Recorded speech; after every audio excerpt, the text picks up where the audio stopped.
return in a year if the school starts up again, that's very difficult for an educational institution. What additional support or obligations should the school ideally provide to affected families? You know, they talk about providing prayer and transcripts and resources. What do they need to provide or should provide?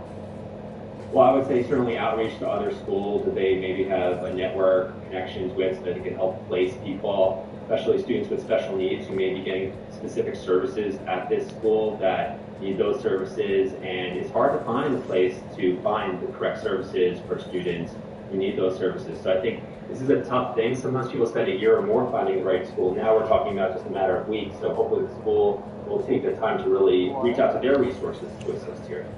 So let's take a deeper dive real quick into this case, how exactly the investigation unfolded, and then we'll talk more about the Mickey O and the parent family. So on June 2nd, 2025, the Holly Hill Police Department received a tip alerting them to Mickey O's alleged activity. And this is when they say they discovered 19 explicit images of child sexual abuse material and 6 graphic videos showing sex acts with a family pet. Florida Attorney General James Utmeyer described the case as a complete betrayal of trust, saying, as a teacher, parents trusted Mr. Mickey O to impart knowledge to their children.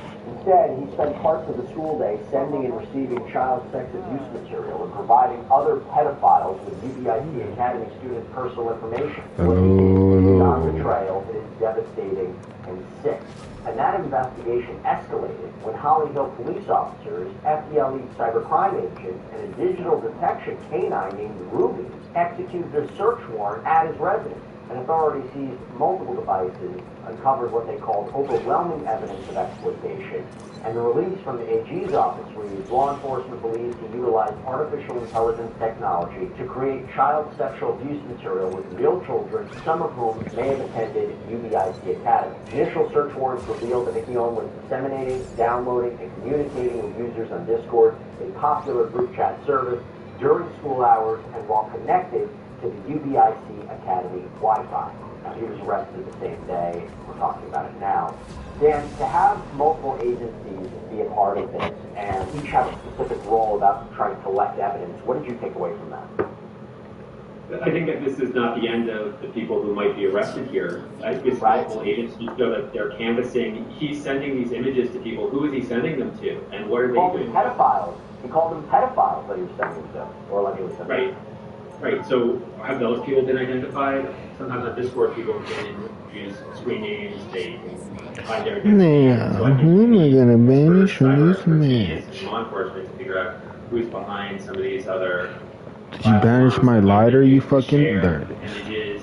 You know he's sharing them. It's also the fact that he's recording himself and doing the bestiality shows that he felt really emboldened to continue doing this. To me, that says that someone's been doing this for a while. Because what I see with sex abuse or sexual misconduct is that usually people escalate their behavior over time. So if he's already at the point where he's making AI-generated images of actual students having sex with animals and recording it, that shows a real level of being emboldened, feeling you're going to get away with it, sharing it on school Wi-Fi during school time. So again, that tells me this has been going on for a while, and I think you want law enforcement, and here you have multiple agencies really digging in deep to see how long has this been going on, or how has he been communicating with people and who he is communicating. What's a possible defense? Or is this just a case he's got to plead guilty and try to avoid, I don't know, decades in prison? I don't even know what the sentence may be for something like this, but is the idea to plead guilty, try to lessen it, or what could be a defense? Oops. If the materials law enforcement says that they have are real, then there's really not much of a defense, because the mere possession of child sex abuse material, AI-generated porn with real students. Also, he's accused of sharing the actual identity of students in his school with other people, and then the recording of animal sex abuse videos. So if that's all accurate, that they found all that, I don't see much of a defense. The only defense you can say is that it's not real. Would it be possible someone placed it on his device, or was manipulating the data to suggest he was looking at this? Although I imagine that's quite proof. Right. Obviously, he doesn't have a burden. The government has to prove it beyond a reasonable doubt. But if they found it on his devices, if they've shown that his account has been logging onto school Wi-Fi during school time, it's his Discord account sending this information, if it's on his computer, if the images with the animals actually show him, not just body part that you might not be able to identify as his, but it actually shows his face or his body, then it's hard for him to say these are not real. In a case like this, usually you're talking about trying to get the best plea bargain, best sentence for your client if you're an attorney. And the other part of it is maybe there are other people involved who were just talking about that, so maybe he can cooperate with the government to talk about other people involved in trafficking children or spreading child porn, and maybe we'll get a reduced sentence based on his cooperation. That's another thing that his lawyers probably don't know. So when we noted before that the principal, Joshua McKeown, shares the same last name with the accused, David McKeown, it seems, like it might be just a coincidence. But here's the thing. Our investigation revealed that there is the parent, much deeper connection. And it's one that suggests the McKeown family essentially was a integral part, maybe controlled both UBIC Academy and its affiliated church. Now, there's limited reporting on this, but this is what the reporting suggests. According to reporting, let's say, from the Roy's reporting, the Christian media outlet. And it says that the United Brethren in Christ institutions operate as something of a family enterprise. The school's website clearly lists Joshua McKeown as both principal and administrator. There is a Caleb, a Bree, a Vicky, and a Julie McKeown. Matt McKeown is reportedly listed as the lead pastor. Now, Roy's report says that Matt and Joshua are brothers to David. And according to the ministry report and the Roy's report, the church ran a series on their YouTube channel called In the Cave with Matt and Dave. And in one 2019 video, which now is private, Matt refers to Joshua as both their brother and school principal. And the Roy's report says it reached out to the UBIC Academy to try and confirm the extent. No, I grabbed the wrong one. Again, to be clear, there's nothing nefarious about this. There's nothing strange about this. But you do wonder if situations where leadership is so closely intertwined and you're dealing with these allegations. My circle went down, but I didn't get one. Well, first of all, this might help explain why the school is closing this year, because if this is a member of a family that is running the school, that family is surely devastated. Oh, why did Angela have to get in my way? All these acts in an institution that I'm sure was beloved to them, and to harm the students that were in their school. And I can see why they might not just personally want to continue with the school this fall. But in terms of the family, this is another reason why you need an independent investigation to find out what they knew, what they were aware of. Are there any signs that they had warning signs and they ignored them? Or maybe an independent investigation can clear the rest of the family and show that he was a lone actor. But the fact that he was a family member shows that he was probably in a position to trust, and maybe that helped him get away with more misconduct at school without being detected. Yeah, they have a girl lucky. And they have to, I think, from a legal point of view and a PR point of view, to say, hey, we're taking this seriously. We're conducting an independent investigation. We're not rushing this under the rug. We want to find out. In the comics, I think Loki dies and he gets revived as a woman, so they gave him a woman skin. Which there's no evidence to suggest. But from an optics point of view, it is important to say we need to do an investigation here. We need to take time, and we need to rebuild trust in the community. Platinum. Whatever he's accused of is not representative of our family.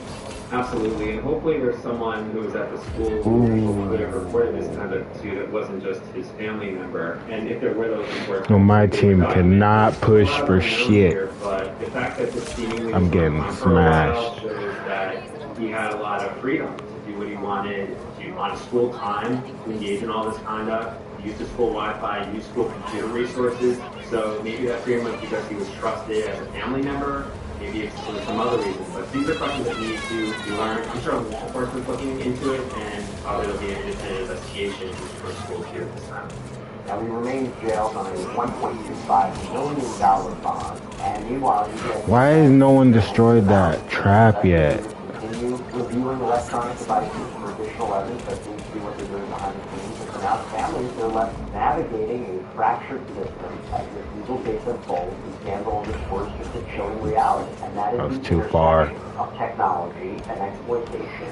It has reached classrooms, and who knows what this means for the future but we will make sure to cover it here on Sidebar. Dan Shores, thank you so much for taking the time. Really appreciate it. Good luck with the release of your book. Oh, now you want to switch to Triple Hill. You're such a goon. That's all we have. I hate when they do that. Sidebar, everybody. Thank you so much for joining us. And as always, please subscribe on YouTube, Apple Podcasts, Spotify, wherever you get podcasts. I'm Jesse Weber. I'll see you next time.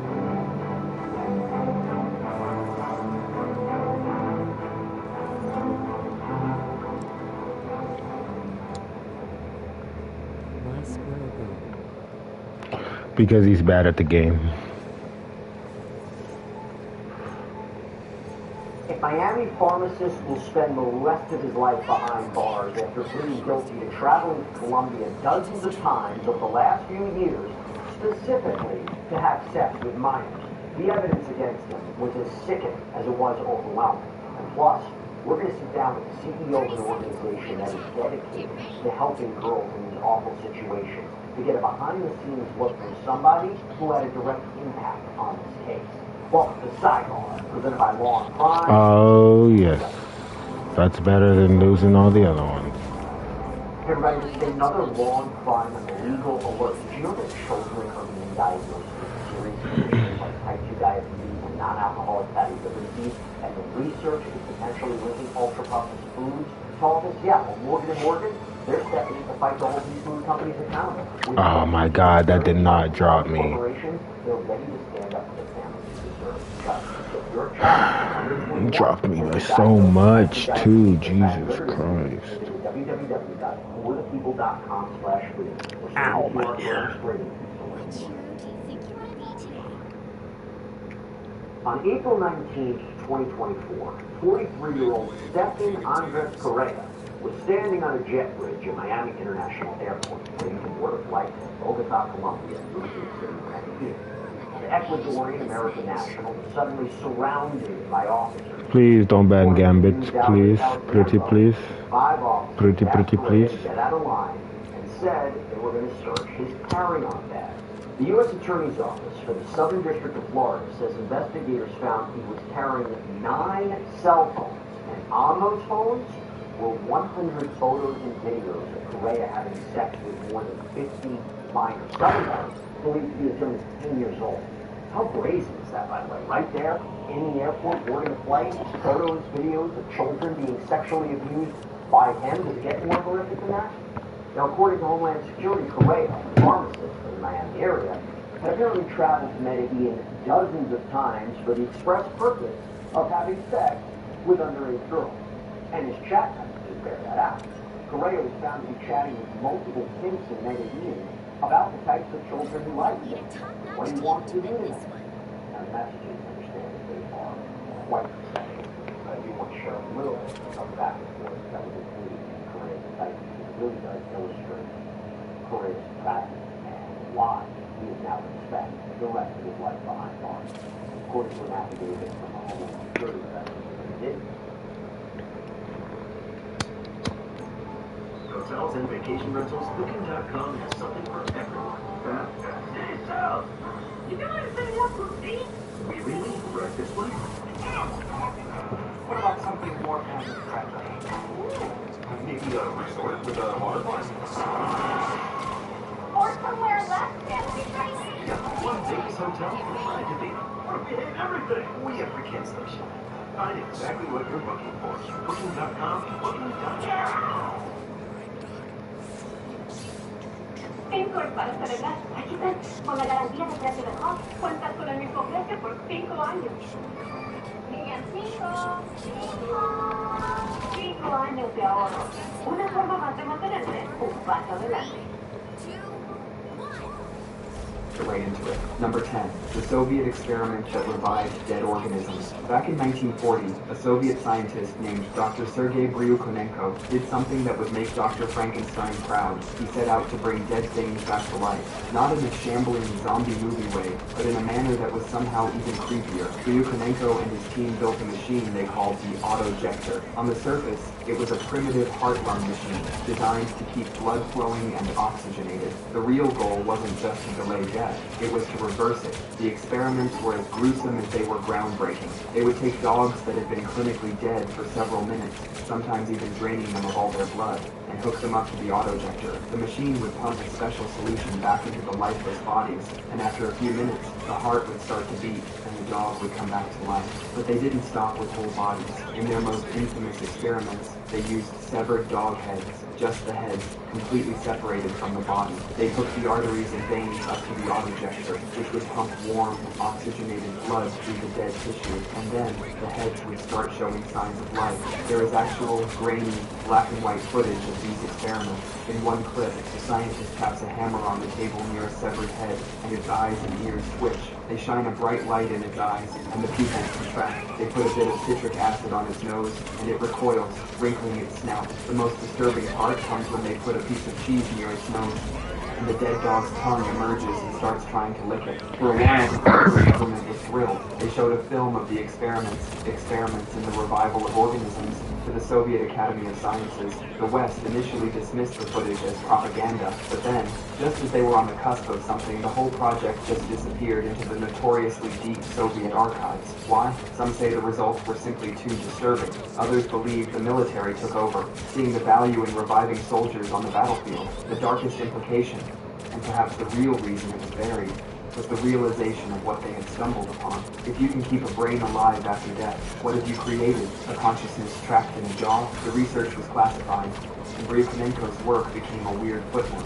But here's the twist. Modern heart-lung machines used in open-heart surgery function on the very same principles he discovered while experimenting on severed heads. Number 9. The sound weapon of Dr. Gavreau. It's 1957, in a laboratory in Marseille, France. A scientist named Dr. Vladimir Gavreau and his team keep getting mysteriously sick. One moment they're fine, the next they're hit with headaches, blurred vision, and waves of nausea. But the weirdest symptom was a deep, primal feeling of dread, as if their bodies were screaming at them to run. Dr. Gavreau began investigating and found the culprit. An industrial ventilation fan was broken and spinning at just the right speed to create infrasound. Sound waves so low, below 20 hertz, that human ears can't detect them. But just because you can't hear something, doesn't mean your body isn't feeling it. These powerful, invisible sound waves were vibrating at the same resonant frequency as their internal organs, literally rattling them like a washing machine on spin cycle. When Gavreau figured this out, he didn't think, we need to fix this fan. He thought, we could weaponize this.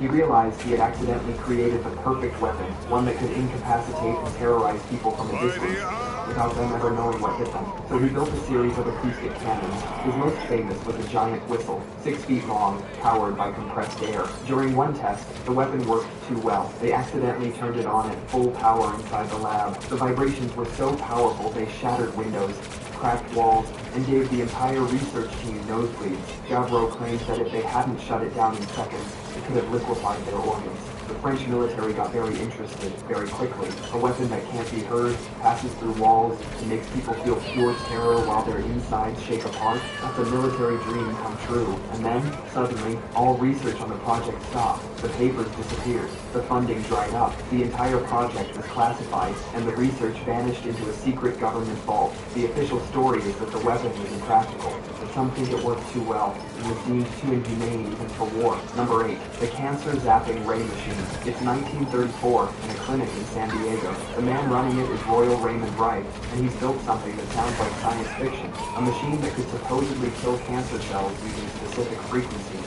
Think of an opera singer shattering a wine glass with their voice, but instead of glass, it's a cancer cell. Wright claims his universal microscope could identify the unique frequency of different diseases.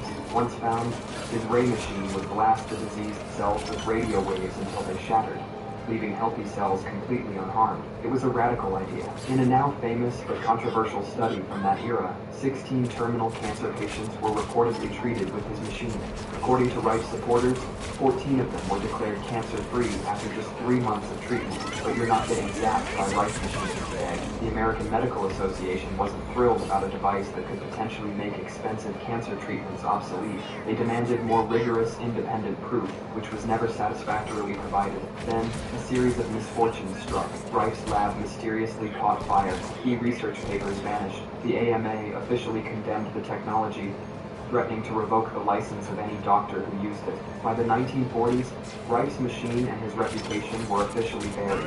He ended up dying in poverty and obscurity in 1971. The original machines were destroyed, and his detailed notes conveniently disappeared. Were Reich's claims true? We may never know for sure, but the core idea that specific frequencies can affect cells is the basis for modern treatments like focused ultrasound, which is used to break up kidney stones and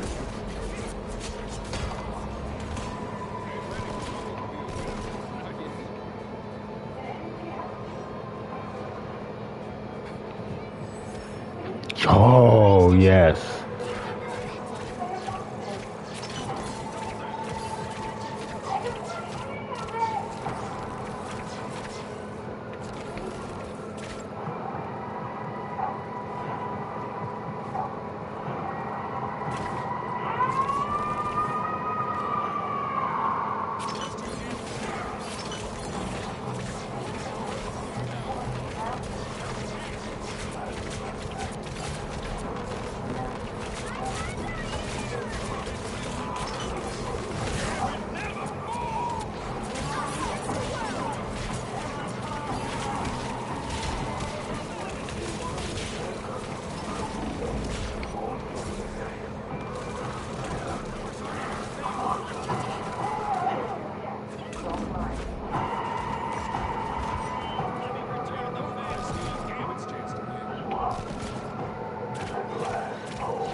Oh my god, I keep doing that.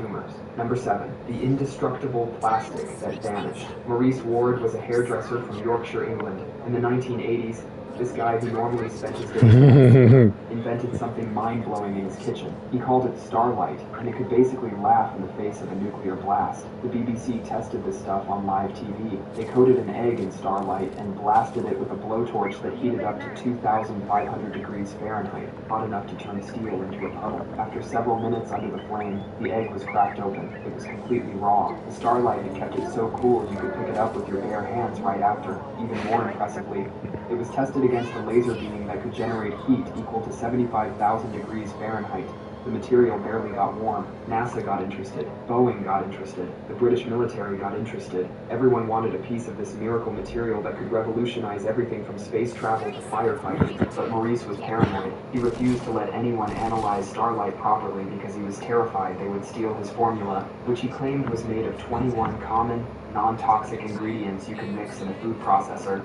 When companies offered him millions for the formula, he'd say no. He thought it was worth billions. Then in 2011, Maurice Ward died, and the secret of starlight died with him. His family claims they have the formula, but no one has seen or been able to replicate starlight since he passed. We had a material that could survive almost anything, cooked up in a kitchen by a hairdresser, and now it's gone. Number 6. The Dolphin Communication Project that got too weird. Back in the 1960s, a neuroscientist named John C. Lilly had a wild idea. He believed dolphins were super intelligent, with a complex language of their own, and that he could teach them to speak English. This caught the attention of NASA, who figured it might be a practice run for communicating with aliens. So, with government funding, Lilly set up one of the strangest experiments in scientific history. He created a facility on the island of St. Thomas, a house that was half flooded with seawater. A young research assistant named Margaret Howe Lovett was tasked to live there 24/7 with a young male dolphin named Peter. Her sole purpose was to teach him English. She would spend hours every day trying to get Peter to mimic human sounds. Surprisingly, he began making sounds that were less like dolphin clicks and more like garbled human speech. But then, the experiment took a very weird turn. As Peter spent all his time with Margaret, the adolescent dolphin became less interested in his lessons and more interested in her, becoming physically affectionate and possessive. Instead of stopping the experiment, the scientists saw this as a variable to control. In a bizarre entry in their logbook, they decided Margaret should manually relieve Peter's urges so he could focus on his lessons.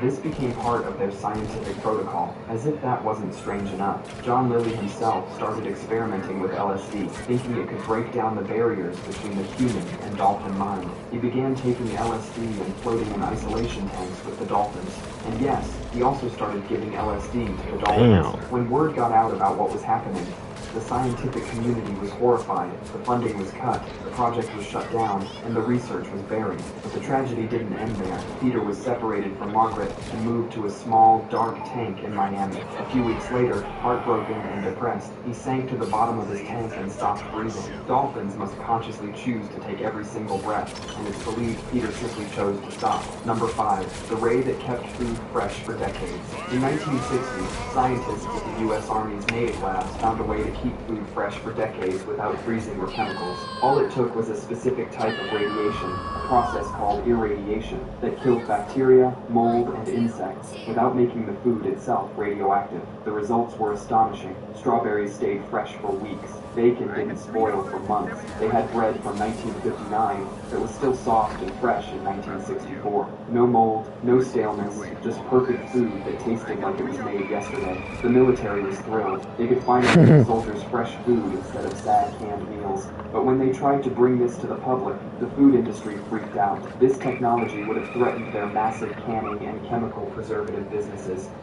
The public, meanwhile, heard the word radiation and immediately thought, nuclear apocalypse in my sandwich. The food companies stoked this fear, spreading rumors that the food was dangerous and funding studies designed to find problems. The scientists tried to explain the process was completely safe, even giving it the friendly name cold pasteurization, but it was too late. The damage was done. By 1968, the large-scale project was shut down and buried under a mountain of public fear and corporate lobbying. The technology still exists and is used to sterilize medical equipment and some spices, but that dream of having everyday food that never spoils is still sitting in a file cabinet somewhere.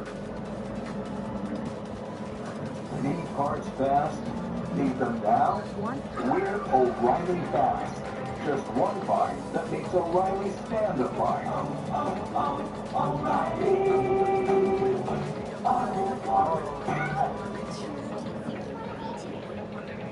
Sprout Smith University, eating organic is expensive.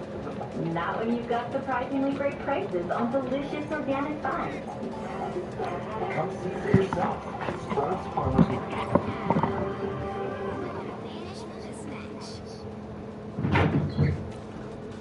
Massachusetts. Number 4. Forgotten anti-gravity technology. It's 1923, and a high school kid named Thomas Townsend Brown is messing around with X-ray tubes. He notices that when he powers them up, they move slightly. This small observation led him down a path of experimenting with high-voltage capacitors, basically sandwiching electricity between metal plates. He discovered that his devices produced a mysterious force. He claimed this force pushed against gravity itself. By the 1950s, Brown was building small, disc-shaped devices that he claimed could lift a portion of their own weight when charged with hundreds of thousands of volts. He called it the Biefeld-Brown effect. Aerospace companies and the military took notice. In the 1960s, companies like Martin Aircraft secretly researched something they called electrogravitics, and their internal documents specifically mentioned Brown's work. A technology that could reduce weight or inertia would revolutionize everything. Then suddenly, crickets. The military classified much of the research, and Brown's work became a footnote. Many mainstream scientists today dismiss the effect as nothing more than ionic wind, a known phenomenon where high voltage creates a flow of charged air particles, producing a tiny amount of thrust, like a very inefficient fan. But others aren't so sure the effect can be entirely explained away. Aerospace companies still occasionally file patents that look suspiciously similar to Brown's original designs, so either the military spent decades classifying a really expensive fan, or there's something about Brown's discovery they really don't want us to know. Number 3. The doctor who could have saved thousands. Imagine you're a sailor in the 1700s. Your teeth are falling out, your gums are bleeding, and you're slowly, painfully dying from a mysterious disease called scurvy. It was killing more sailors than battles and shipwrecks combined. In 1747, a Scottish doctor named James Lind figured out how to cure it. His experiment was simple and brilliant. He took 12 sick sailors and split them into pairs. Each pair received a different popular treatment of the day. Some got vinegar, others got seawater, and one lucky pair got oranges and lemons. The citrus group bounced back to health in less than a week. Meanwhile, the other sailors kept suffering. Lind had found the cure. He presented his groundbreaking discovery to the British Navy, who promptly said, "Nah, we're good." They ignored his findings for nearly 50 years. That's half a century of sailors rotting alive when the cure was sitting right there on their desk. Why? Lemons were expensive, and the admirals in charge thought they knew better. They kept trying their own cures, including making sailors drink diluted sulfuric acid. During those 50 years of stubborn ignorance, it's estimated that over 100,000 British sailors died from scurvy, all because some men in fancy wigs couldn't admit a simple ship's doctor was right. When the Navy finally did start issuing sailors daily rations of citrus juice in 1795, scurvy virtually disappeared from the fleet overnight. Number 2, the cure for cavities that was buried. Where's my heat? 16, Oh my scientists god. at UCLA announced a discovery that should have changed dentistry forever. They had developed a Where everyone? Oh. protein that could literally kill the specific bacteria, Streptococcus mutans, that causes cavities, not just kill it temporarily like mouthwash does. This thing would completely wipe out the cavity-causing bacteria while leaving the good bacteria in your mouth alone.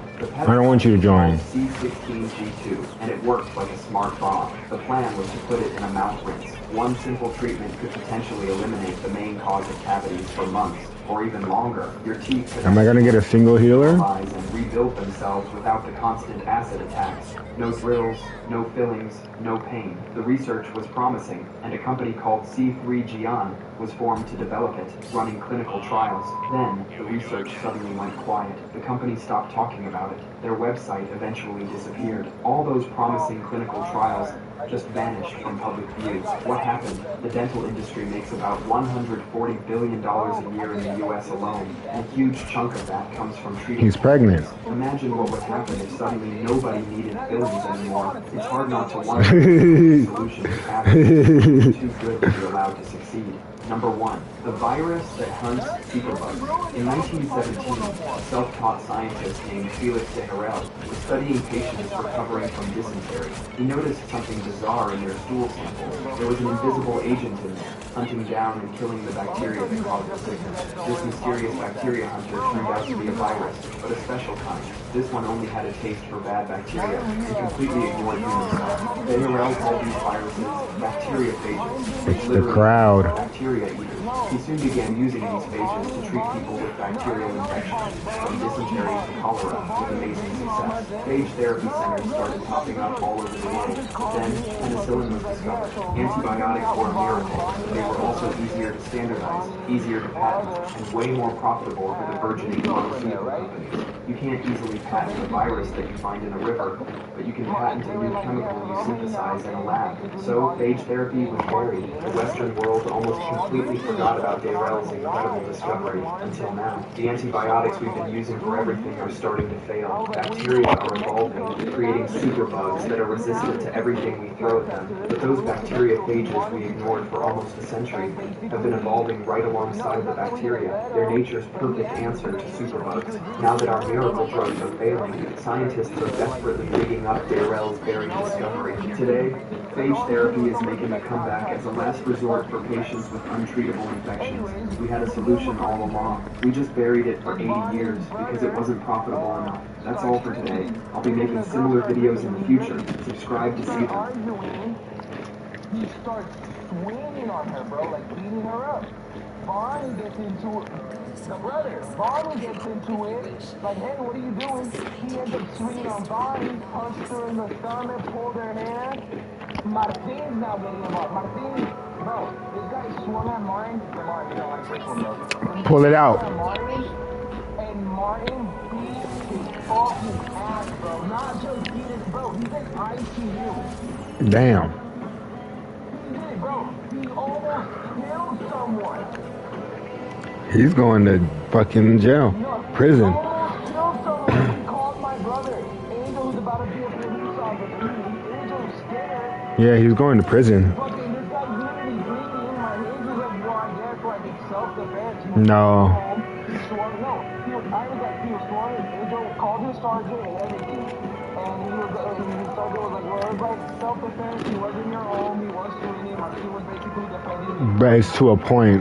It's to a point. That's what I was telling my mom. I was like, John never wants to get into it. As soon as he gets out and gets better, he can sue Martin, not just for the beating up part, but just for the excessive force and life. Yeah. Oh my god.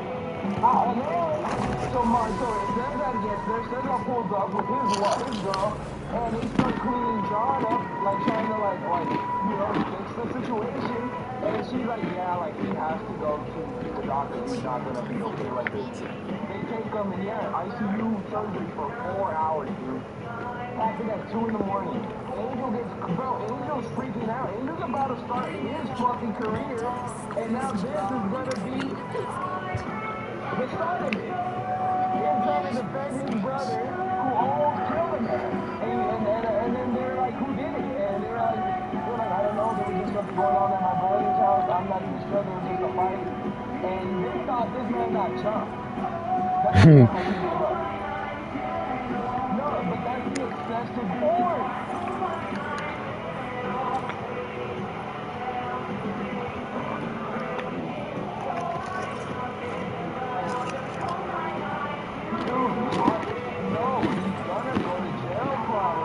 Mm-hmm. I know it's his fault, but dude. And then I talked to my mom, I was like, I'm gonna call Martin. She's like, no, don't call him right now. She was like, apparently, I went over there to go check up on him, and he was been crying all day. And I just feel so bad, and I feel so bad. And I feel so bad, bro, because Martin's doing so good. So good. Don't text them. Don't text them. Don't text them. Don't text them. Don't even text them. Don't even text them. You wouldn't even text them out of the normal. Don't text them. No. Isaiah. Do not text them. That's all I'm going to say. Don't text them.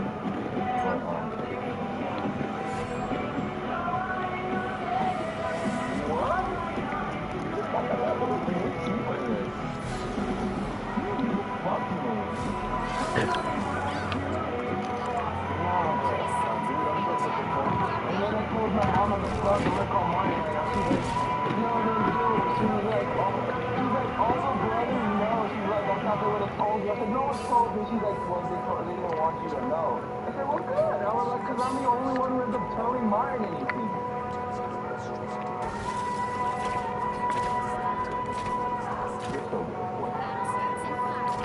Tell him get on Fortnite.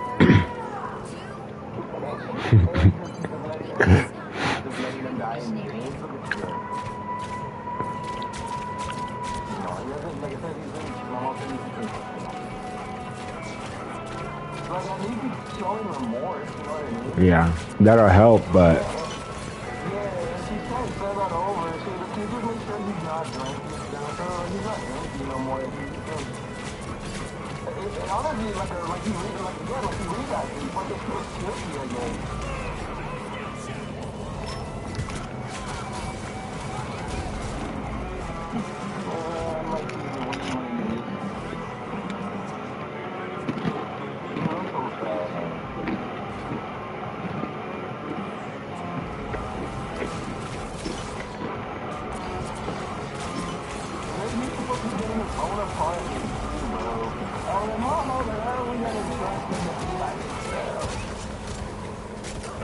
well, the state will take care of him. Fuck.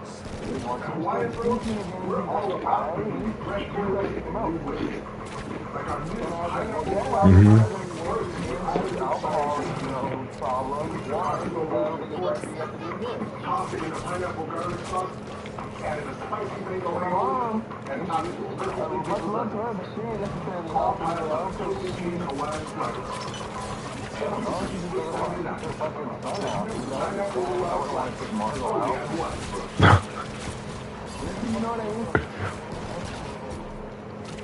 And both sides wanted to get the advantage and position themselves as the more powerful force. At Jimmy, they wanted to establish the leading potential. Remote viewing was a seriously powerful potential and force for operation that was but obviously, one thing that's important to note is that the Soviet Union was far ahead of the United States in investigating paranormal phenomena such as... Exactly. Yeah, I thought you said he pulled out his fucking gun and beat his ass with it and shot him. That's what I thought you were gonna say.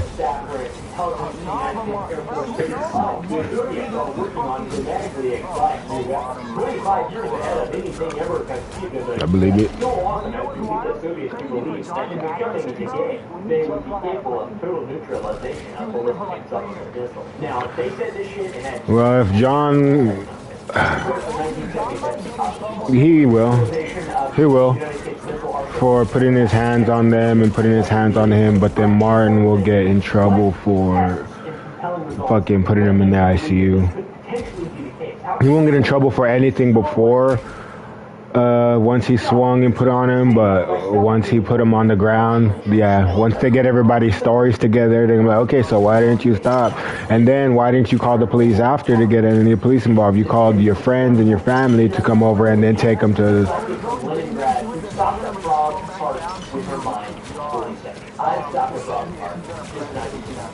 Well, the state might just press charges. They might have to.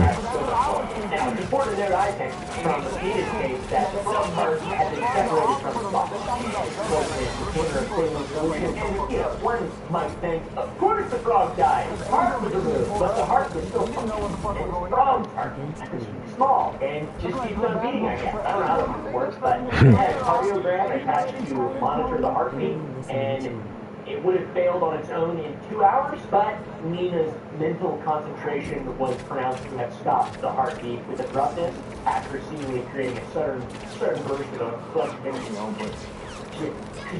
But that's also not a good... That's also still not good, because if it comes out that he knew about it and nobody reports the crime and everybody knows...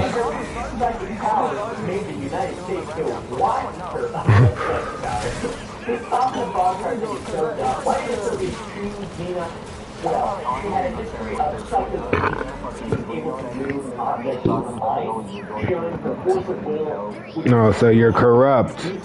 You're saying our police force is corrupt. Thanks.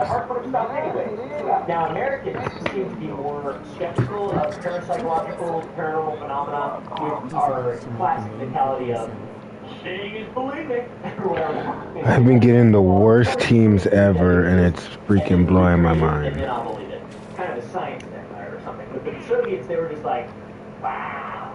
Seemed like, wow. No wonder their union fell. It took ours a little longer. For some reason, the Soviets were much more open to studying unproven phenomena of mentality.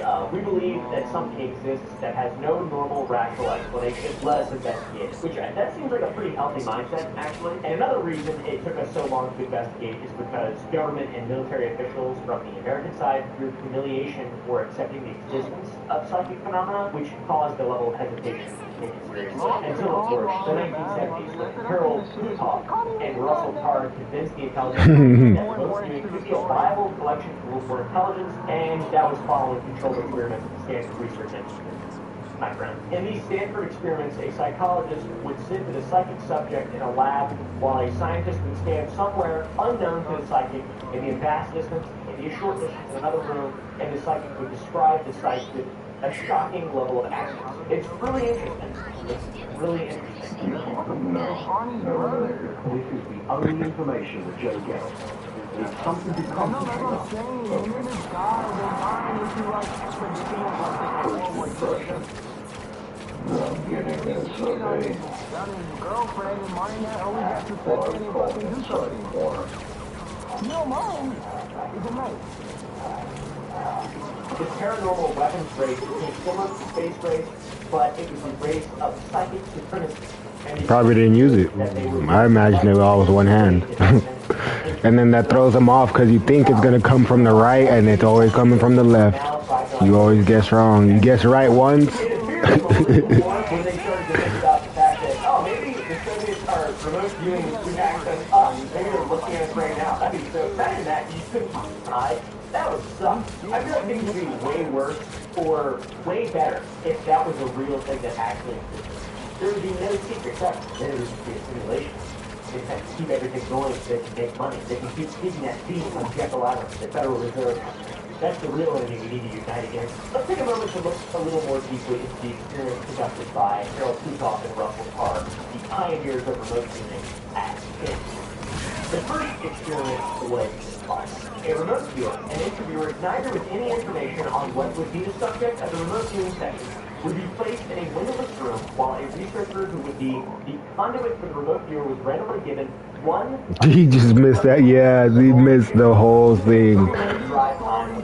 And as soon as silence hit, he says, yo. While the researcher remained there for 15 minutes, observing the location surroundings. Later, the crew would visit the site together and evaluate the visibility. Very, very. Now, the second experiment was to test resolution capability of remote view. A remote viewer and an interviewer were again placed in a windowless room. This time, the target person would go to a location, but rather than focus on the location itself, the focus was on identifying an item concealed on the target person, contained in a 35mm film lens. Again, the location was randomly decided, and a fourth person was placing 10 items with film canisters and securing them into a locked safe. So neither the remote viewer, nor the interviewer, nor the target person ever knew what was being held during where the target person was held. So, they got it wrong. Startling accurate. I mean, there's PDF scans of the experiments, there's the docs, there's low quality, but it's crazy, isn't it? Oh, huh? It's definitely something thin and long. What are you saying, Ray? It's not that bad, though, is it? This has to be just a way to get money together, right? They had to do this. Cans of sand, I mean, look at all these things. So shit, if you want to look into this, you should. It's crazy. Posted off from the CIA's Office of Science and Intelligence and the Office of Research and Development, still impressed from the Stanford results and what they have produced that the CIA's Office of Technical Services wanted to continue to research and branch out testing remote viewing at extreme distance. For example, like Moscow. And they even had some fairly accurate viewing targets there and some pretty good results. But it's low res stuff. It's just low res, you know. It's like, this is what they look like, this is what they do. That's bullshit, dude. How are you supposed to actually, how are you supposed to do that? It seems like it's kind of real. I don't know. Do they lie to this guy?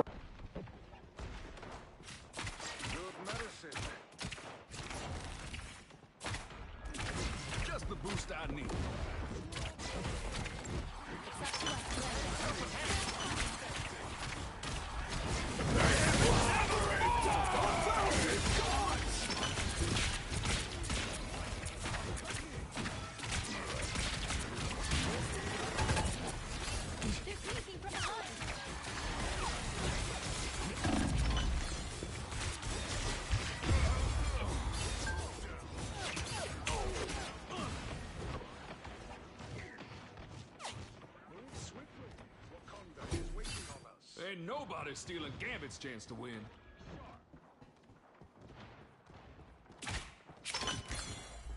Clearly.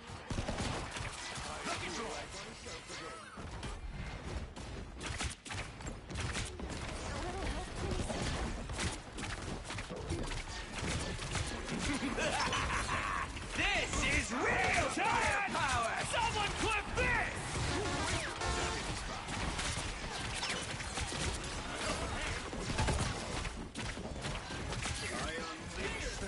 It's clobbering time!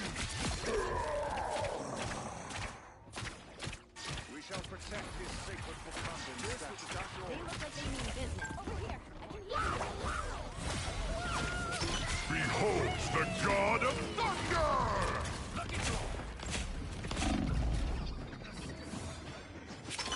The eye of Agamotto foresees. only 60 seconds left.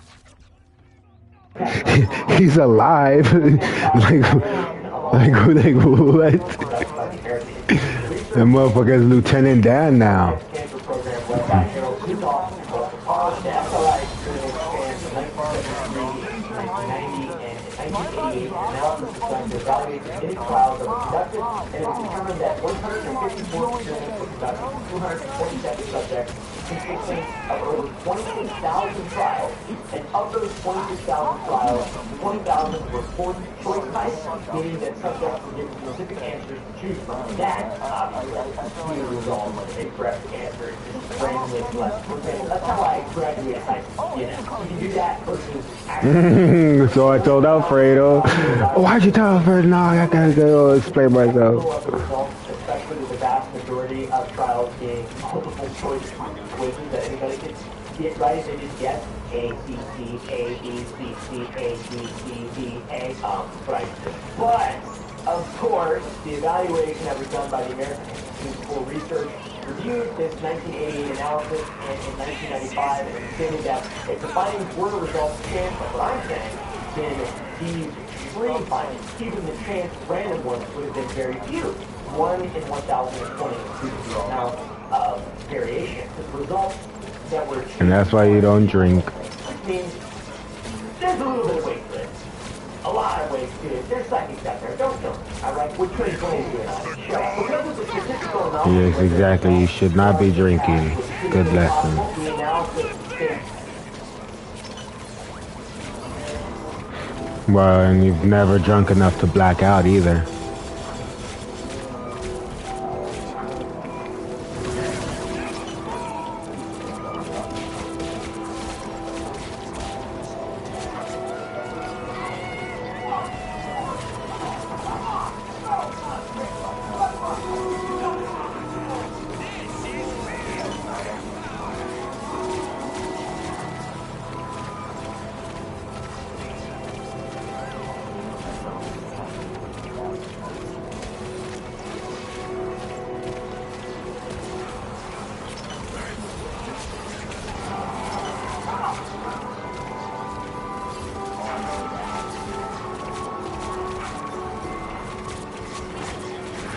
The dog helped.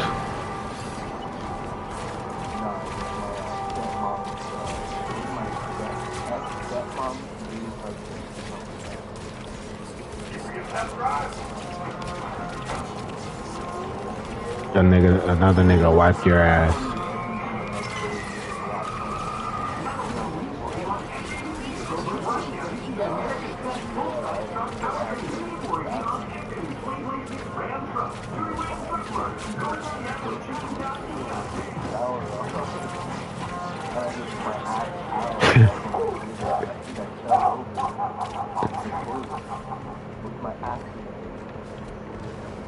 Your natural instincts. random doesn't work. Perhaps there were methodological problems with the experiments to prove that possibility as well, so that the same levels of function continued throughout the entire program, especially in later experiments with the most prolific group of subjects were labeled G1, were active later in the program with the best remote viewing results. And that was when the methodology of the program was at its best. So one might think that the forced choice experiments would have better chances of getting correct answers and have results affirming the merits of remote viewing, given the fact that you have a guaranteed 25% chance to get a 4-answer question correct and a 50% chance for a yes or no question.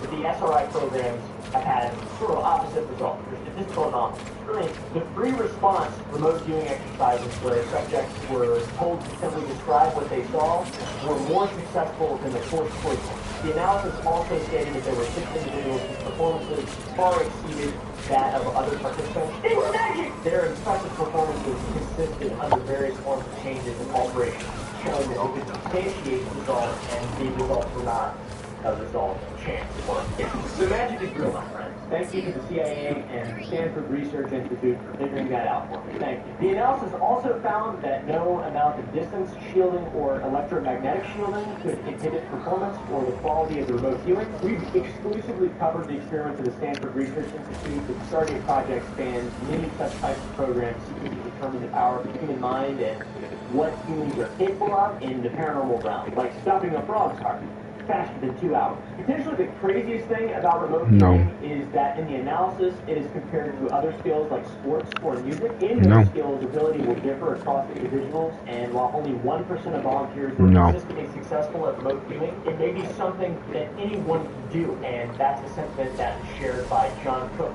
a remote viewer who was interviewed by Vice, trying to understand the science behind the phenomenon. Is remote viewing a sense? It is a sense that every human being has. Today.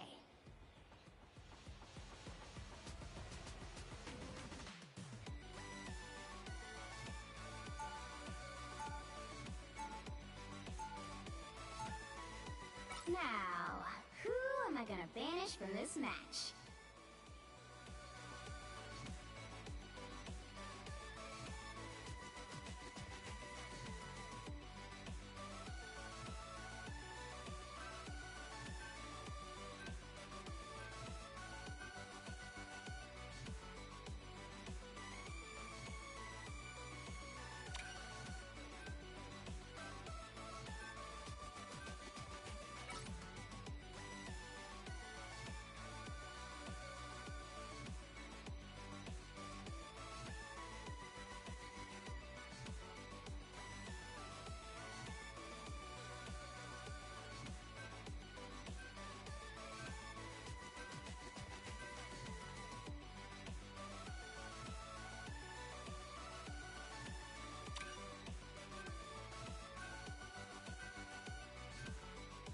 You'll need a top-notch team to win this one. Make way for the king of teams.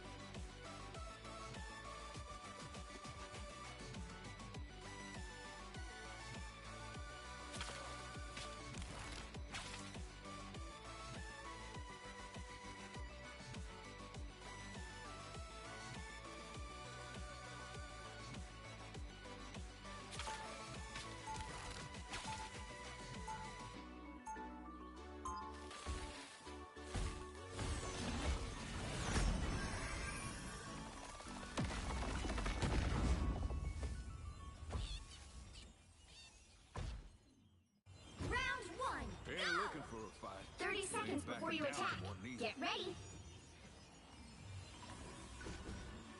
Promise me you'll take it easy out there, Susie.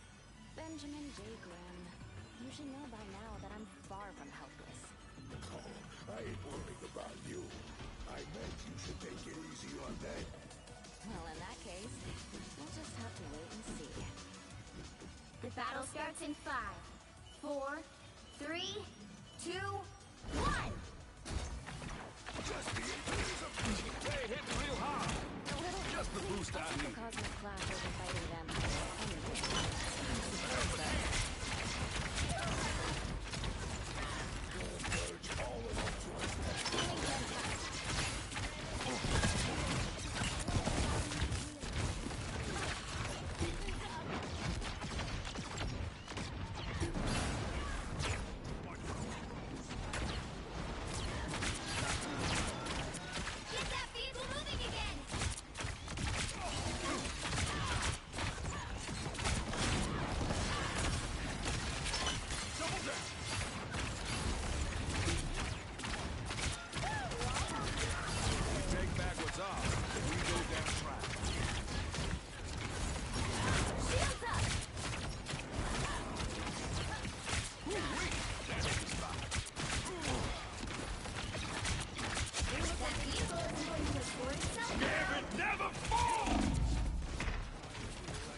Maximum pulse! Behold the god of thunder!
Only 60 seconds left.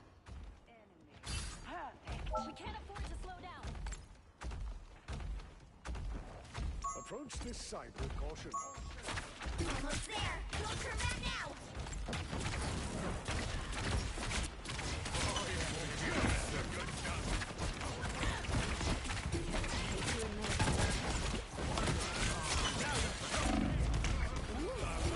That was not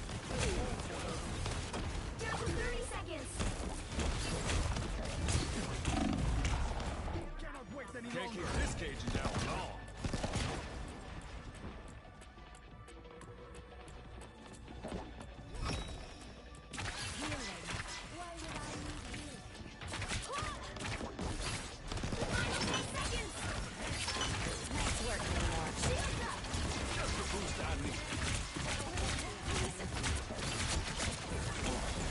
Behold the god of thunder!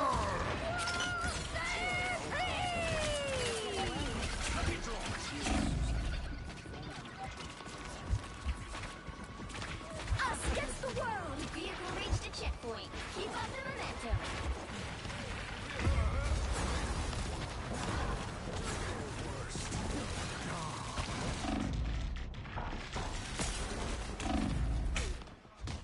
Laissez le bon temps brûler.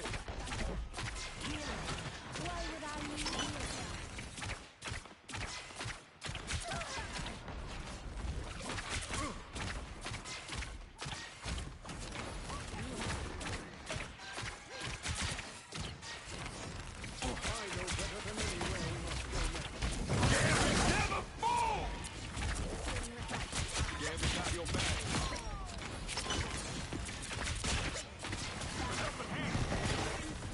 Ooh, wait. That hit the spot. I want him for. Double KO. I am strengthened for battle. You're halfway there. Keep going.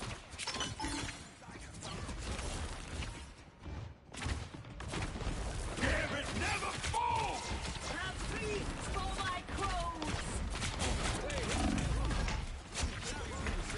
I take everything.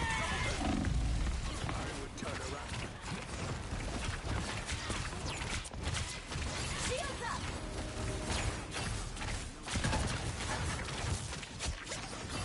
Only 60 seconds left.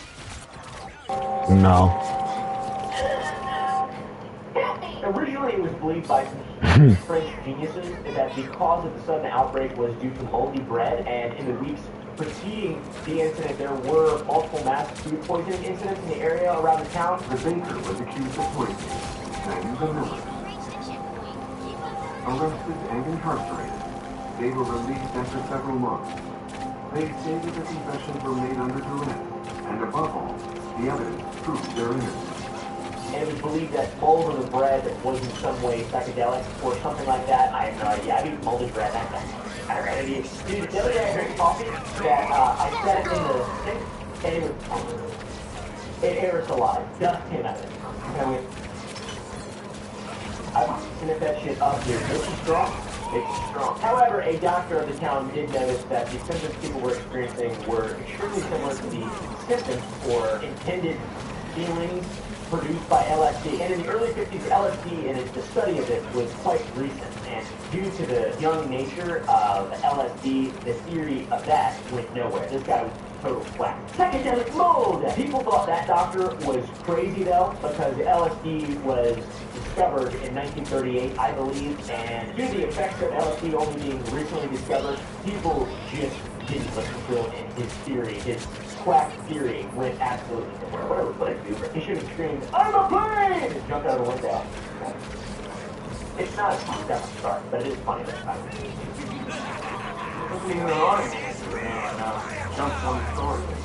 Doesn't make sense, does it? Now, I may have laughed at the moldy bread theory, but the official explanation for this mass outbreak centered on ergot, which is a fungus, a mold, that LSD is actually derived from. People said that poisoning from that attributed to contaminated dry bread was the reason for the mass outbreak. This theory was widely accepted, but it still left many questions unanswered. The scale and intensity of the incident seemed to surpass typical cases of ergotism, leading some to suspect alternative causes.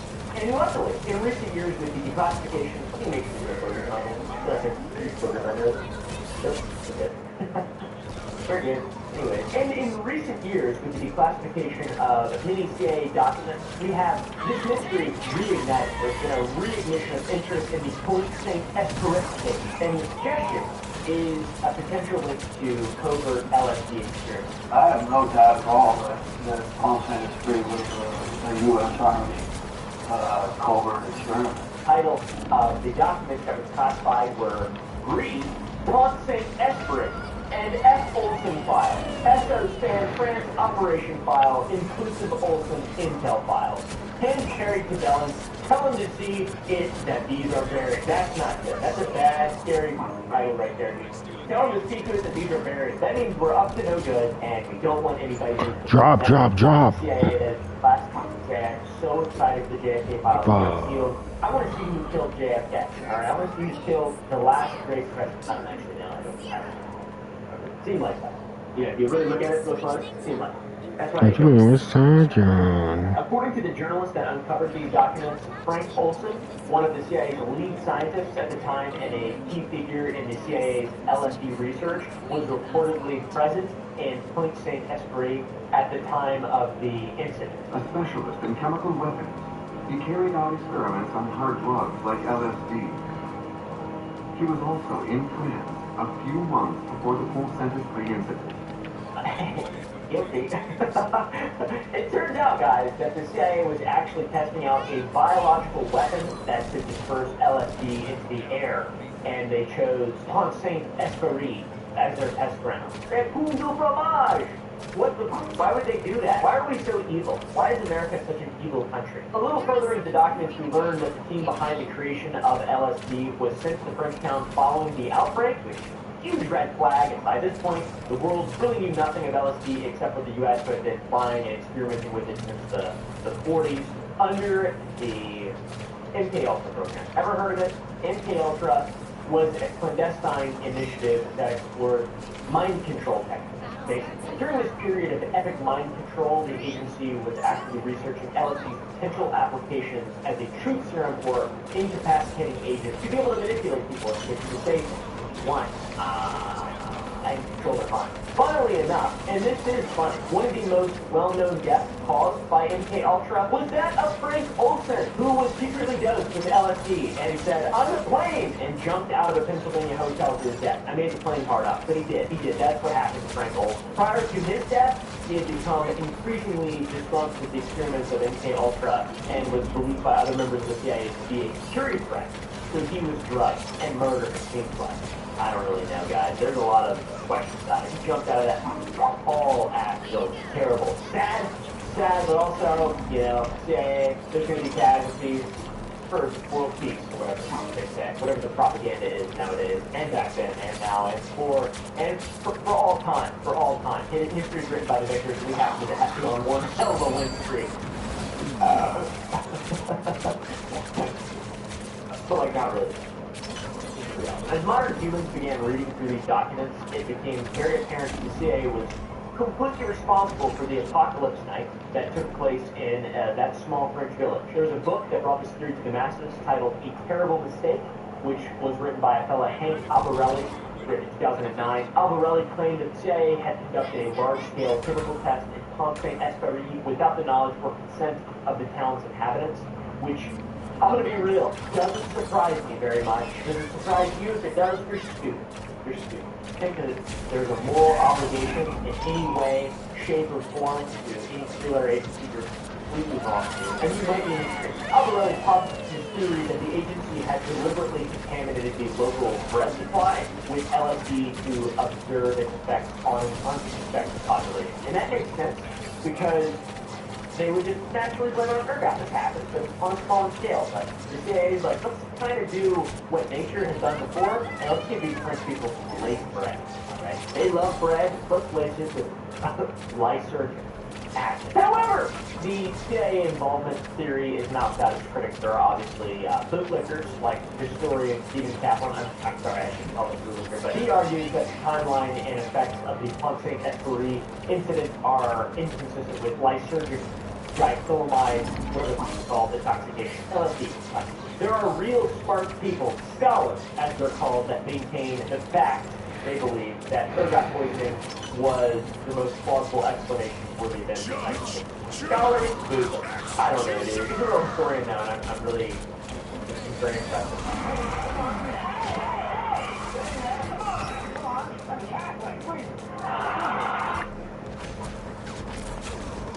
Your internet and mobile price will change for 5 years, from Black Halloween to 5 4th of July. Same price, guaranteed. Come, a step ahead. Requires 2 weeks boost and take unlimited mobile. Taxes and fees excluded from Plus. Mobile data speed reduced after 20 days.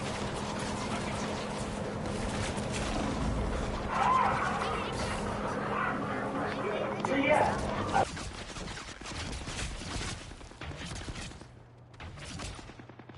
Can't keep disc cages out for long.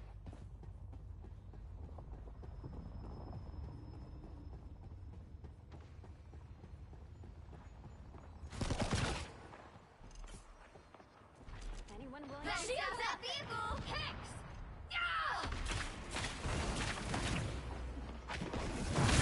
Never fall!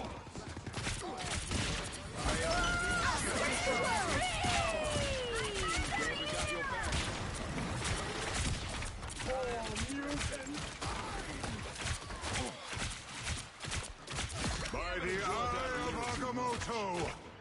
Rest easy now.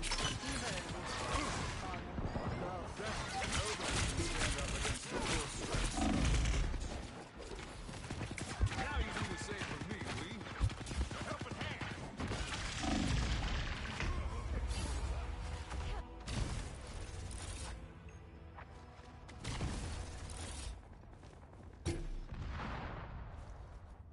Ain't nobody stealing Gambit's chance to win.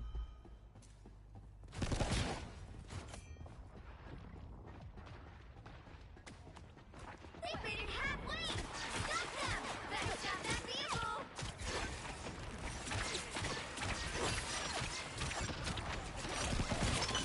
A helping hand.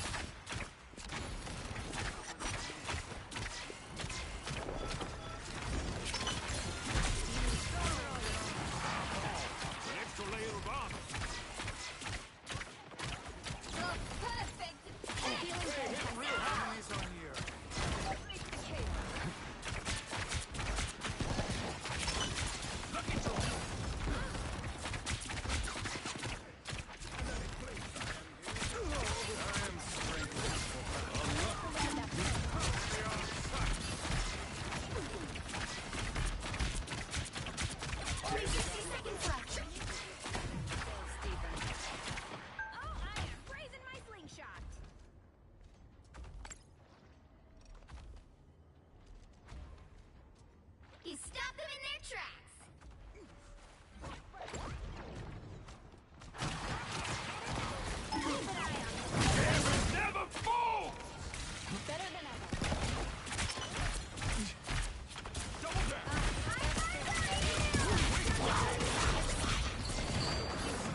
Which hero do you think you want to be today?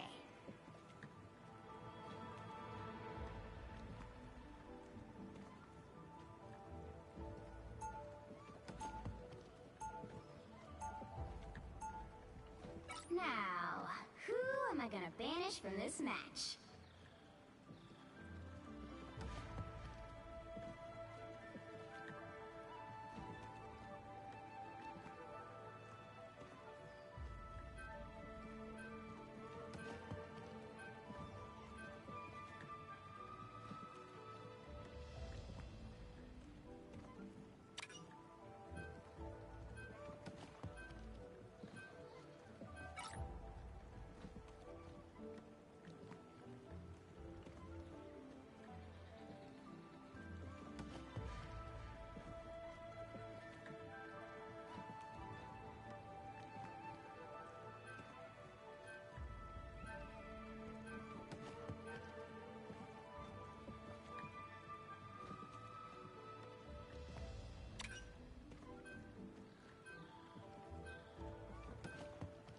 You'll need a top-notch team to win this one.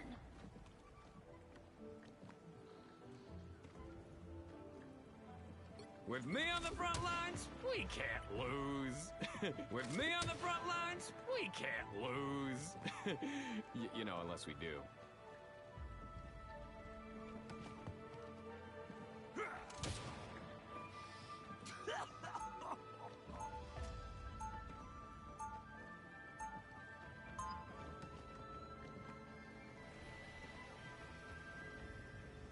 Round one, go! Honestly, I'm just here for the chimichangas.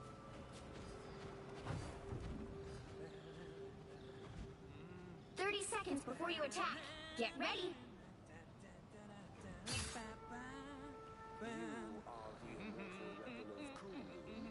Surely this must be a trick. You're the only trickster here, Loki. I'm the real deal. I have seen countless of your kind.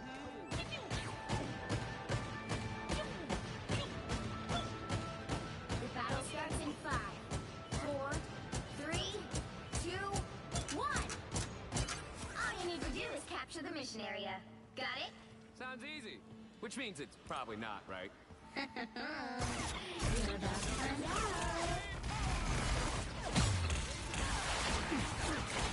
Lost that healing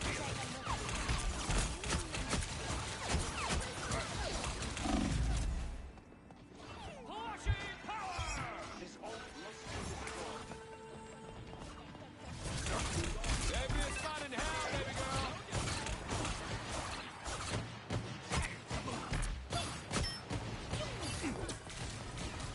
Unicorn, I choose you! You win you in this door! An enchanted totem. I still want you. Find that soul. I am barely harmed. Hey, thanks, Healing Factor! Now I've got to fight these losers again!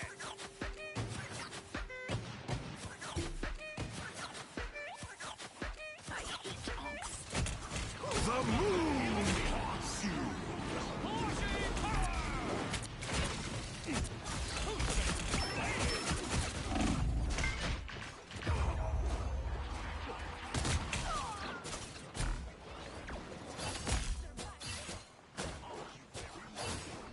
I want your soul! Gee, thanks, Healing Factor! Now I've got to fight these losers again! A game within a game! How meta! Render me assistance.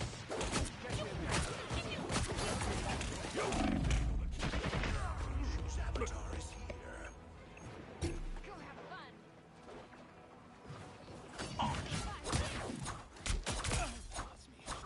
I'm back! Guess that makes me un-Deadpool.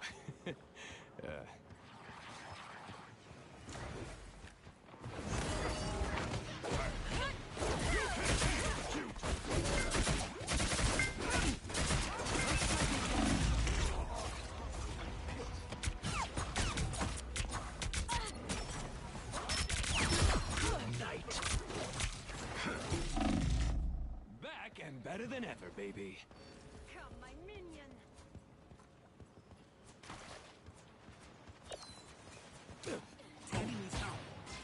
yeah, baby, that's the good stuff.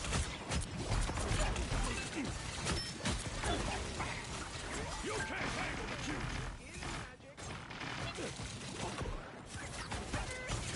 Who's the man? Waiting.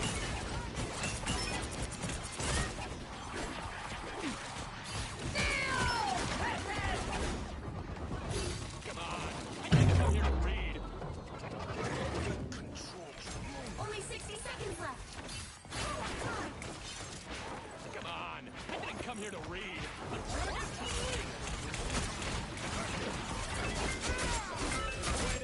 Behold, that child! The moon haunts you!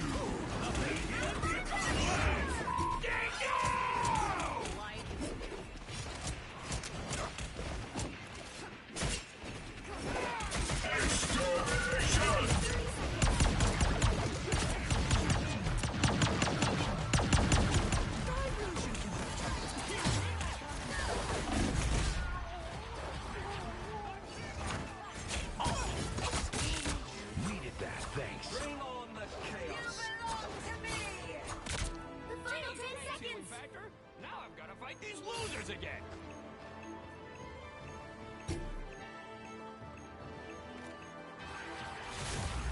You'll have to keep fighting until we Boom! have No skill shots! You can't handle the cute.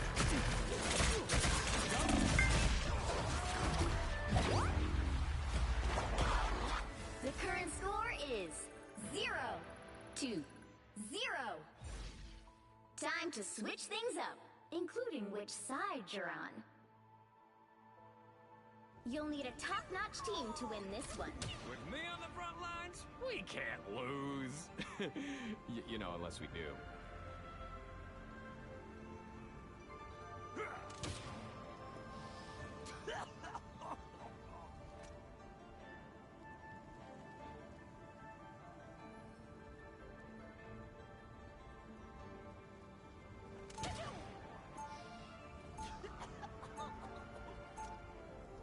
Round 2, go! Locked, loaded, and loudmouth.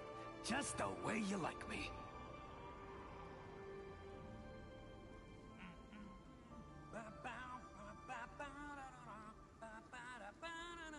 "30 seconds before you attack. Get ready." Step aside. The immortal Iron Fist has arrived. I know Iron Fist, kid. You're not him.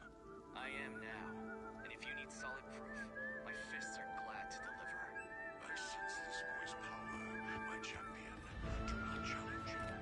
The battle starts in 5, 4, 3, 2, 1. You have to stop them from securing the mission area. I do hear voices in my head. You would too, if you listened.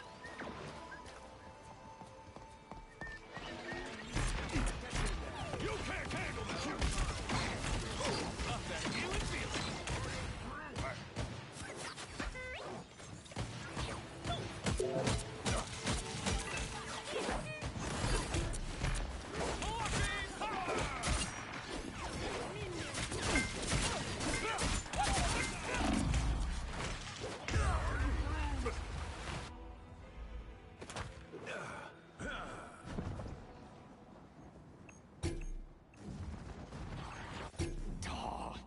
Marvel's never gonna let me rest, are they?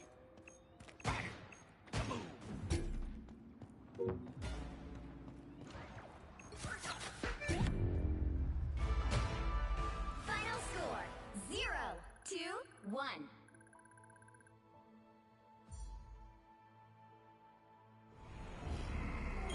Well, you can't expect to win them all.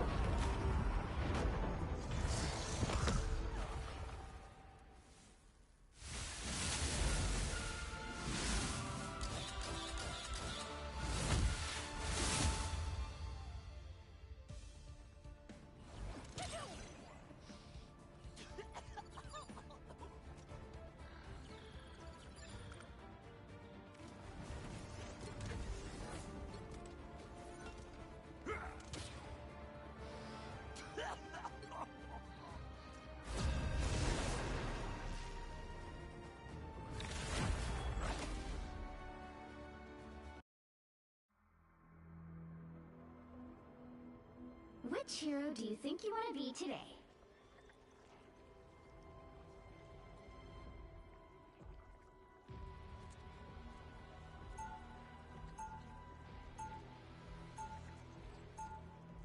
Now, who am I gonna banish from this match?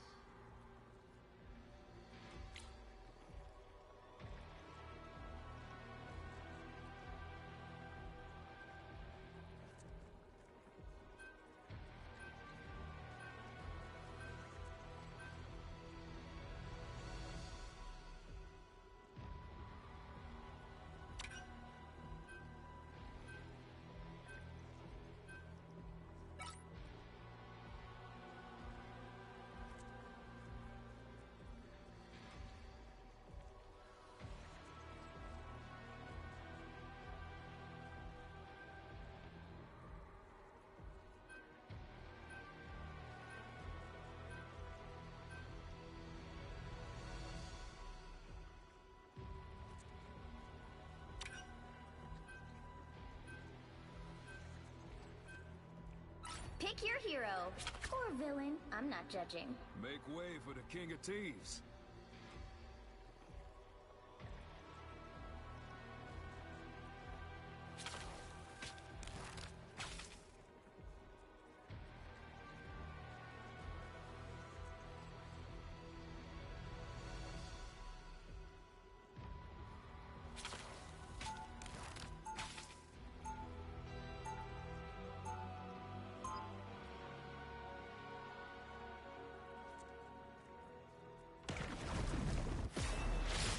Don't you worry, Mesami. Gambit got more than one ace up his sleeve. 30 seconds before you attack. Get ready. It will take more than light to solve our problems. You're underestimating my light. That's okay. Happens all the time. Let's hope none of us end up like that there Celestial.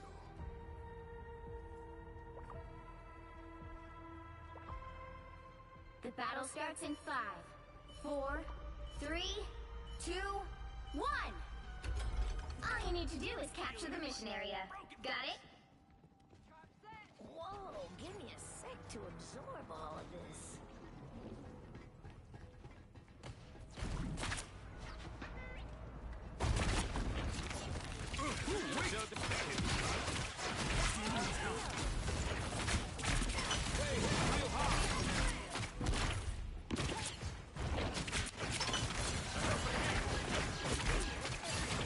Looks like the mission area is yours to capture now. Now you do the same for me, Lee.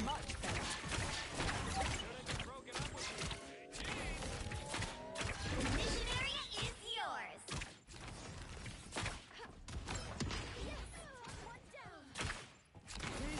Everybody needs a hand sometimes. I kind of wish I never made another Weapon X alive.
Time to see if your boy Gambit can steal us a win.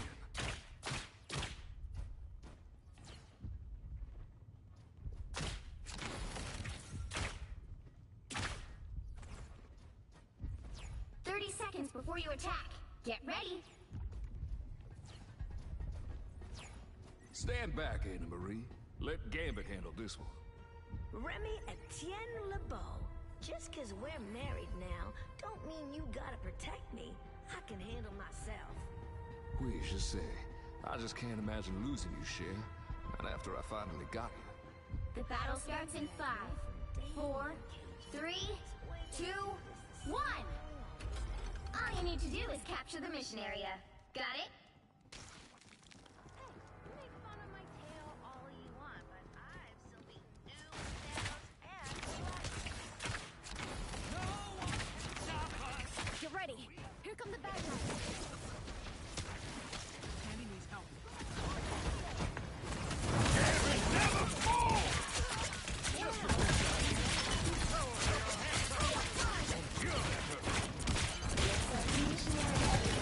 Capture now.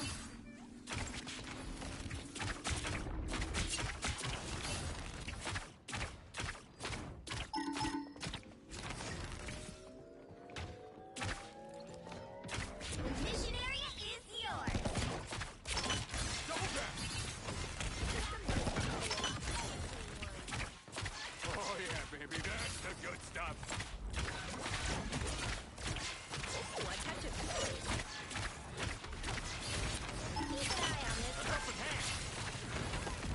Now you do the same for me, Wee. Disappear!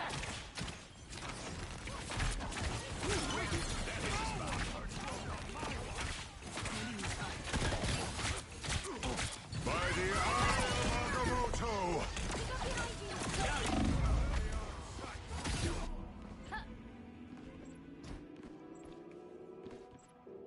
Control lost. Ain't ready for Rogue to be a widow. Not yet.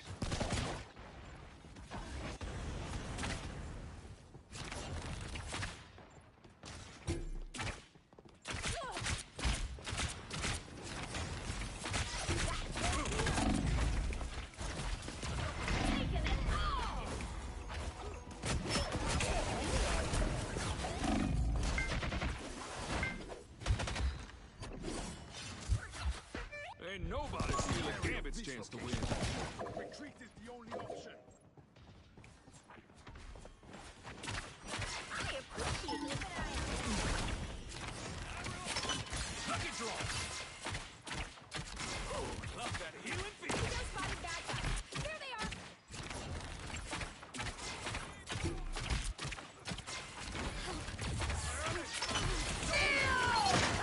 The team's capture progress has passed the halfway point.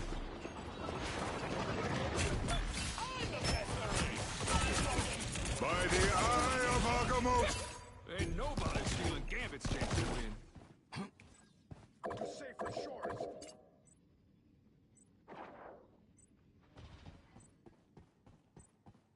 I think we can take this place. I think we can take this place. Oh, check this place out. They hitting real hard.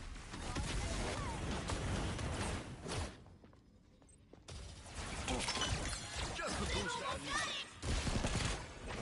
Gambit never falls! Healing field. You are nothing!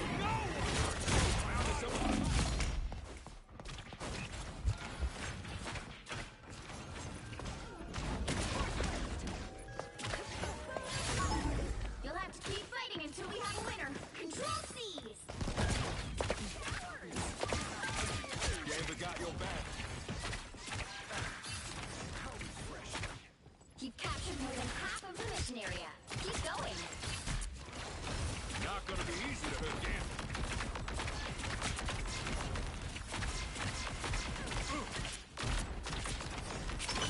Helping hand. Love that healing feeling. Gambit got your back. Well, that's good. Oh, I touch it.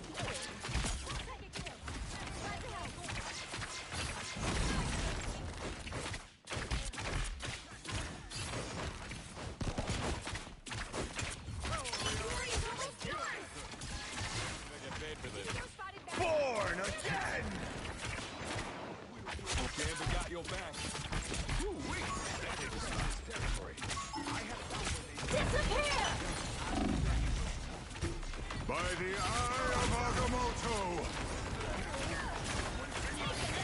Deadpool's down. They sure got the cover. Let's keep fighting until we have a winner. Okay, we got your back.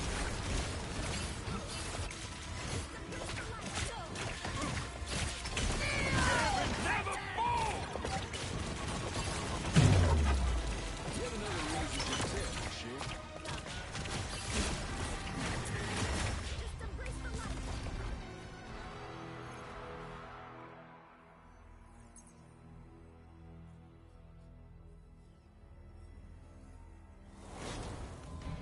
Another epic victory! Big win!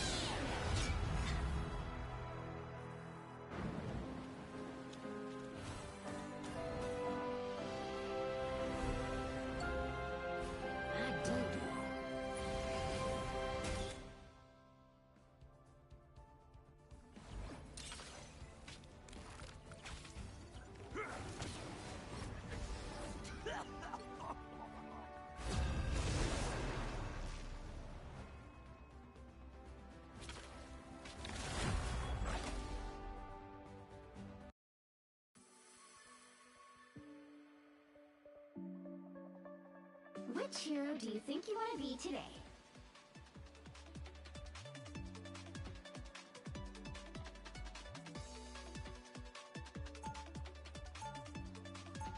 Make way. Make way. I am Loki, goddess of mischief, and the queen of Asgard. Now, who am I gonna banish from this match?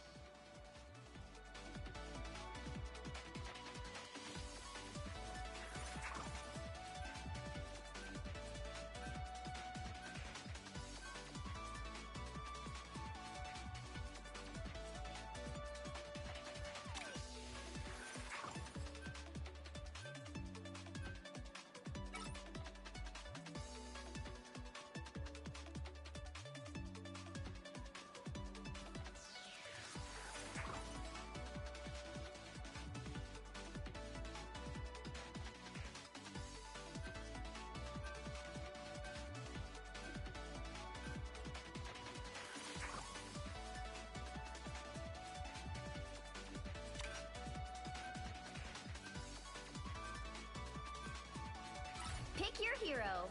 Or villain, I'm not judging.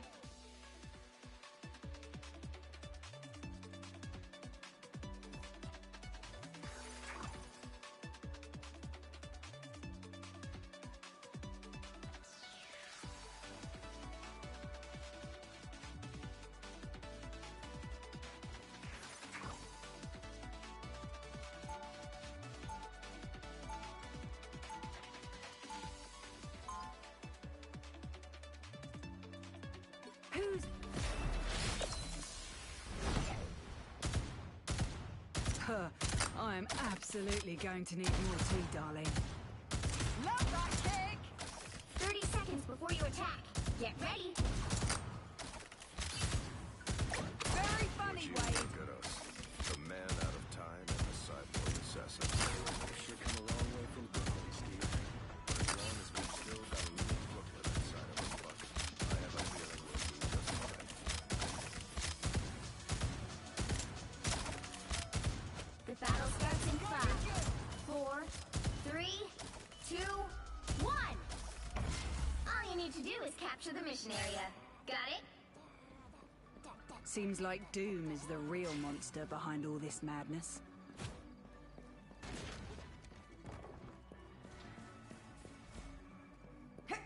Diablo's hungry!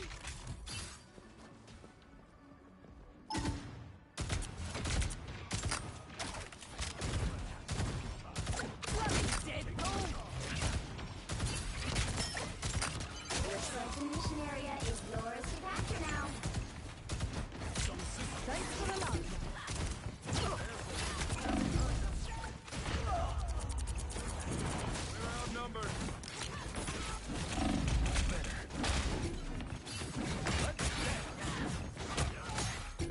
why there are still monsters on the loose.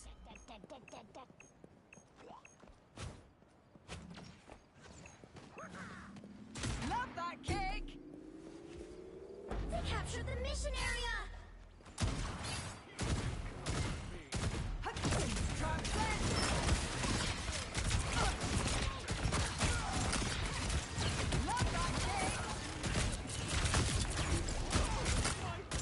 Thanks for the love, love. Looks like we've got ourselves a party.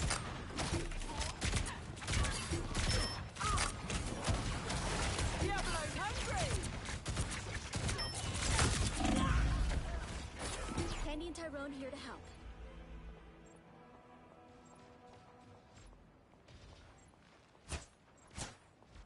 Whoever took me out, you just made my list.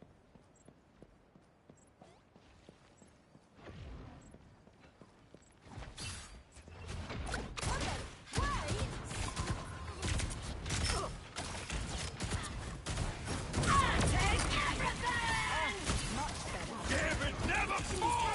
Progress has crossed the halfway point.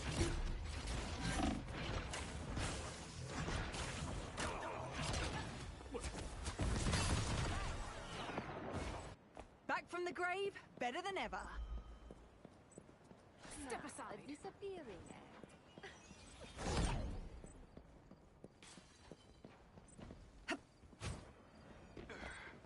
I see. Here they come.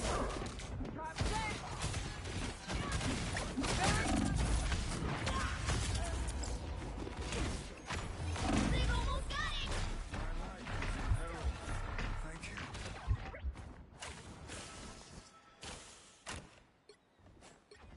The moon gives me strength. Co-op time! Us against the world! Watch me soar! Keep fighting until we have Very much. All right, that feels better.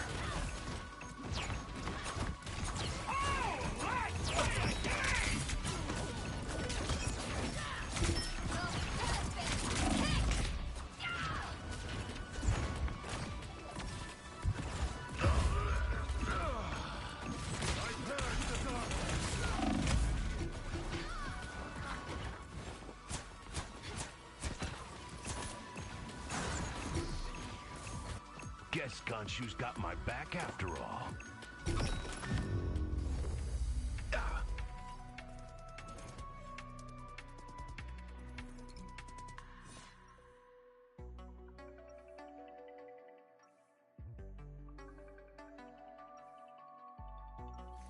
The moon gives me strength.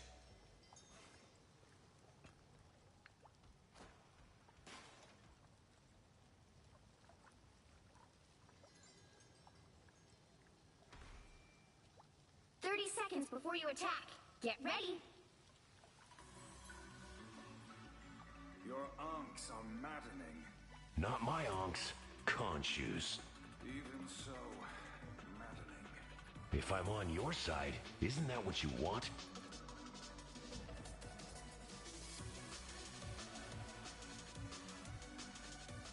The battle starts in 5, 4, 3, 2, 1.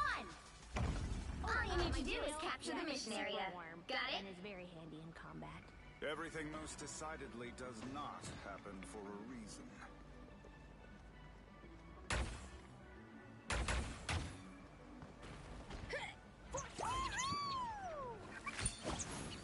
Our enemies are near. Let the devil out! I unleash the Ashanti's power! Looks like the mission area is yours to capture now.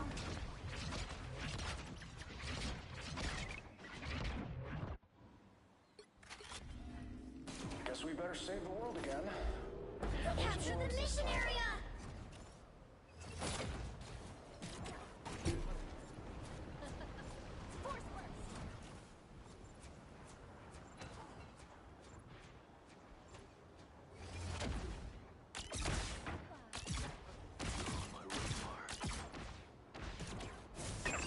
To attack.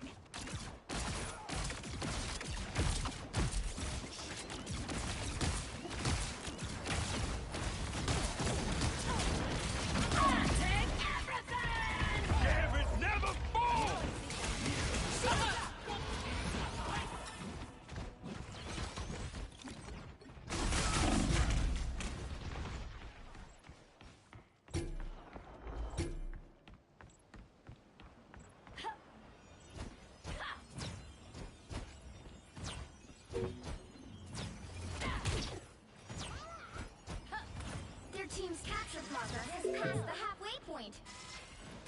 Iron Fist will answer. Us against the world!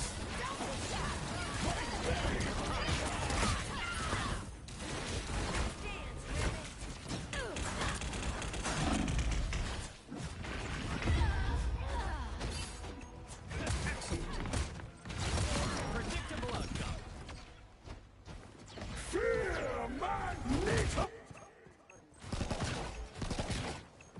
They've almost got it!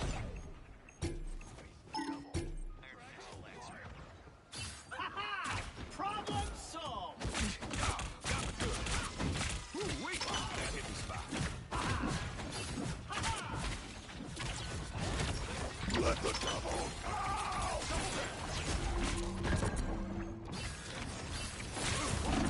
You'll have to keep fighting until we have a winner.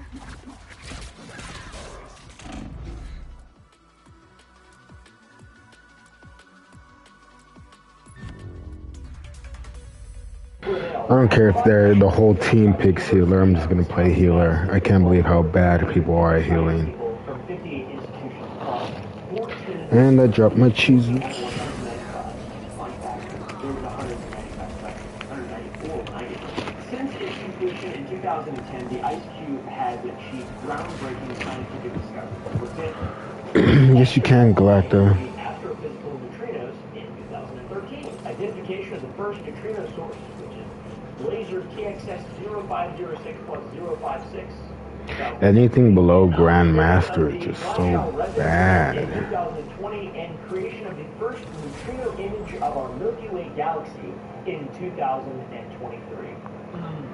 Milky Way. Remember that doctor's appointment you were supposed to make a little while ago to get that ball checked out? Yeah, that's your ball somewhere.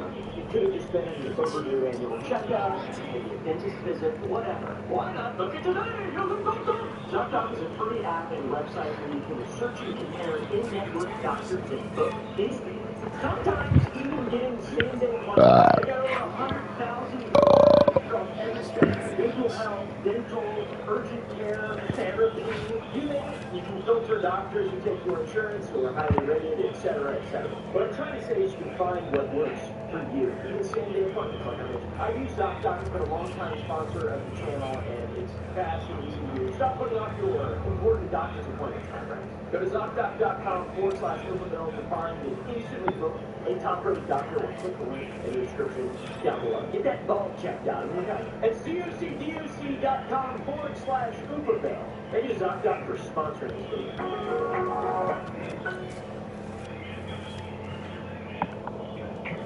Two pizzas and 2 sides for just $19.99. Domino's Perfect Combos got you covered. When I'm working on a new project, I work with Codex. It quickly finds me relevant files and explains what they do, which gives me more time to design the best approach.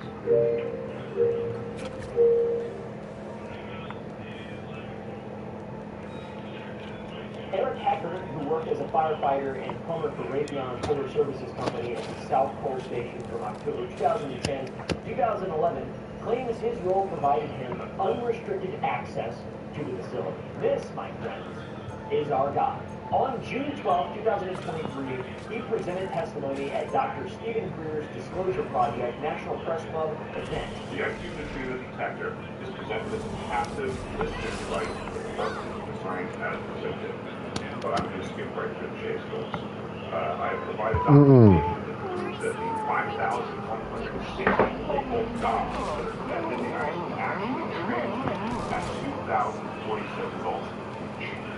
That means a long list of things to consider. Dr. Stephen Greer, by the way, a foreign intelligence asset, it seems like. But he claims the 5,000 dots can transmit at 2,047 volts each, making it a direct energy weapons platform, as well as essentially an air traffic control tower for fast and light vehicles, aka aliens, dude. Holy shit, it all comes together. But where's the relic at? Where's the holy relic at? I don't know what the holy relic is.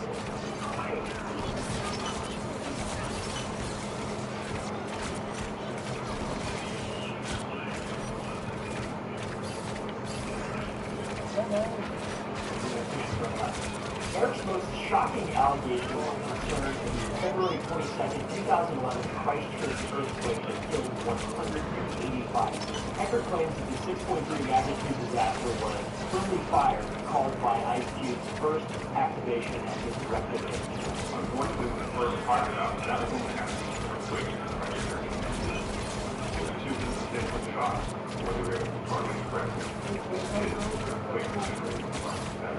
He also alleges in discovering an operational ELF, which is an extremely low frequency system at the station, despite being told it was dismantled. And I found this system in fact up and running, utilized 50 other systems for various purposes. ELFs are crazy, rabbit hole like, I don't know if ELFs are real, or if any of this stuff's real, but it's pretty wild. There's also reported witnessing a powerful green laser from the atmosphere research observatory that he connected to weapons testing or long-range communication with Chicago. They're powerful.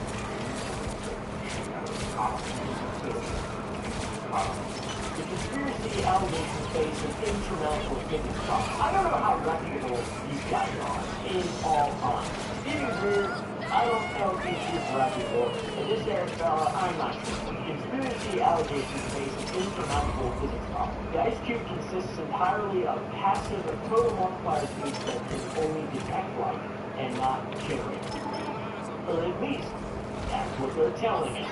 The sensors are designed to register single photons from Cherenkov radiation. They don't have any mechanism to produce energy being directed or otherwise, and the domes are buried 1.5 to 2.5 kilometers in solid ice, making surface energy projection physically impossible even if they could generate it. Oh, and maybe that's what they saw. Eric Hector went on Sean Ryan to share this evidence as well. Is he exposing a conspiracy, or is he a part of a psyop aimed to stir further conspiracy about things that are completely dangerous? What are we supposed to do about something like that, right? Yeah, it's like, what? I can't go there. For one, not because they don't want me to go there, but just like, how do I even get there? Where is that? It's far away, dude. And it's cold as shit. It's cold as shit. I'm not going there. I don't give a any conspiracy level, any local government conspiracy. I can just walk up to somebody and shoot. No, I'm not.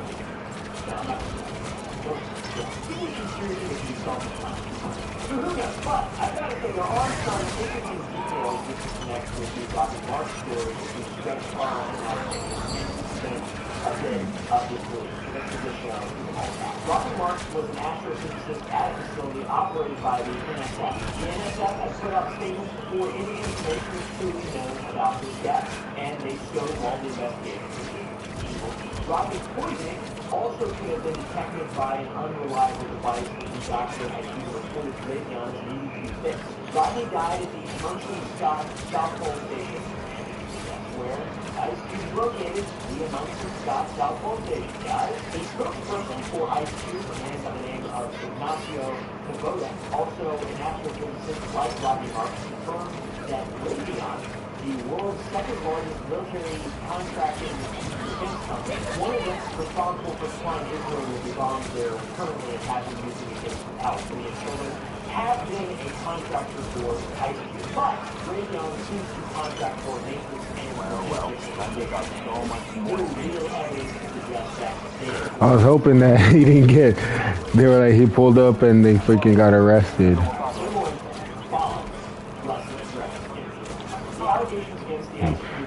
Mute yourself, Greg.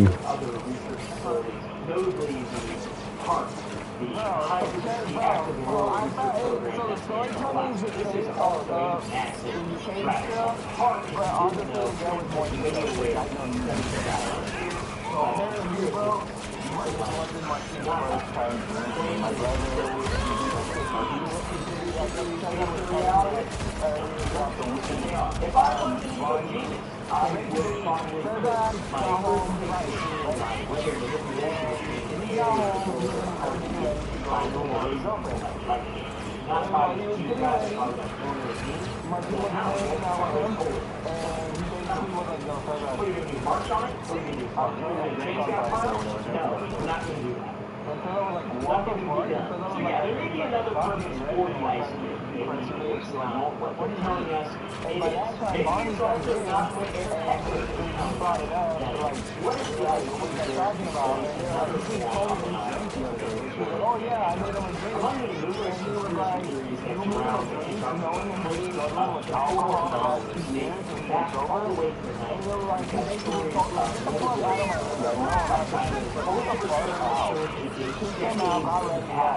just possibilities of the time. I thought it was so decided to do a phenomenon story about a U.S. physicist named Dorian Lee.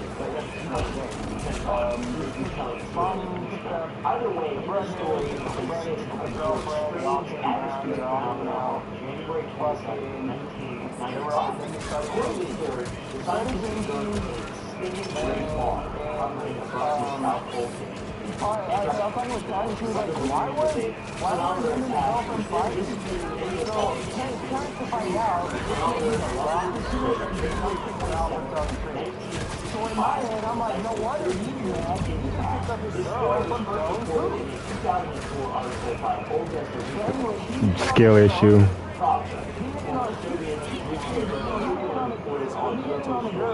Bonnie gets into it.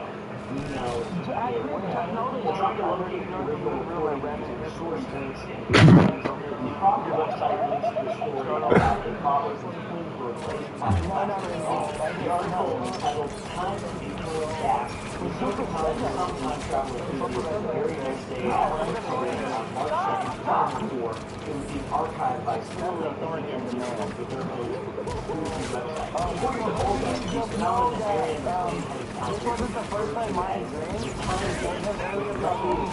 White House at any point the CIA was turned on like this already, bro. And like the president said, like, not the president, but told him like, yo, like I actually dropped this shit. And it was upset. It was like, get the fuck out of my room, bro. I don't want to do this right now. Searching for Mary's between, this system only turns up retellings of the story. No pictures, no credentials of the person. Is it a man? Is it a woman? Is it a binary person? Is it a judge? Who knows? Maybe it's all made up. The article Biden is trying to inspire up-and-coming Soviet scientists and discovery costs. Or maybe Mariana claims the example for the girl.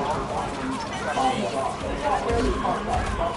So when you are missing like no story, go.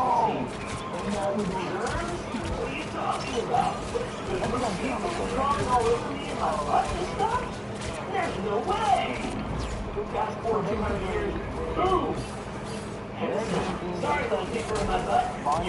Our anomaly is a vortex. I'm not using enough. There are rumors and stories about coming up and moving forward around the world. At this time, you know this one was a position for on the channel.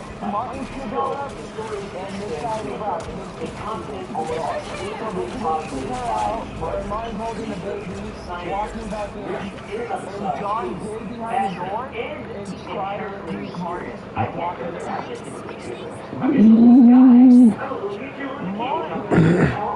no, Martin's coming in holding John. Well, some of it is his fault. Well, what the balloon time travel stories lack some. So he's holding the baby, and he's trying to excuse Martin while coming in after kicking the girl out. And Martin just laid it in on him.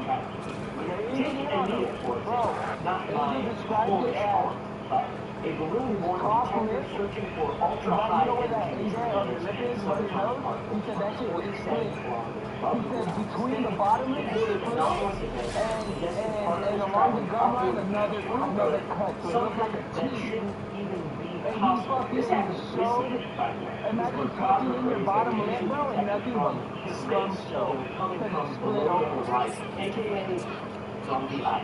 Now, swollen. Eyes closed. Purple. Homer was just sitting on the roof. There's a thing in the ice. What did I do to deserve it? What did I do wrong? that's not real, okay? Let's hope that that's not real. But if it is, I'll be able to check yes. The standard model of physics suggests such a thing shouldn't survive training 3 years. Yet, there they were. Here they are. There they are. Up in showers, were emerging from the ice to energy so high that standard model physics could not explain it. In some respects, But my team's so bad. My team, if anyone like, yo, why is he throwing that? I'm like, bro, you almost killed someone. There's a lot of reasons. He shouldn't have been around those people. He shouldn't have been drinking.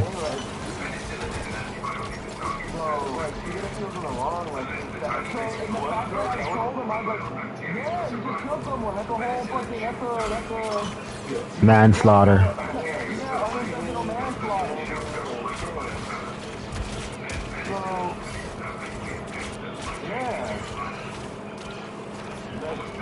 Tried to sneak him, Martin whipped his ass, and Martin just failed bad. And he kind of resorted back to Bonnie. Bonnie should have given him a drink. Not that it was Martin's fault. Martin should have been drinking in general. No, it was his fault because it's a yes or no. Am I gonna drink? And he chose yes. That's your fault.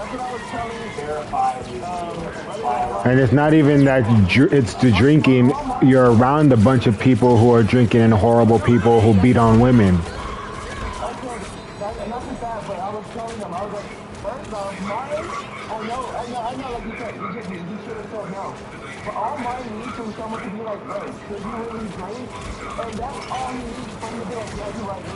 But then he's also a grown man with kids. He shouldn't need that.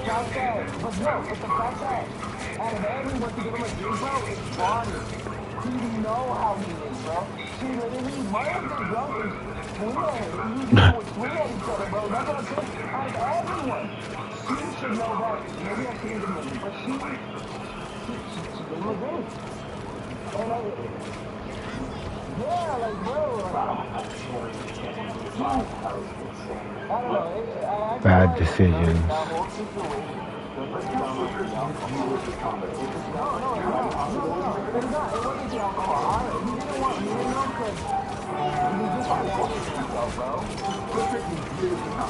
Oh yeah, he almost killed somebody.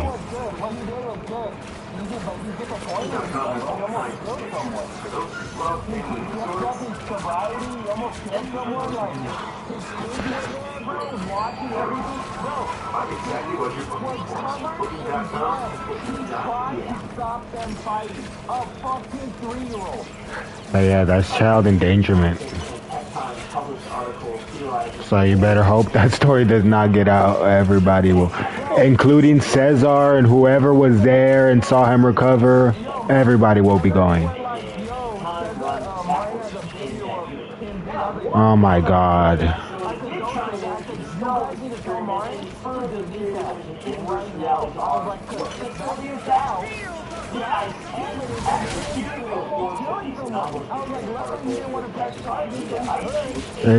If that video gets out, the state will press charges, no doubt. 100%. Because it's just an assault on video.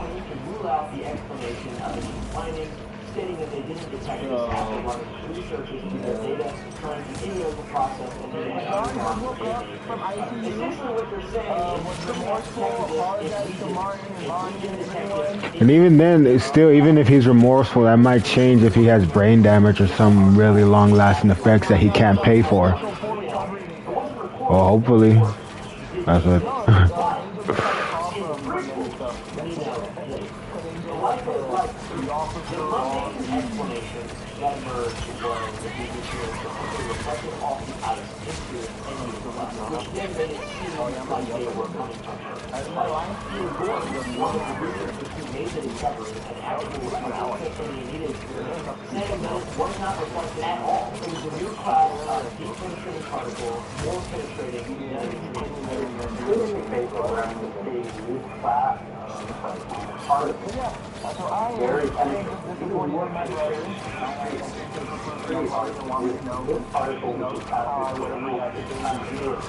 I am proud of him that he stood up for everyone with a take on him.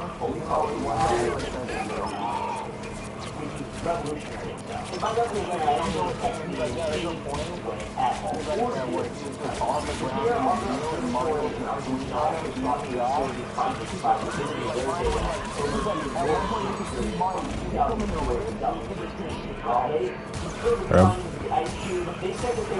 That's assault.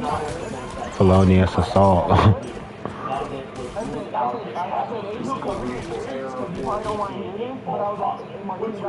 I don't know. All I know is I just see people are creepy and they're freaking me out and I'm not having fun.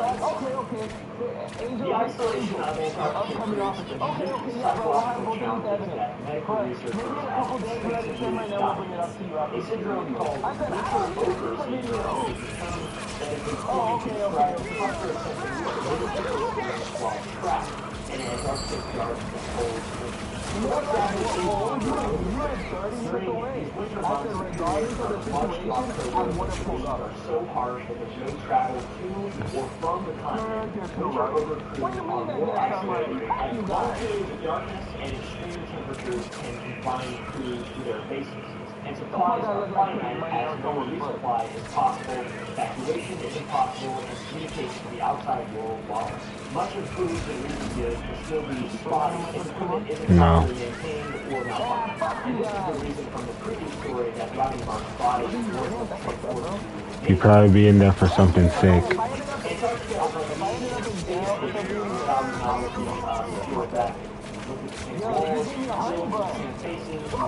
Privacy, it can be a test of your mental limits and your ability to adapt and overcome stressful situations. Antarctica serves the European Space Agency as what's referred to as the White Mars Project, which, if you couldn't tell, is an analog environment for all you study long-duration space mission psychology by exposing things to a one-to-one test of a man-made So space agencies are using time in Antarctica to test the massive human resilience through a spacecraft, which is literally the final frontier. People say,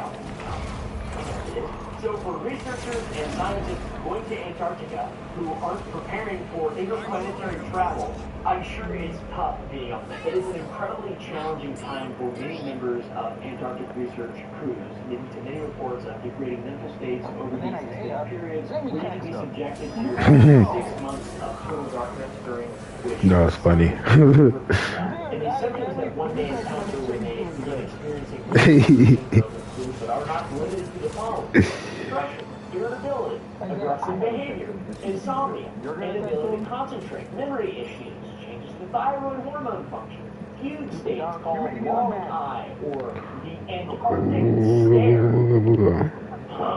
Even our old friend the NSF has shared that during the 1989 winter season, more than 60% of crew members experienced some combination of winter-over symptoms. That is insane. This is a legitimate risk that one must consider when joining winter-over crews. And a case study research article published in March 2020 revealed the true severe psychological stress of a 21-year-old geophysicist called Albert in the study who had no prior history of depression or thyroid problems. The study aimed to take 5 measurements over the arrival of the station in July, the equinox in September, and the winter isolation period in January, spring, and April before eventual departure in June.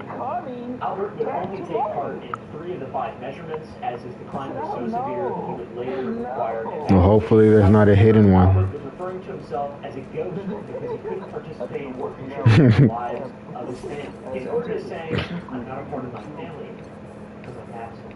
I'm just a ghost who appears from time to time on the computer." And by the January measurement, the feeling of being a ghost had only gotten worse for our little buddy Albert. It wasn't just a ghost of life at home, but also at the station. The study outlines how Albert became completely detached from his colleagues and experienced a sharp decline in his mental activity. The following piece of what he's quoted as saying in the study, but refined down a bit. That's why I said it's corrupt. Before I came here, I recognized That whole situation is corrupt. now, it's nothing like that.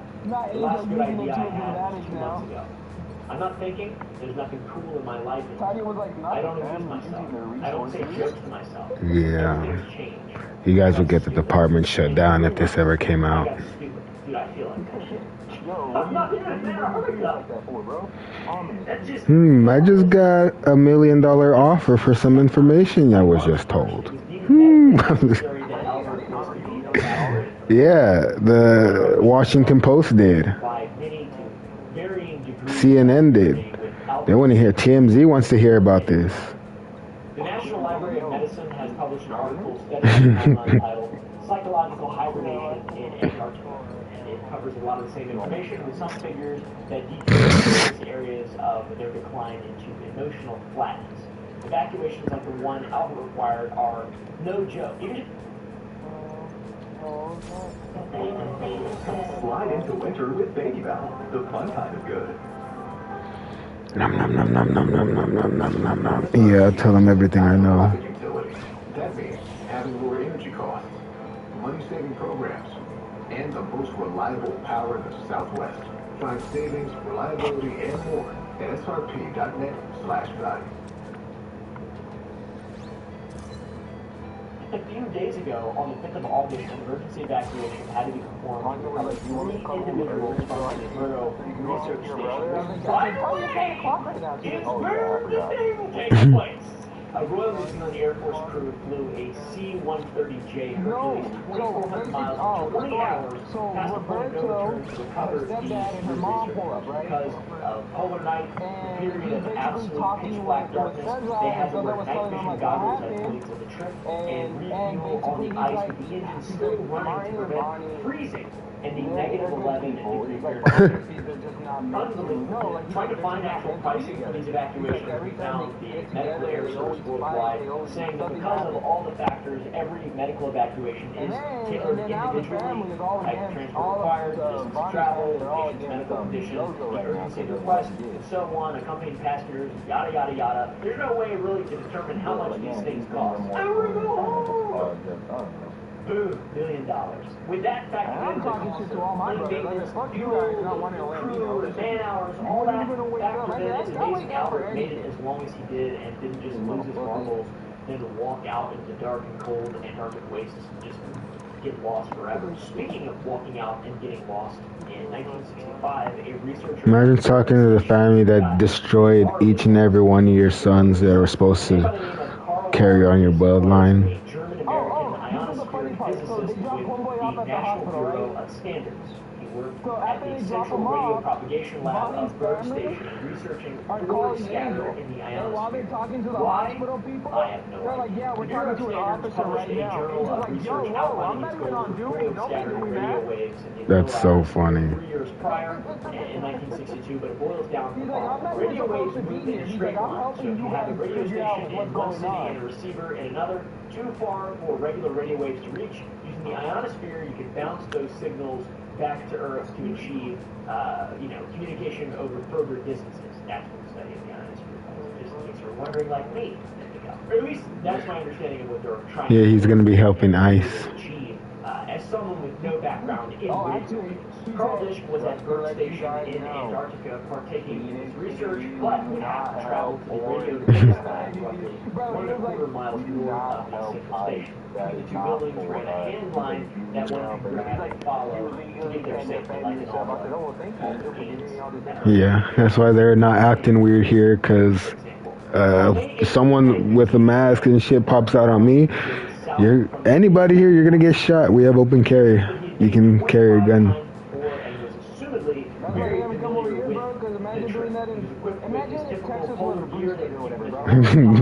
In the freezing, negative 45 degrees Fahrenheit cold, only made worse by the 35-mile-an-hour winds.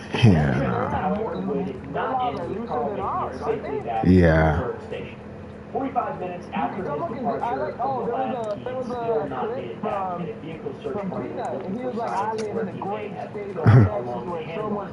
An hour and a half later, at 11:30 a.m., the trail was seen headed southwest of the lab, ultimately west of the main structure of Berg Station. They went for 4 miles before the crew needed to head back to refuel.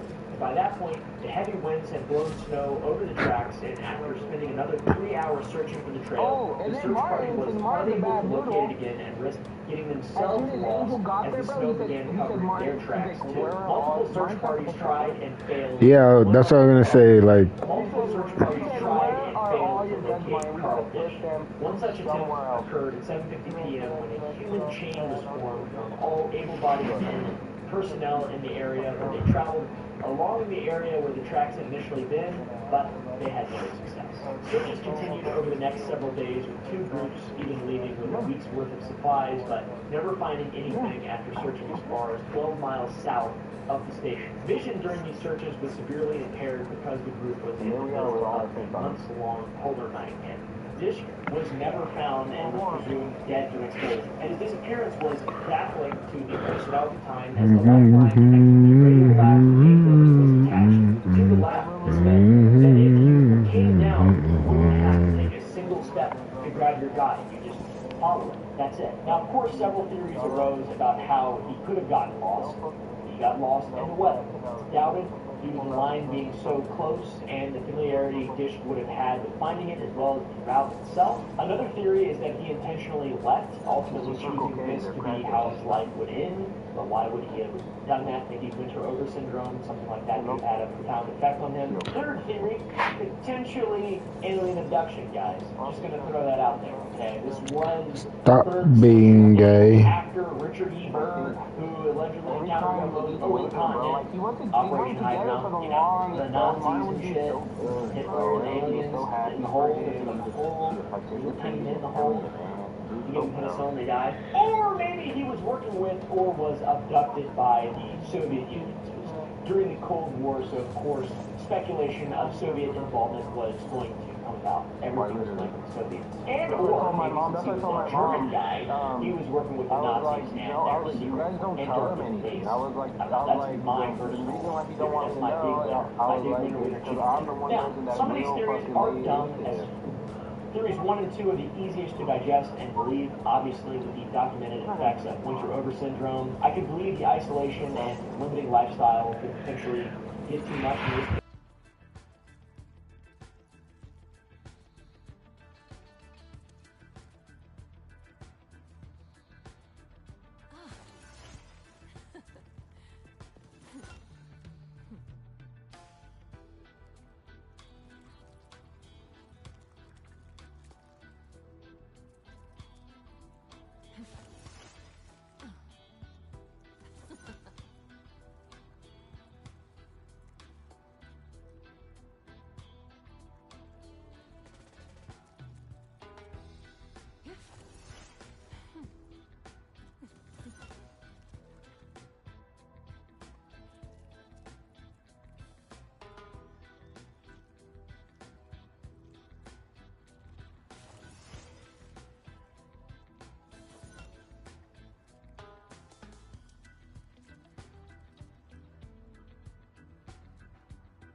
It's because he needs one of those accessibility controllers. And the systematic dissolution of all social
can't see your penis anymore.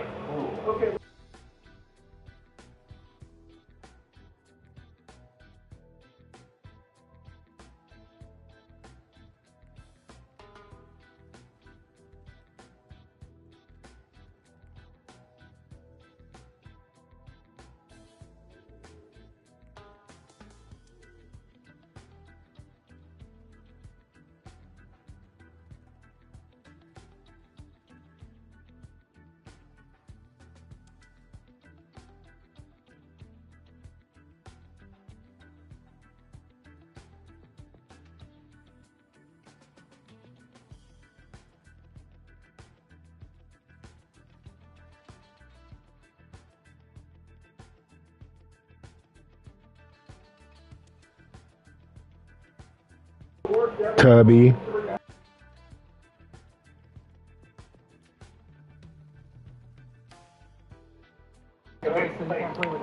Do the truffle shuffle, Alize.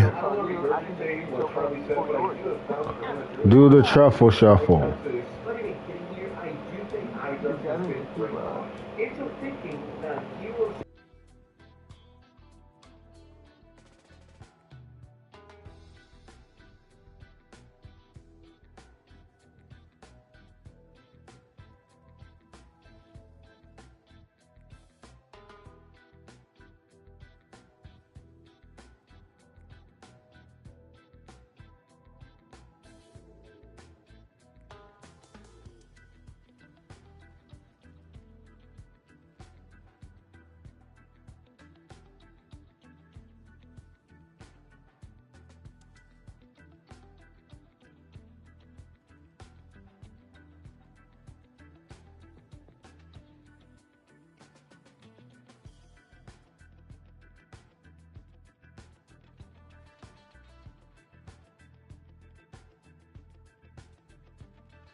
Set Arizona 3 free.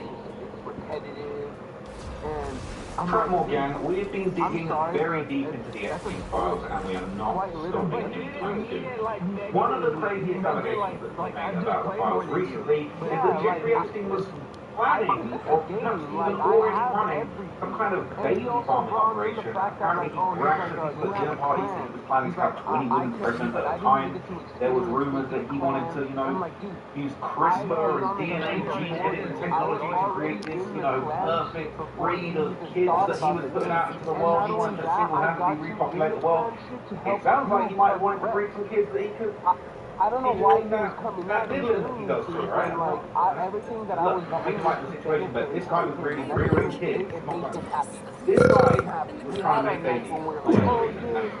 Okay. Now, in this video, we're going to dig deeper into some of these rumors and allegations that Epstein was actually breeding humans on his Zorro ranch in New Mexico. And a lot of people are asking the question, did he actually pull it off? Did he actually create these children? And if he did, what happened? I only got defensive. Now, the first thing I want to show you in this okay,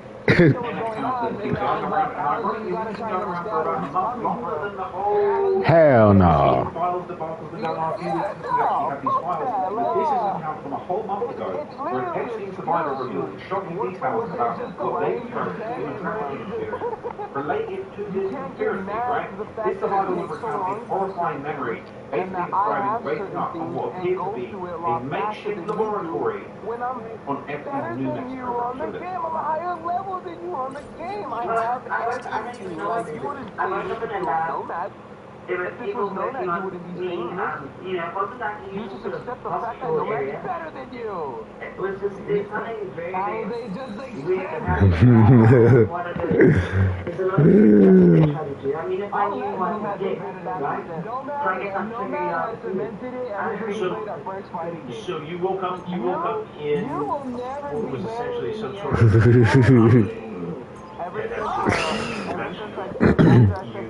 saw them committing some sort of medical crime, some sort of procedure behind you. Did you ever feel any sort of discomfort? Well, it is to someone with no skill. I know you've got trauma from the whole experience. The truth hurts. Was it? Yeah. Yeah. They took things serious to me, and I know they did, because I've had to use myself many times in my life. So she said she woke up in a lab, she felt like they were experimenting. It's a pretty dark account, okay? She's saying she doesn't even really fully understand what she actually went through. It was such just a bizarre, horrible thing that she kind of tells her during interviews. But interestingly enough, okay, these claims, they do actually line up with pretty disturbing details that were apparently found in the Epstein files themselves regarding an actual alleged where victims of Epstein were actually taken to the ranch or other locations and reportedly impregnated, likely with Epstein's DNA. It's gross, but this is what's going on. This is what they're saying. Sucks anyway.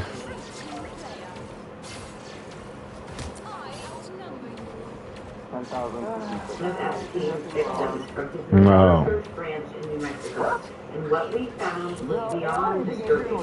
Children were pregnant, infants who did not survive, babies had complex formaldehyde for their mothers to see. There's so much healing. Most of us here Basically because I was really mentally and non-gamer, like in general, like, hey, I play the game more. I used to play it more, kind of took games on the This may have been the purpose of the New Mexico Ranch, a place that was never fully investigated. We know about the island. Yeah, I was like, that's like if you guys got angry at me for beating the shit out of you in fighting games. It's like, what did I play this? The fighting games are like my games I fucking run. It's not like, yes, it's a skill issue, but like play more, be better, dude. Fucking learn the game. Actually sit here and play. Don't just be mad you can't keep up. Written partly in code with magazine clippings. It reads the way a child would write when they're scared and being watched. The writer documents repeated pregnancy. She writes It just looks too ugly for me. texts were positive about being withdrawn from others. Both. She calls herself an incubator. I am nothing but property, she writes. She describes forced medical procedures, shock, intense pain, babies being born alive.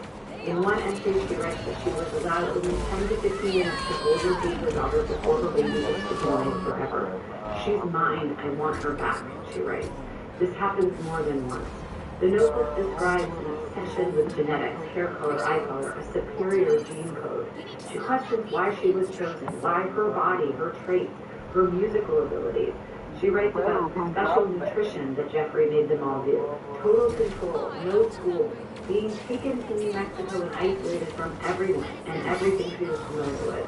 When the writer reaches for what she cannot say directly, the notebook shifts and the language changes to sort of preservation, the ability to try to explain what she can't. But in this not so childish way, she is trying to account for the trauma that she is experiencing. And this, while it really proves nothing specifically about the ranch, it's definitely showing us that there is evidence, accounts that were written down, and nothing was done. So the question isn't just what happened in New Mexico, it's why it was never investigated. Follow for part 2, and tell me what you think of all of this. Lord P is a not-for-profit utility dedicated to Battlestar Energy Co-op, money-saving programs, and the most reliable power in the Southwest. Find savings, reliability, Is it a gay question? Why do you guys call Carlos Pizza? Carla, so there was just a transition of name over the years. So Carlos, Jury. Carlos, like to be called Lito, like So, look, this is dark, right? Like, we're hearing reports. It was a real baby farm, there were little girls there, you know, they said the blue stuff in notebooks that she was writing details about what was going on, what was happening to her, and it's just really, really sad to even hear. I mean, I don't even want to believe that it's true, but I could believe that it's true. Now, what's really interesting, okay, is there's actually been some comparisons to other situations, and essentially there was another very disturbing case, okay, where essentially there was another disturbing case, right, where basically a Canadian billionaire fashion mogul by the name of Peter Nygaard, okay, he apparently had a situation that was similar, and some people have actually been comparing these things to each other, the Zora Grant and what apparently the Peter Nygaard guy has done. So let's take a look at this, right, it says Peter Nygaard and billionaires talking about aborting black babies for their stem cells. This is wicked, and the fact that we didn't have to go to Rumble to watch this might be telling, okay, but let's see this clip. We might learn that maybe Epstein wasn't the only guy with these kind of twisted ideas, weird, greedy, I don't even want to say fetishes, but ambitions. It's disgusting and gross, and apparently going on at the highest levels of society.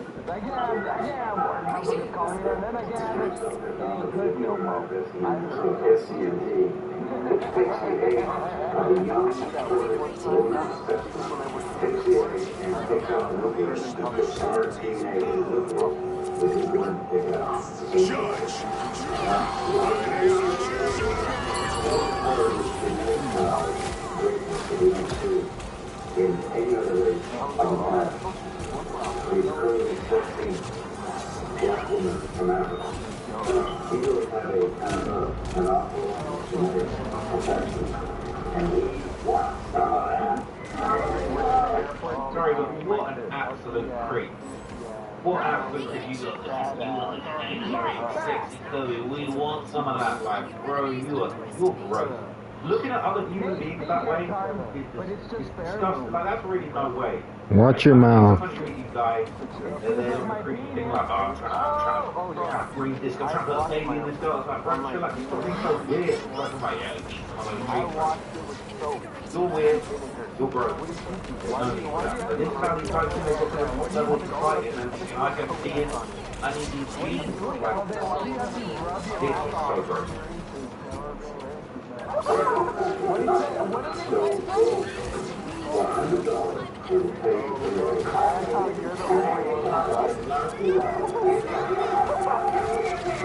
The girls for $100 will pay you for your ex. Well, smooth move, buddy. Real smooth talk with it.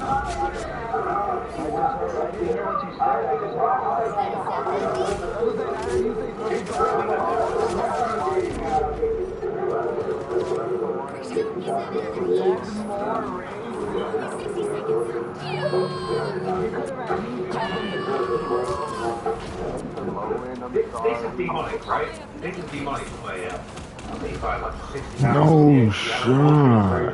Very valuable, right, bro? You're a fucking fool. You're a bunch of fools.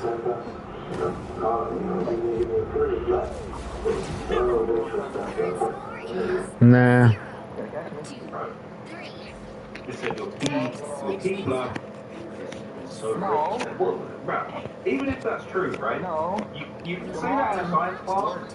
You're out at dinner with fine females. Talking about the P blood. What the hell? At the front. Hang it up. I just looked all of these guys up. You know what? Take all these guys, put them on the island, and just let them I will send you to jail.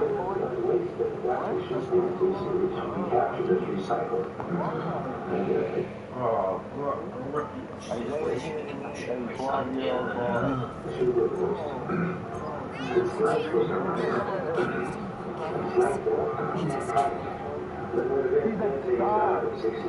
this is the definition of scaring the hose. I don't think there is a single way that you can scare the hose more effectively than talking about eggs. Are you joking? This is a joke.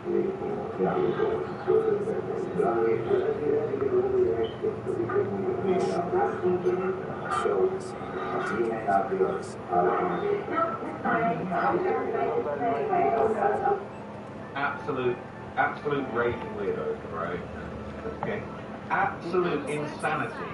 How is this even possible? Now, you might be happy to hear the next piece of news, okay, that Peter Nygaard, right, I'm not going to unpack his name, but Peter Nygaard, okay, he was ultimately sentenced to prison in 2024, but it's very interesting, there's some striking similarities between how Epstein and Peter Nygaard were using as well.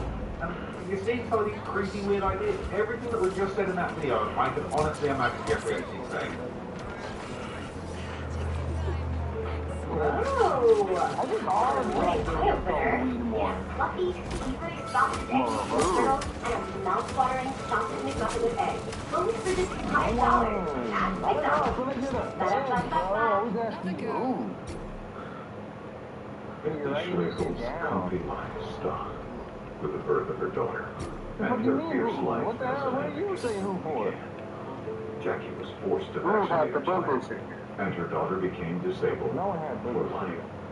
So Jackie Schlegel mobilized over 100,000 women and fought forced vaccinations until every woman and child in Texas won. Schlegel even won the endorsement of Governor Greg Abbott. Now let Jackie a few.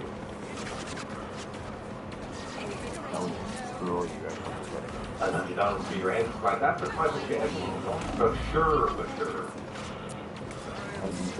If the explosive lawsuit that prompted comparisons to Jeffrey Epstein and the island where he alleged to have molested young girls. But this case involves the well-known fact. Okay, how was it? He had an island as well.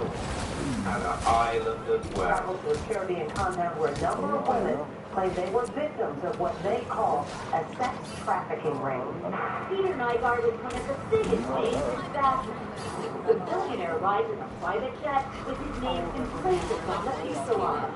His flagship store is in Times Square, and he always is surrounded by beautiful young women. Perhaps that is why the 78-year-old billionaire uses anti-aging movements to stay incredibly fit for a man his age. Nygaard owns homes all over the world, including his exclusive in the Bahamas, where he entertains Brittany Prince Andrew. Yes. So, that's twin. That's Epstein's twin. You got an island, buying stem cells, he's buying the black market new blood, and he's chilling with him. He's chilling with Prince Andrew on the island. You're twins. Those twins, man. You're doing exactly the same. That's the same British royal linked to the Jeffrey Epstein scandal. Like Epstein, Nygaard has a luxurious compound in the 76th This is the private Nygaard Key. Yes, it's named after the fashion tycoon, and why not? He owns it. It has a beachfront mansion with an aquarium, a helipad, and a casino. But now there are allegations that Nygaard was using this exotic paradise as a sex trafficking ring. It is the most shocking thing I've ever heard. Attorneys Greg Gut. But Epstein wasn't even the only guy doing it. Epstein wasn't even the only guy doing it. They have islands, these billionaires, they got islands left, right, and centre. They're trying to have breeding programs. It is despicable. Lock them all up now. Lock them all up. Kessler and Lisa Haba just filed a lawsuit against Nygaard on behalf of 10 women identified only as Jane Does. The retarded women that he felt were the most attractive figures that met the body type she was looking for. And he knew whatever was to make sure those women ended up in his bed. When you saw these latest allegations, were you surprised or not? We already all agreed. Victoria Garnet said she was Nygaard's personal assistant for a time in the early 90s. So I come down in the morning, looking absolutely dreadful, and saying, can you get us out of here? Can you get us out of here? Judge! Saying, no, we can't. We're going to bring her around, so... You missed your late man well, like, she looks like a haggard to your late. He's going to go off thinking the same like that. I'm now on the beach in front of Nygaard's private estate here in the Bahamas, and as you can see, as we're watching them, the caretakers are watching us. How long have you worked here? A while? Are you aware of the allegations that have taken place here with the party? This state is filled with Mayan architecture with a dozen Havana-style residences. I'm not gonna lie. Peter Nygaard is kind of island modern Jeffrey Epstein. He's got island mod. This island is way better than Jeffrey Epstein. It looks kind of like an adult Disneyland. These attorneys say that since they filed the lawsuit, additional women have come forward with similar allegations. We're scared. So look, right? Epstein got island mob. There was a better Epstein. Someone was doing things than Epstein. I'm not saying it's good or it's okay. It didn't happen. But Epstein. I just got mobbed, man. That's embarrassing. Jeffrey Epstein's island was supposed to be compared to that. That would look like, like you said, it looked like Disneyland. So anyway, okay, this basically brings it all back to Jeffrey Epstein. This brings us back to Oh my God, no. I think maybe relates to this baby factory theory. I go back down watching. Sort of very unsettling catchphrase of being a bunch of times in these files. And that's some very bizarre references. Jerky. Like, I guess beef jerky. The return, like if I was in reviews for a first time very embarrassed. Apparently the word jerky is getting thrown around in emails. And people... Oh my God. This is going around r/Epstein. That they're 100% not talking about jerky. I mean, I'm concerned after being on and then being back on Monday night, somehow I have no jerky again. Very, very annoying. And then Francis Darby said to Jeffrey Epstein, I have jerky ready to mail today. Okay.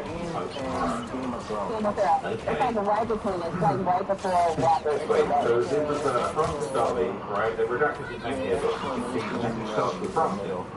Right? Francis has plans to come No. tomorrow to show me how to make it. If he can't anyone, he would also bring you a taste of his new Jersey restaurant from the restaurant and send them on hello. He's working at a restaurant called Cannibal and Curse. Wait for it, beef jerky and steak. He has time at 3 p.m. tomorrow to go taste it. What? Another message, subject, jerky. Right? What? What? What?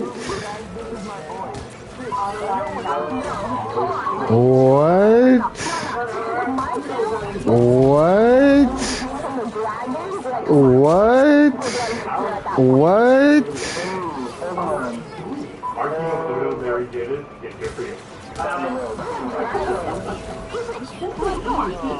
Oh my Jesus. What?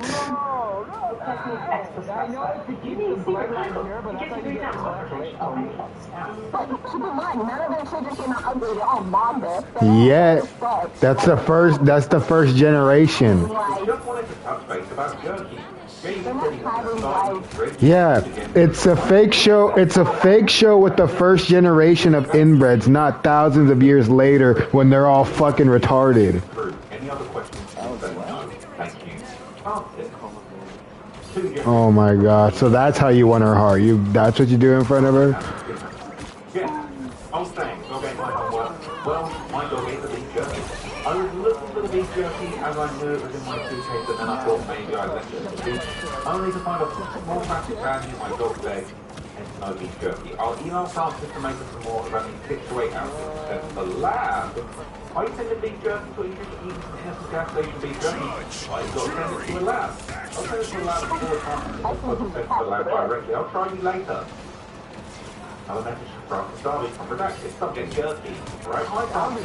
Jeffrey Epstein has asked me to email you and ask you whether you would be able to teach me to make the beef jerky.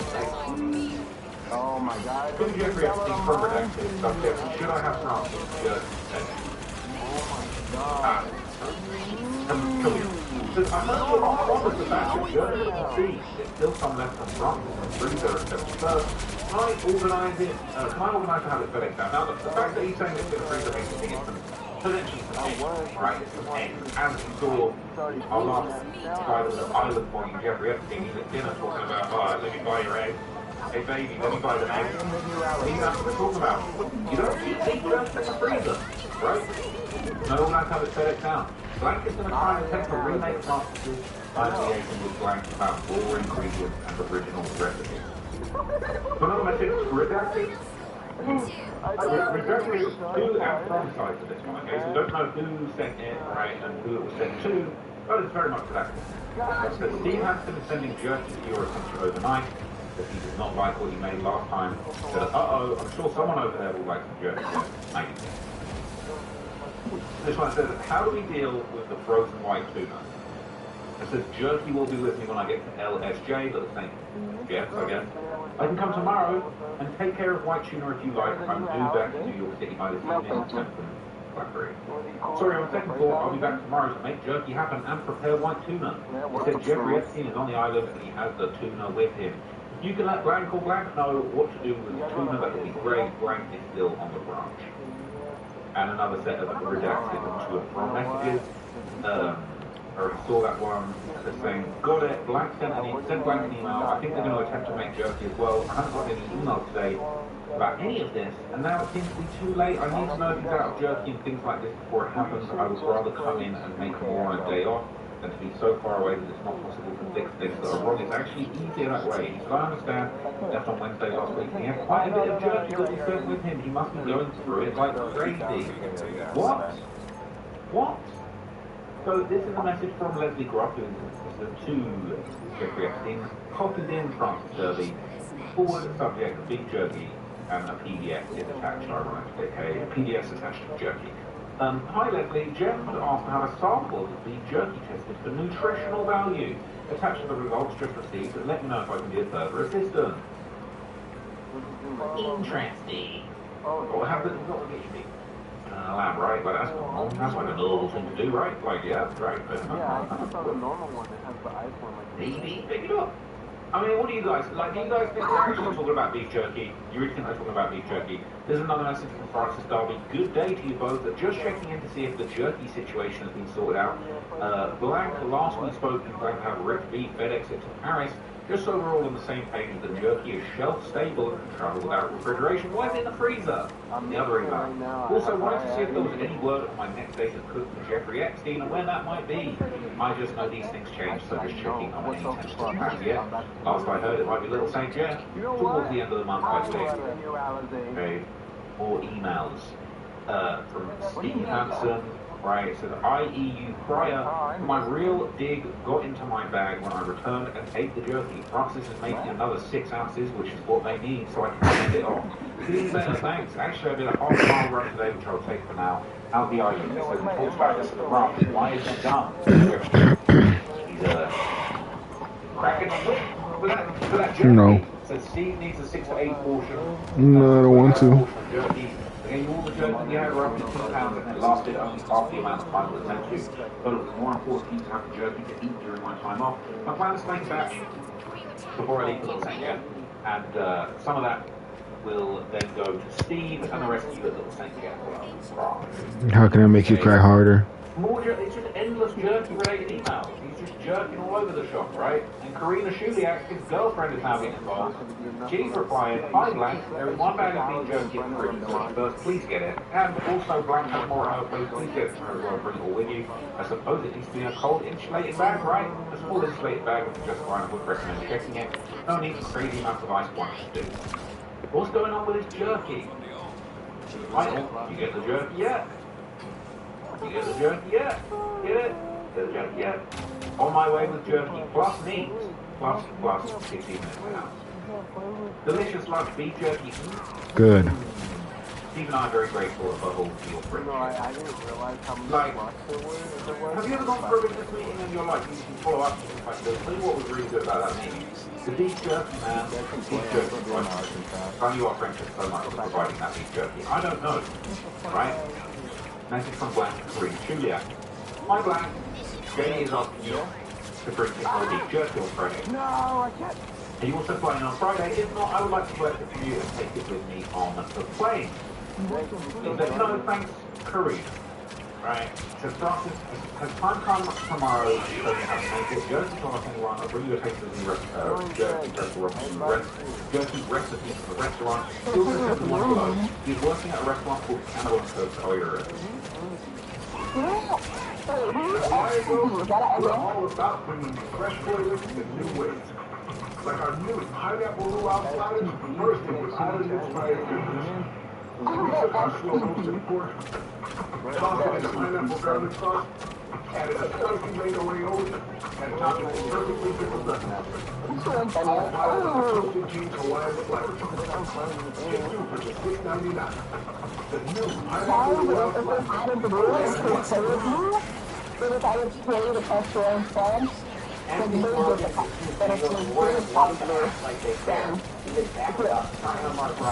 would like to inspire, we're the husband and wife boxes.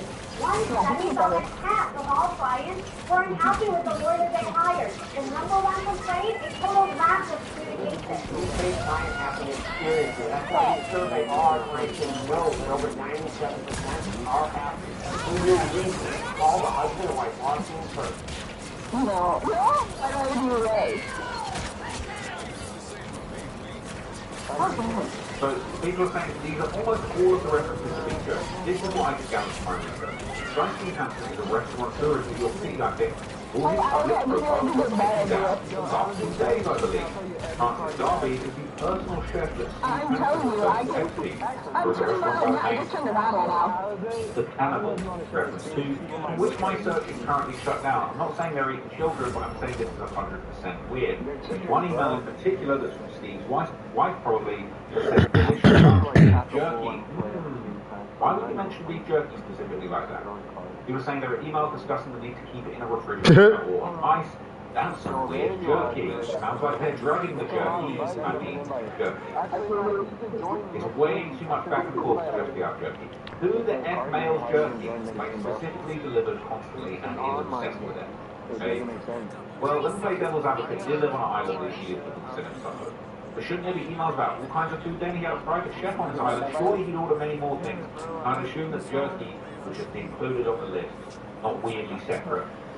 It's got a whole... I need some jerky to hurt me up. You've got a whole protocol for jerky, right? People are defending him. They're saying, to be honest, I'm pretty obsessed with Bill Farmer form of jerky, and if I could afford it, I would basically do that. There's a non-zero chance that Jeffrey Epstein got hooked on some high-protein, pure carnivore diet, eating just fancy jerky.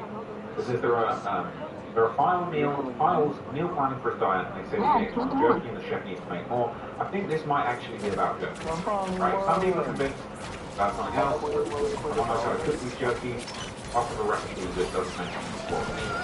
We don't know jerky. If it doesn't include stem cells, I'll be disappointed.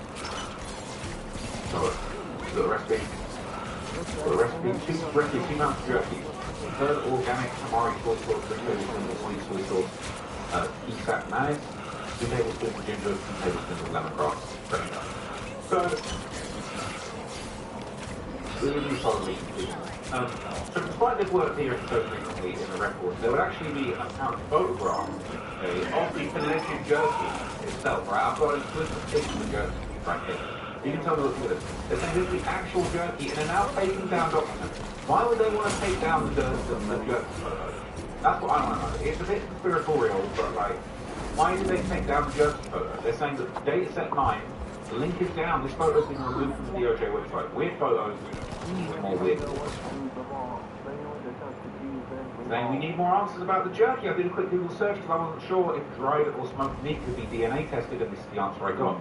Any type of jerky can be DNA tested to identify the animal species used, even after it's been cooked, cured, or smoked or dried. DNA analysis is effective in detecting various species, including beef, pork, venison, chicken, duck, and in some cases, unauthorized species, aka man.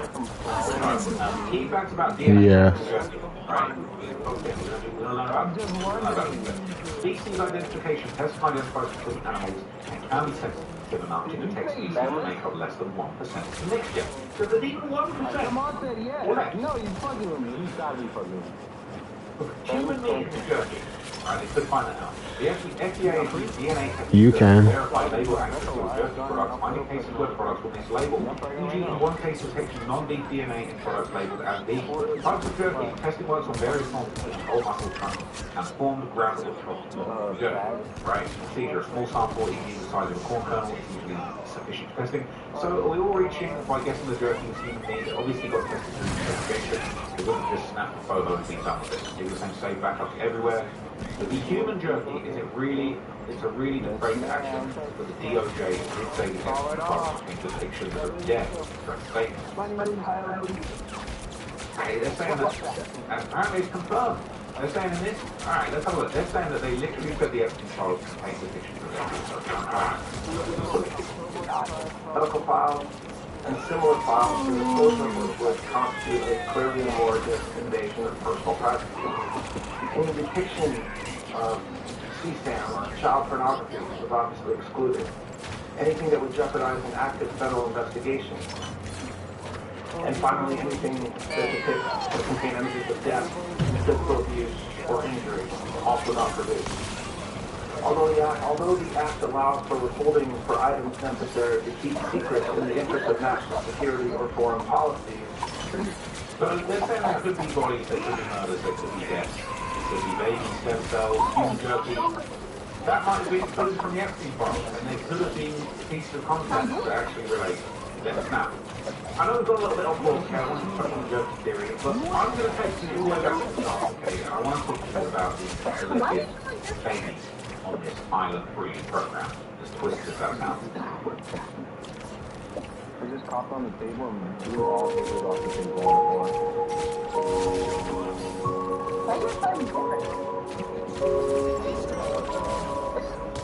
No, I'm the point is put down on the seat. Yeah, they're different. The spirit of Kentucky. Yeah, and so that's one different. So I'm fucking That's rude. You're supposed to be for the girls. I can take that out. You are not a feminist. Discussing trying to get to the bottom of this and basically asking that question I asked you earlier in the video, where are the babies? Where are the children? This is an r/Epstein 12 days ago. Because where are the children? Babies. Lots of evidence around breeding, taking babies from the girls. Yeah. And the Zora Ranch being for creation of children. If the billionaires got all of this for free, I wonder if the ultimate goal was to get the young Of course so. sell the babies and be the leverage. Bill Gates noticed a good example of how he likes to use leverage. Damn. Why did you take shot at the one who wasn't talking? But where are the others? What happens to them? I can imagine Prince Andrew's child would be expensive for example. This is insane. Too bad. Right? So there's another post from Ghislaine about collecting sperm and Duh. the only connection I can think would be that they run an 18 You should. with the IPs and the one with kids for their closest circle. If they wanted to blackmail someone from the circle, they would collect the sperm to get the young girl the child, and then the 23andMe test to prove paternity. That would be the most insane compromise operation in human history. That's insane. No, my God. Also, looking at the Gawker She's cheating. runway models of the West Victoria's Secret, in which case the point is that the girl Damn. indulgence. Ah, so funny. the word party implies. Okay? It says all evidence points towards breed gifted children, as well as farm children for black market use. That's so funny. Genetics, funded research being done for children for black market use. Even though they grabbed kids and girls out of the modeling industry that they were targeting by being pretty, and Epstein took special interest in these. Me either. I suspect a large number of these babies, if they were girls, have them over-harvested. I don't have proof of this, though, so grain of salt, but it would fit the MO. End up with an infertile young girl being useful by their standards. You can't naturally be impregnated, and you have an available stock of ovum you deem as superior to the rest. The crisscross cipher diary hints towards the possibility of being. And they're saying attempts to publicise this have been continuously combated. Julia Bryant attempted to have her diary and experience published in the book Life. It was abandoned because of the continuous death threats received by her and Cole. There are powers that still want to the corporation didn't end with his self-deletion in prison. The saying is going even further. Right, that's crazy. So they're saying this article is an example of 21 designer children in California being created by a Chinese couple. It's not entirely far-fetched that Epstein was doing something similar. But I wonder if getting into the surrogacy game could have made a lot of money having a stable of surrogates providing designer children for rich people. Some people are saying they eat them to be jerky, because why would they eat their prime collateral? If I wanted to blackmail the billionaire and keep the child, then on my basis later. Okay, so the classic example of this, where you would use the relationship further Epstein got mad. They're saying it's child sacrifice is the demon, so I don't really it seems they would be able to use the one derived from consensual intercourse as leverage. But for example, that Norwegian dude that's currently arrested for our work, but they can't do that with someone who's childless or gay. I think they have their strategies and deliberations, but they don't have to keep all of them. Yes, correct. Okay, so we know he was into medical research, we know he was into stem cells, all that kind of thing, right? I thought I read somewhere a few years ago about how he was obsessed with repopulating the world with his seeds. Wasn't he one of those type of dudes? I could be wrong with everything that's going on. Life seems more and more like a dream, like you think about that. Where are all the kids? I understand keeping their identities secret to protect them, but not their existence as control. Okay, there's another thread on Reddit where people are asking the same thing. What happened to the children? It seems there's enough evidence to believe that he did have this operation of getting women pregnant on this creepy ranch. I feel like we're hearing that more from the New Mexico ranch rather than the island. Okay, it's another post from our side. What happened to the children born from all these pregnant women? He was saying that who is the ringleader now? A network of more than one person. Hey, maybe Peter Nygaard, Jeffrey Epstein, they had it for someone else who knows, right? He was saying this, it isn't magically gone because of Epstein being gone and some of the files being released. John Liverpool through now is another person who's got to be researched and looked into if his network is bigger than just one guy. I think that they're maybe trying to use Epstein as a full guy, but the network is still out there. OP Death Eaters talks a lot about other people involved in it, and it seems to be a much wider network than is currently being talked about by the Special Investigation. That is dead by Epstein in 2022, and for sure what you brought to yourself. That's John Liverpool, he did a real shit. People are saying baby black market. You never heard about that? You mean to all these pregnant teenagers? And they're saying, again, some of the emails from Jmail talking about black market for babies. Okay? Spoke to this going on at Zora Ranch. She said on record that Epstein wants no money to do this, birth babies for black market.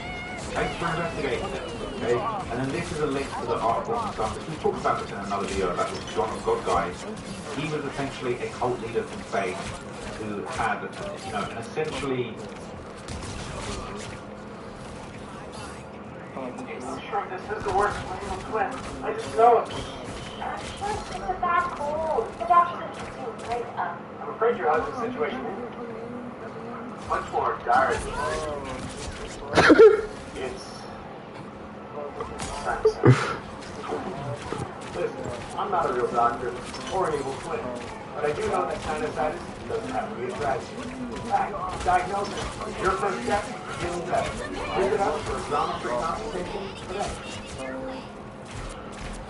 This small part is the difference between almost and orbit. Such a zonometry, where precision becomes real. Every pass, every tolerance, held to the highest standard. Zometry, call it art. We call it everything.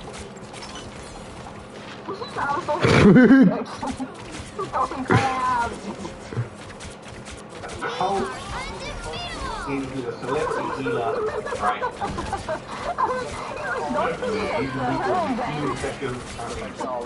He had an ex-slave farm, right? That's what they're saying was the big one. An ex-slave. So we don't know, but we also don't know how many there were. This is more speculation than fact. There's a person who now said this is also dead. She was quoted saying hundreds of girls that have played over years, lived on farms in Florida, served as wounds to get pregnant for their babies, were sold to baby boys that she received reports that their newborns being sold for £40,000 in Europe, USA, and Australia. And guess what Naomi Campbell did? We can do that another day. You think what Naomi Campbell? Let me know in the comments if you want to see me do dig deep into Naomi Campbell. Not like that. Oh my god, after all that, I won. The speculation is all we have. We're not beholden to legal evidentiary establishment. We need the trying or adjudicating this legal case. Reasonable speculation based on publicly available evidence between 5.10 no. If it is, says, oh yes, this is a really big problem. It's still not hospital rates. There's nothing anyone knows about it except for Epstein and Million. They can literally create the next batch of victims with this, right? And the kids who are born in 2013 will be 13 now. Right? Green cheese and veggies, babies are like shrimp, the rest of the head off to keep the body pressure and not babies. Needs that sentence. That's the girl that That is insane. That's insane. Okay? Right? This is dark. I do feel like, do I think that the beef jerky was made? I don't, but I could see that being a metaphor for some kind of stem cell, embryo, egg harvesting operation.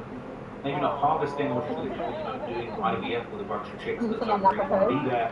I do feel like this, the jerky's got to be in the fridge, it's got to be frozen, it's got to be in the freezer, it's got to be shipped.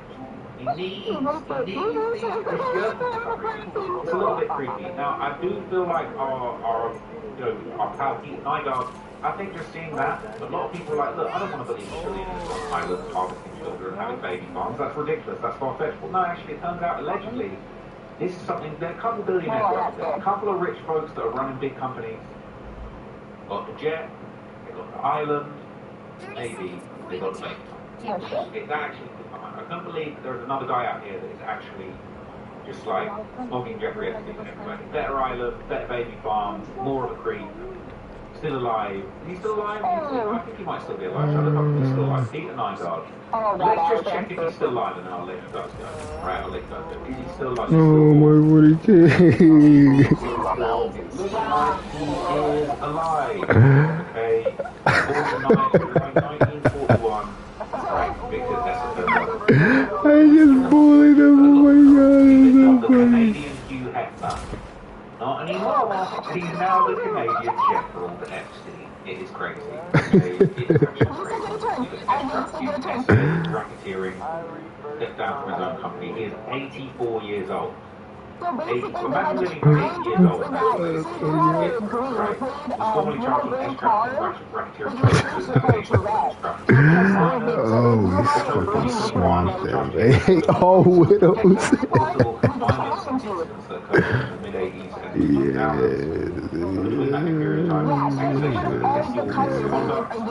As far back as 1968. This guy's been outside doing this despicable stuff for decades. For every era he has been or done.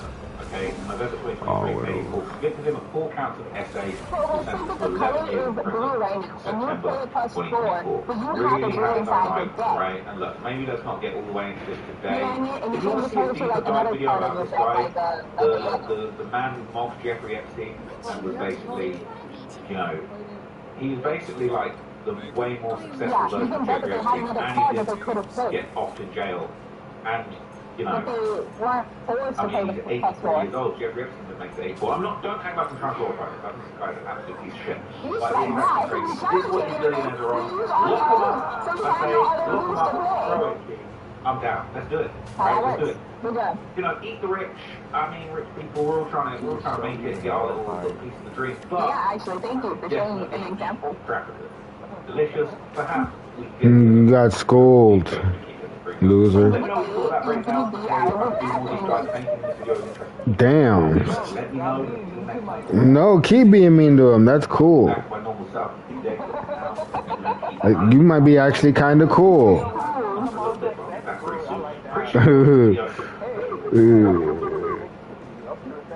This what? What did you just call me? It's a not-for-profit utility. But what does that mean for you? You called me a negativity. Energy costs. Money-saving programs. And the most reliable... Yeah, that's racist. As a not-for-profit, prioritizes power, water, and you. Happy birthday, Rosie. Happy birthday to you. Happy birthday to you.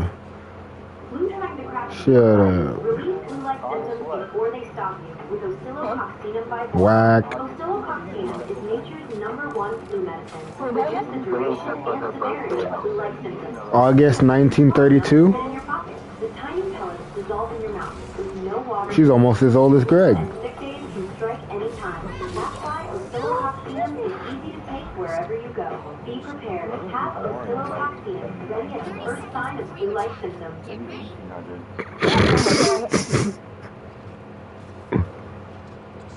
Actually, I think he's just like 5 years older than me. Sir, I'll already called your captain. So far, you're not going to run out of here. Do you know who you're talking to? I'm superior to you because I have a position at the university much higher than a police officer. I am superior to you because I have an education. You know, fuck you. I'll play my high card.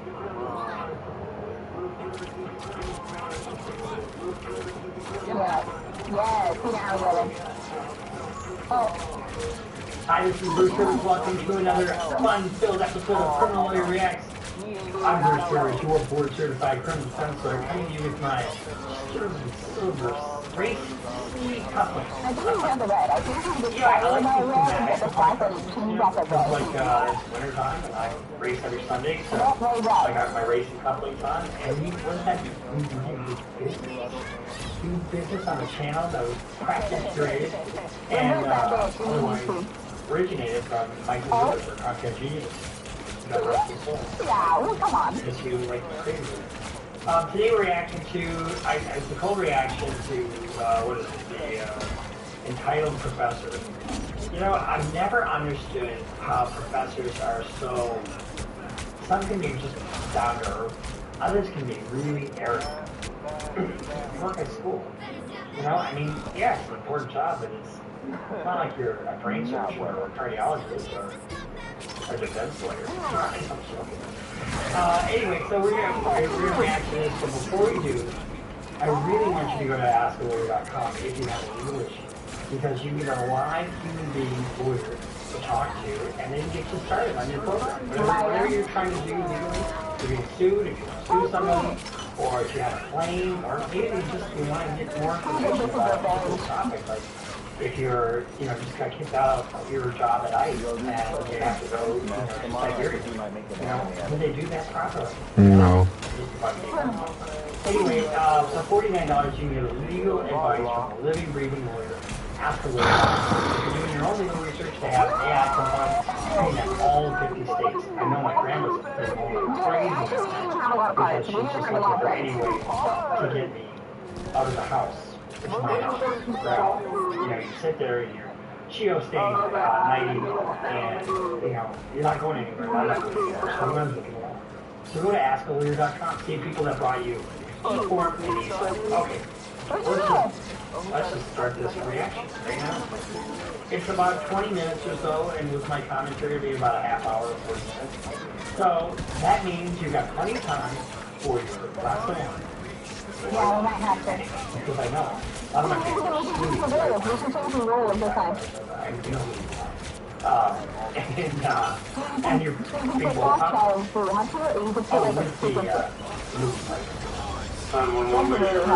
I'm at Penn University. I need to get into my building, please. Okay, there's an emergency. Can you look up the non-emergency number? I need to get to my building, please. Okay. Be careful when you call 911 because if you're doing something illegal, you could get suspicious right there. So let's see what she has to say. And calling 911 to get into her building is not okay. I need you to look up the non-emergency number and contact the Kent State University, please. I need to get into my building, please. Oh, really, do ya? Well, how self-entitled, Professor. You need to contact the Kent State University Police Department. This is not... What is it? What? Jesus Christ, I need to get into my fucking building. Is it? I need You're to gonna get need into to my... look it up, ma'am. I'm gonna I don't look know you what... up. After the college professor repeatedly abuses 911, demanding an officer, she eventually gets her way. Fuck around, find out. You know, the thing is, you can't fuck around with 911. The school director should both have. Train my driver's license.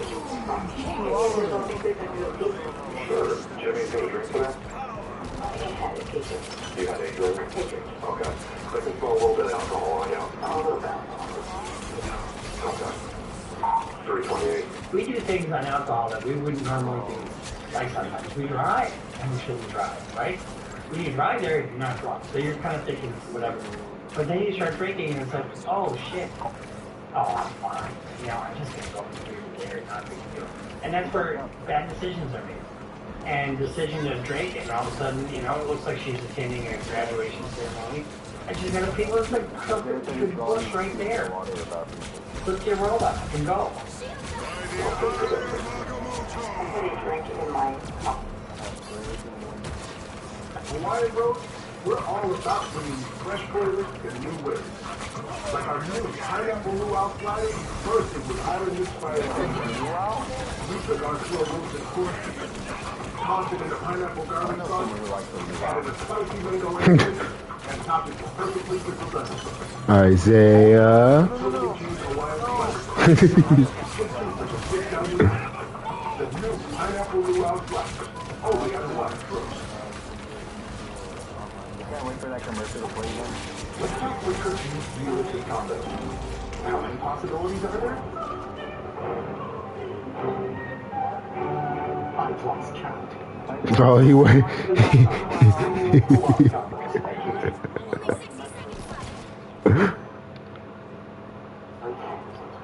And your colleagues all think, where was that at? In the attic. How'd you get over here? You walked over here? Okay. I'd like to give you a couple tips. Make sure you're good to go, because I don't want you driving if you've been drinking. Now, does she have to do that? I mean, what's the crime here? The crime really is the use of weapons. Bothering them. I don't even know what kind of crime that would be. Interference with emergency services or something like that. But I'd say I'm not taking it back. You know, you have no drive here. You don't know that I'm going to drive away. Well, I can't you're not able to use a card to swipe the door. Well, here's the thing, you're trying to switch to drive at the same time, which you're lacking some motor function. I wouldn't want you to... Yeah, here, I'll let you in the theater real quick and then we'll talk, okay? Oh, Okay. Do you want to go pee first and Why don't you get an Uber home? What's not okay? No, you're going to call me. I don't think you're okay to drive. I'm okay to drive. I am a fucking Tesla. They're not self-driving yet, are they? Some of them might be.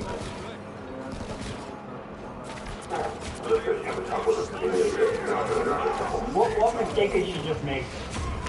no, shit. You can say, I'm not going to drive. I've had one drink, but I'm going to just take an Uber.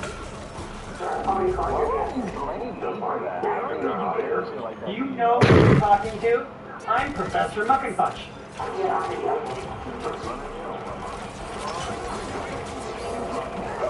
Is there a bathroom interior using? Is there a bathroom in this office you're using?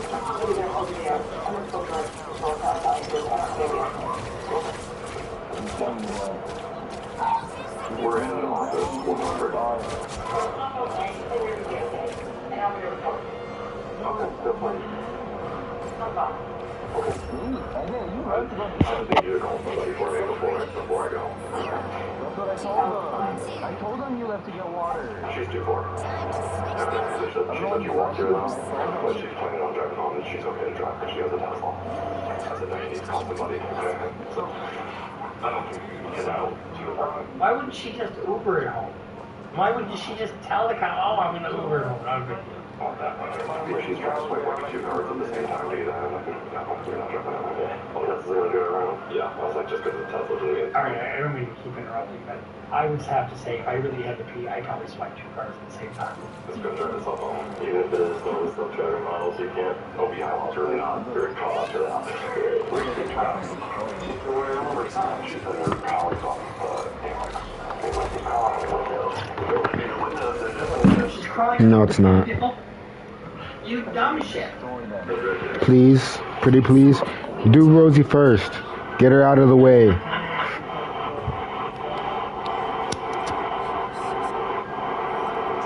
Damn, Rosie, destroy Isaiah.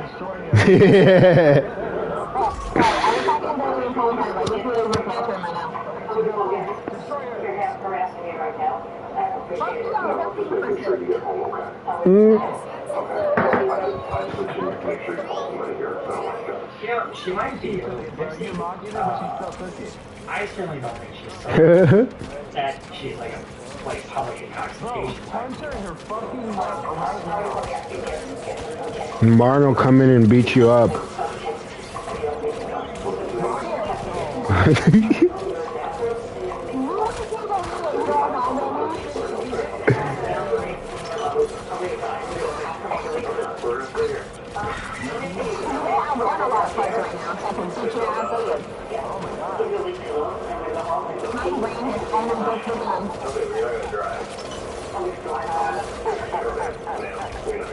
How dumb is she? You're a professor. You're supposed to be a learned person. Nigga. How dumb for her to say she's going to Why would you argue with the cops? My One Piece laugh is great.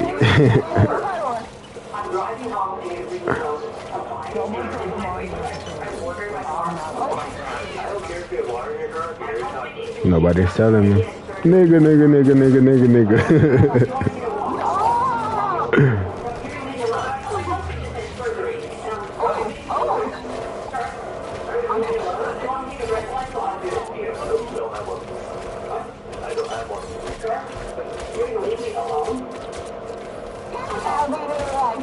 Now, I can't tell if she seems belligerent, okay, which is a sign of hostage sometimes. But some people are just assholes and prophetically speaking. She's not slurring her words. She doesn't look like she's stumbling around. She did have an issue with getting into the food, but I had to see, I think.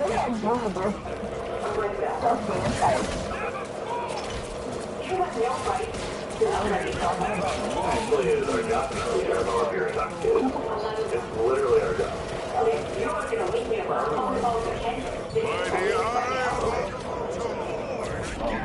Feel free. Training cops here. How about, do you know who I am? I'm going to call your supervisor. I'm a taxpayer, you know. I pay your salary. Don't you have anything fucking better to do, Officer Goldberg?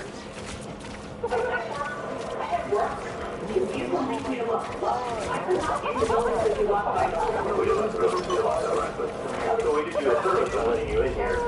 I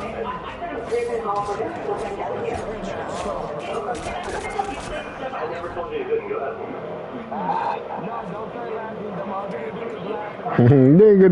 Nigga. I love how people get religious when they deal with the police. Why would you invoke the word God?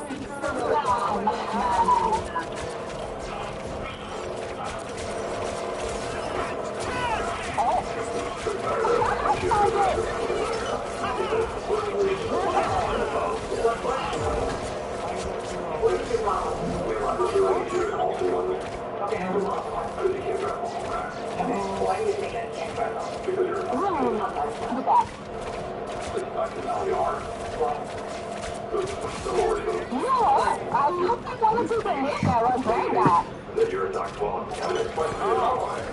Yeah, he's been awfully quiet, huh?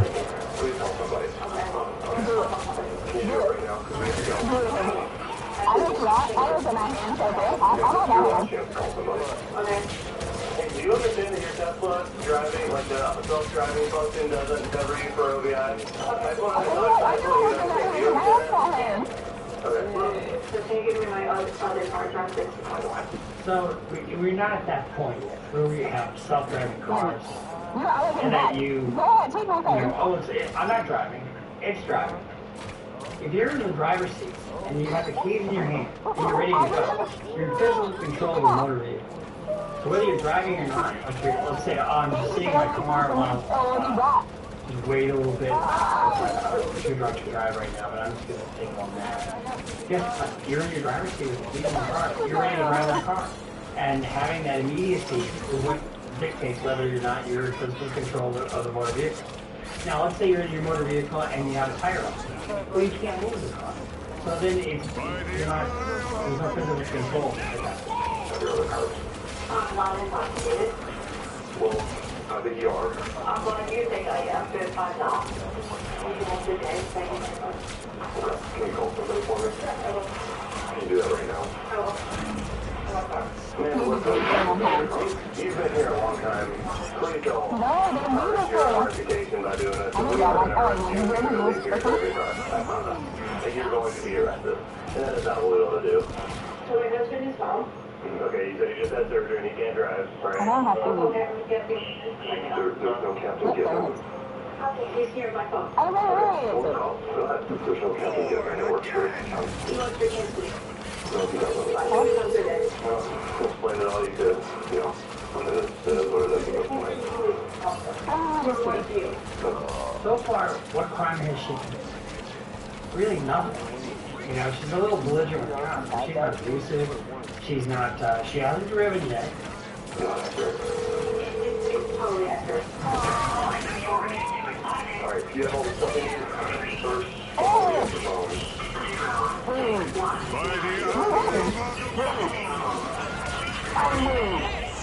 Okay, I'm gonna do A, B, inevitable. I'm just gonna do A, B, inevitable. I have no idea what to do. Yeah, I also have a 7 with me. So this thing I'm passing on is a blue sandwich. Understand what's wrong as soon as possible. So when the conveyor motor falters, Granger offers Like, diagnostic it's a little weird. calibration rates and multimeters to help you identify and fix the problem. I decided to do something so that I can just You can be delay the confident you inevitable. have everything you need to keep your facility running smoothly.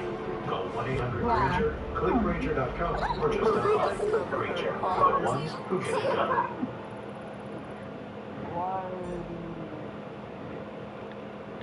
Sorry, Jack, it's Workman. You got the lanyard.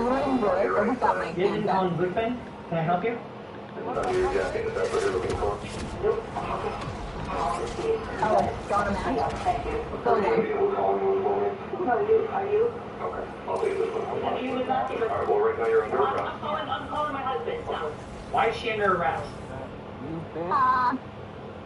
First of all, they haven't done any field sobriety tests. She might be just an aged and confused professor. A nutty professor, as we call it. But why would she be under arrest here? Because she's thinking about driving a car? She hasn't driven a car. Saying you're going to go drive a car is not a crime. You're under arrest. I've made my decision. You are under arrest. Put your hands behind your back. No, I'm calling my husband now. Under arrest for what crime? Sophomore in Demont School of Chaos. Failure to obey a law. Pretty good school. She hasn't done it. High interest rates. I mean, you can't make her false. Expected to chaos school. Yep, the 7-year ass. I know you didn't. Yep, I knew it.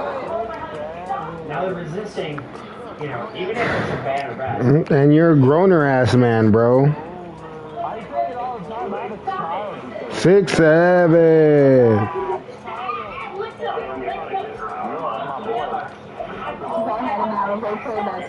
Is that a 3,620-year-old talking down on a 25-year-old?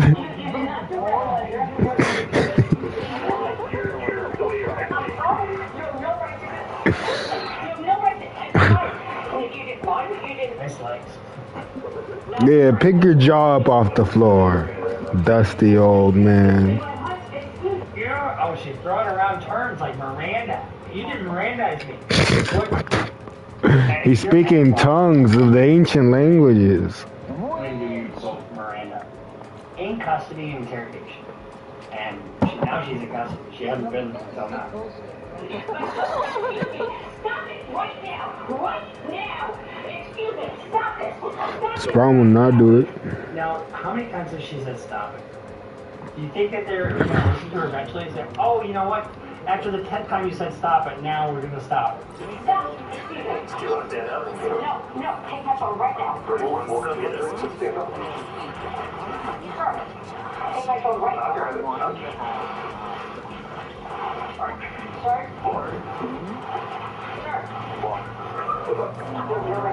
I do. All because No, you don't. No. Walk now. Oh, you left that without me? No, Greg, you should have said I that. agree.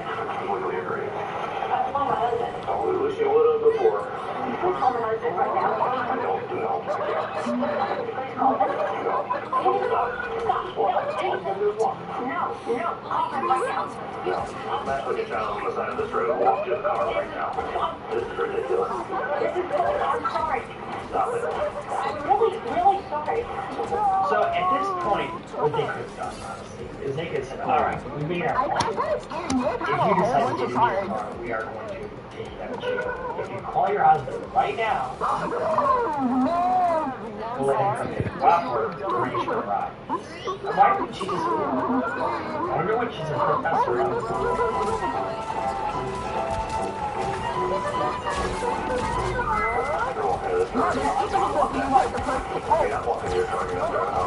She's in fucking handcuffs. Why are you trying to punch your car?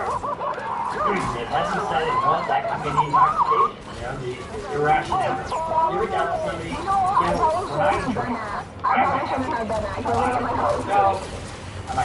loud, but I'm still rational for the most part. You know, a lot of times people can't tell that. Okay, I don't drink during my episodes, like I but I'm seeing my you know, it's like I didn't have any drink. But have you ever seen anybody that changes to a different person completely when they drink?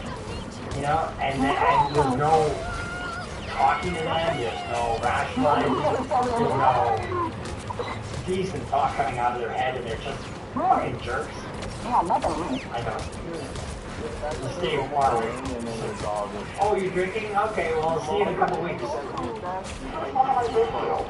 I'm really... Stop it! Please call my husband.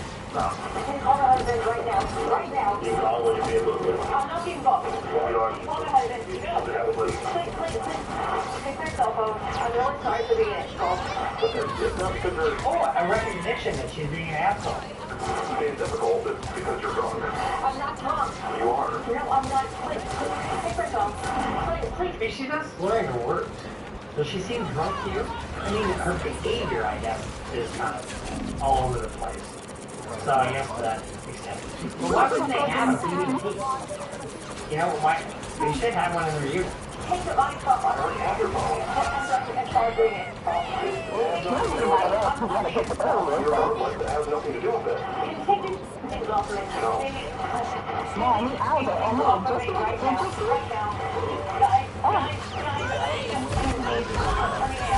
All because she had to pee. You know, if she would have just gotten in her car and then just went to the gas station, where she got another Take my phone right now. Right now. I already have your phone. Right now. Nothing on the TV. No, I'm not. No. Guys, take my phone right now. I have your phone. Take my phone. I have your phone. Take my phone right now. No. Guys, come on, guys. I'm telling you, you know, I wouldn't give you, I've said this 1,000 times, I wouldn't give you 2 plug nickels for this. They deal with drugs, nobody calls the cops and says, oh, I just wanted to let you know I'm doing great. You know, it's like, domestic assault, or guns firing, or drugs, or somebody shit in the back of your squad, or throwing up in the back of your squad, or hiding drugs in the back of your squad. It's all this negative energy shit.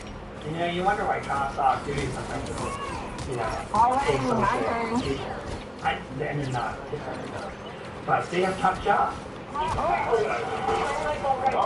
Have your phone. No. That's wild.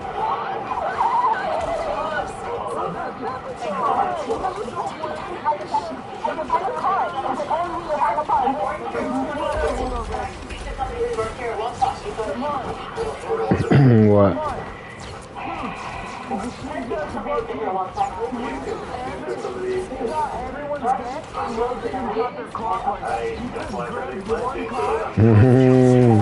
struggling to figure out what her crime is.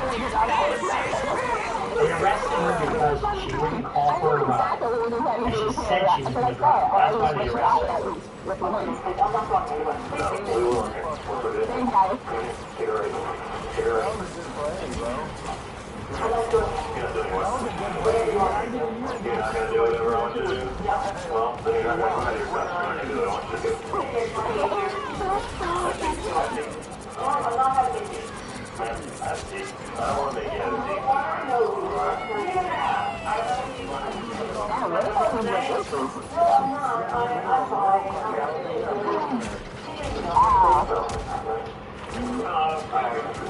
She's still up and down educated-wise. Strongly recommending just taking her home instead of letting her try to drive. She's gonna try to go back and drive her car. Why didn't they call us somebody? We explained to her a lot of times that she would have her to go. I will, if you want to wait in the lobby, I'll bring her out to you. Here's your charge of disorderly conduct is together intoxication. This is the fourth part down here, your court. So disorderly conduct is a misdemeanor charge, honestly. And it's really when you do something that arouses alarm in others. And just merely talking, you know, the way she was talking to the cop is not disorderly. Fighting or brawling, that's also disorderly. She wasn't doing anything like that. I don't really see it as days, honestly. You're right.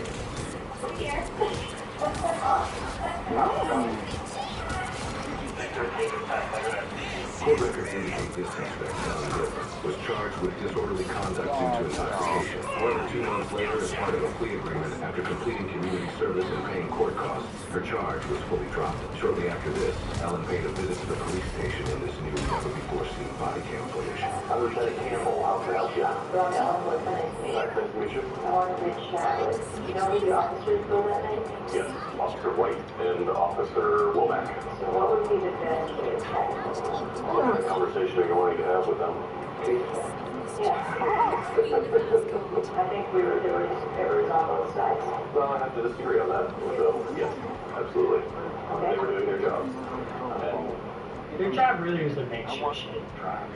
And all she had to do was say, okay, I'll get an Uber home. Or call her son. potentially could have saved your life by not letting you drive. If you disagree with that, that's fine. But that's not our stance. So, I was not in agreement. okay. Good. That's fine. You weren't there. No, I was not there. Okay, so there was a lot of, why not? And what's the purpose to go back and talk to the officer? To convince them that you weren't drunk? You're not going to do that. You're not going to convince them of anything. To apologize, maybe? To say I was kind of being obstinate? He was home with cancer and was closed out for about 4 hours. I was not intoxicated, but I was asleep about an hour and a half. My ex-husband was a cop. So he did a lot of stuff we didn't know, and then I was not given the opportunity to discuss. And you were given many opportunities, and you did not take advantage of any of them. And from this point, it's gone through court, it's done, over with, there's no reason. Nothing good can come back to the fucking cop shop. You know, but, some people feel aggrieved, and I'm sure she feels aggrieved. But regardless of how intoxicated she was, the cops thought she was intoxicated, right? So listen to the cops and avoid them the best you can. Get another ride home. Come back and get your car tomorrow. What's the big deal? You need to have a conversation with those officers. and everything, and I like chatting and talking and reviewing things. That's who I am. And Pardon me? didn't actually get it up on the chief. Did you have a seat? I'll have this secretary see when he's available. He's not available today, but he said to reach out and via email, and he will schedule something. No problem. Have a good day. So if you have a problem, there's usually a civilian review group A civilian review board takes the complaints and they'll determine whether or not there was misconduct on the part of the officers and refers to internal affairs, which is a disciplinary body. And if you do have some kind of sustained complaint, well then maybe you have a civil claim. I don't see it.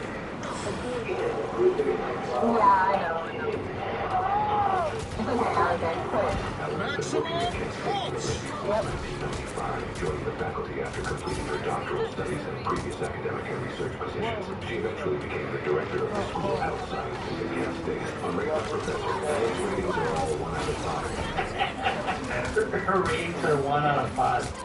Why do you think that is?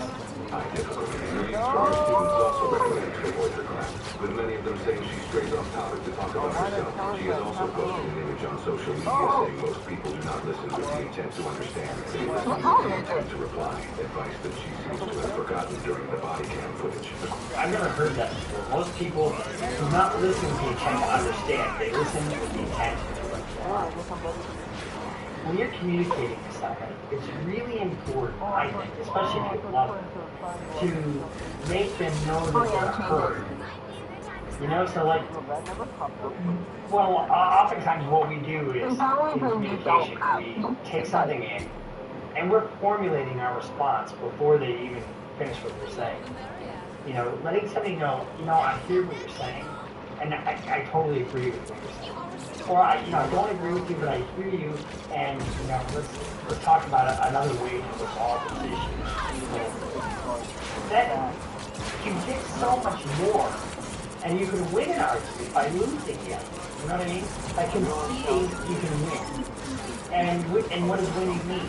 Winning means finding consensus, right? Finding peace.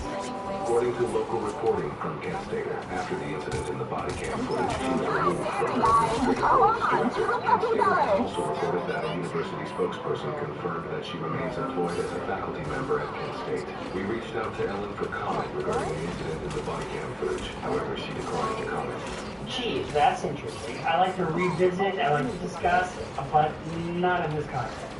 You know, the thing about it is, this is also a form of narcissism, if you ask me.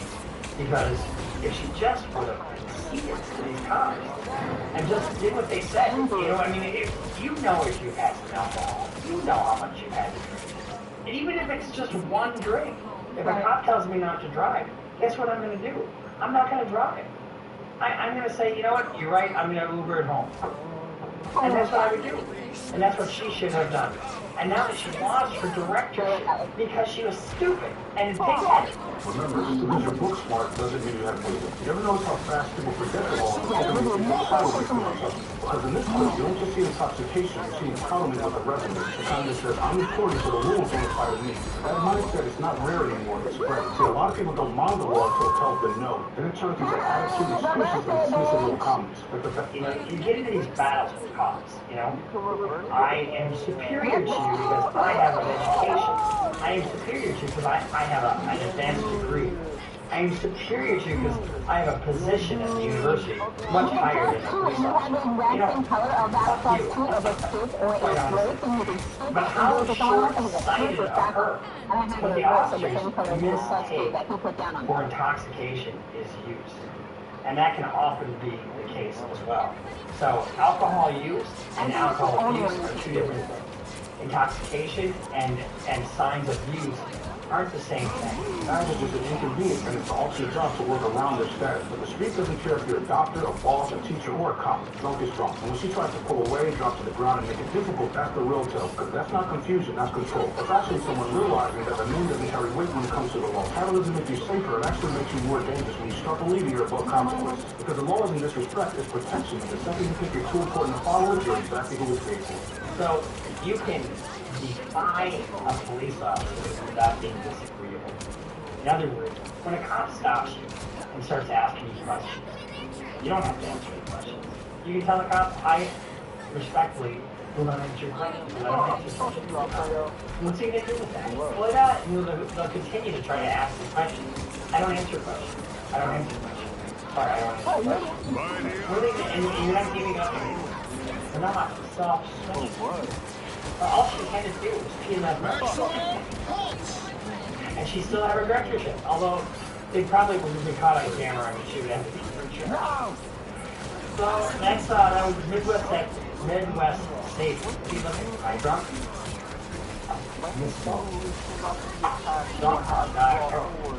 That was mid. No, I can't speak. That was Midwest State entitled Professor. And it really, I think I almost resisted professors or something. You know, maybe it was but I just thought, you know, whatever. So we'll see you next time here on Criminal. We'll see you next time here on Criminal Lawyer Reacts. I'm Bruce Rivers, your criminal defense lawyer. And this was the Nutty Professor Goes to Jail. And we'll see you next time. Make sure you subscribe. Follow us on Instagram, follow us on Twitter, sign up with Patreon. Go to cybrucerivers.com for all your search needs. And check out the stuff we're doing on Facebook. We're trying to build all that platform. So sign up with Facebook. I had a backup for that.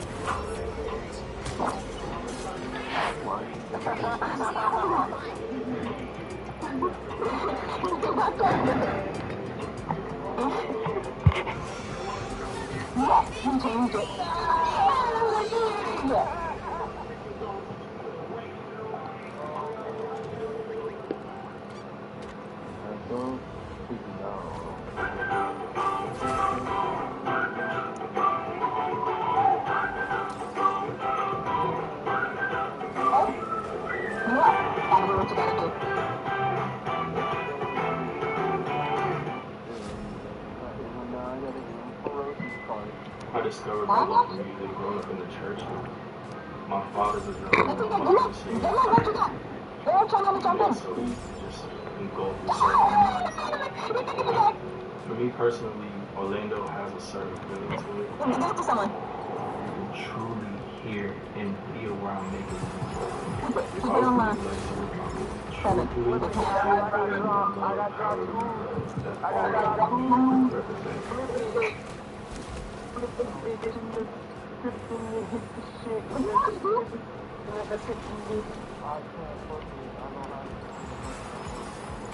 Rozier, former Cavalier, David Jones, Trailblazers coach, Sean Gillison, even members of the Mafia. We gotta break down both of these cases. The first involves illegal betting on NBA games, with U.S. Attorney describing it as one of the greatest sports corruption scenes since only sports betting became widely legalized in the United States. Terry Rozier was one of the people that was charged in this scheme, where participants were accused of aiding sports bettors by exposing confidential and insider information about the teams and players. We're talking about information like a player might be sitting out of a game, or they take themselves out for injuries, things like that. And that information allows people in the group to place prop bets both online and casino sports books. According to the FBI, most of the bets succeeded. They placed wagers on unders, on players to score less, rebound less, assist less, using information that was not yet public. In some instances, players altered their performance or took themselves out of games to make sure that those bets paid out. Brady, commissioner of the NYPD, there also detailed the time that Rozier allegedly did this in 2023 while playing the point. It's saying he let people know that he planned to play the game or that he supposed injury. Using that information, members of the group placed more than $200,000 in wagers on his under statistics. Rozier exited the game after just 9 minutes, and those bets paid out, generating tens of thousands of dollars. Gangs bets not only being delivered to Rozier's home. These allegations are from 2020 to 2024. With that, you have officials saying that at least one time the participants used threats to obtain information. They're allegedly using gambling debts of player John T. Porter. So with this, we have Rozier and others being charged with conspiracy to commit wire fraud and conspiracy to commit money laundering. And then we have people like David Jones who was charged in this case, and also he was one of the handful that was charged in the other. There was some overlap between the two. And that one, it involved illegal and rigged poker games organized by major mob families of the Cosa Nostra. And that indictment says that starting in 2019, conspirators started manipulating poker games. The games that the victims thought might be illegal, but that they were straight, right? They were above board, right? Not rigged. But in reality, these people here were allegedly working together on cheating teams. Right? So they used wireless technology to read the cards that were dealt in each hand and then relay that information to each other to cheat. They used custom shuffling machines that could read the order of cards, barcoded decks, and hidden cameras built into tables and light fixtures. Victims believed that they were sitting at a fair table. Instead, they were cheated out of millions. One victim in particular lost $1.8 million. And there, you've got Chauncey Billups being accused of being on the cheating team, with officials saying the crime families enlisted the help of notable NBA names to make the games appear more legitimate, and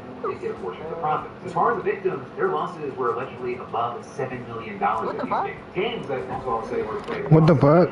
from New York to Hamptons to Miami to Vegas. So on top of that, these are games they allegedly led to other crimes like a gunpoint robbery and extortion. And so with all this, for his part, Billups was actually arrested for wire fraud conspiracy today, not long after approaching a season opening game for the NBA. Now, in these cases, you have dozens of people being arrested, and you have way more than just NBA names, or I guess I should say former NBA names. Because the organization announced that they've been placed on a media leave, with they saying that it takes the allegations seriously, and quote, the integrity of our game remains our top priority. And with this, you also have FBI Director Cash Patel chiming. Not only did we crack into the fraud that these perpetrators committed on the grand stage of the NBA, but we also entered and executed a system of justice against Rakas Contra. It's not popular to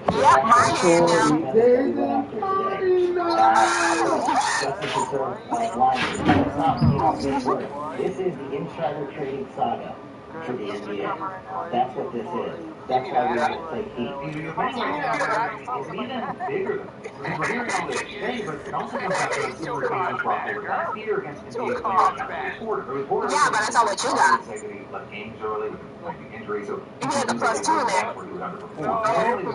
today, it's been a long time coming. The investigation is still on the case. You kind of stumbled over the words. So far, Phillips says he got a four. the allegations by those years have, saying in a statement that investigators appear to be taking the word of spectacularly incredible sources. Well, I don't think I could, but I just actually saw the wrongdoing. That Terry was cleared by the NBA, and these prosecutors relying that on Terry is not a gambler, but he is not afraid of a fight, and he looks forward to winning this fight. But I'm also accusing the FBI of intentionally trying to embarrass Rozier and make a spectacle of his arrest by trying to stage a performance. And with all that, as far as the public reaction, in addition to the damn, that's crazy reaction, some saying that they think this first case is an issue with sports betting. With Representative Paul Fonto, for example, who's introduced legislation regarding the industry on this scandal, an inevitable consequence of the unchecked explosion of the betting industry has constant, unfettered access to sports gamblers, ensuring public trust in the game while having dire consequences for countless across the nation struggling with problem gambling. That said, I very much oppose the 20,000 plus sports jobs that are going to be made around this, especially for sports fans out there. While we wait to see what else comes out, how it plays out, because obviously these are stand-up situations, but I really think this is probably the iceberg of what's been going on. Not just in the NBA, but in sports. Maybe even explain how that just is yeah, just a good organization. And I refuse. I'm a big parent. I refuse to put that generational trauma on the children. And then I've got one news for you. First, Wait, where did this take my turn? Shovel and then charging his interest while you did. But thanks to PBS Debt, they sponsors and stop this. Debt is more common than you think. PBS Debt helps you get out. It's not just about numbers. It's a system that's built to keep you stuck. Every room in this is designed to stretch out your balance and drain you off. But PBS Debt flips it. They've already helped hundreds of thousands of people cut their debt and stop the less. Finally, credit cards, loans, medical bills, whatever thing is down, they've got such a solution for it. There's no one size fits all gimmick. They actually look at your situation and build a plan that fits you. No minimum credit score, no empty promises, just real people helping you find the real way out. And it works. I mean, A+ rated by the BBC, thousands of 5-star reviews on Google, and a 5-star Trustpilot rating. You can trust PBS Debt because they actually deliver. I mean, your debt, it doesn't define the problem for a plan. Take 30 seconds and see what your plan looks like. We'll get a free assessment at pbsdebt.com/theframe. How you do that? I got in. She got in. Wow, this is actually happening. Where you nutrition, one textbook, housing. Oh! You're right. Now I'll even that. They don't agree. It's their private life.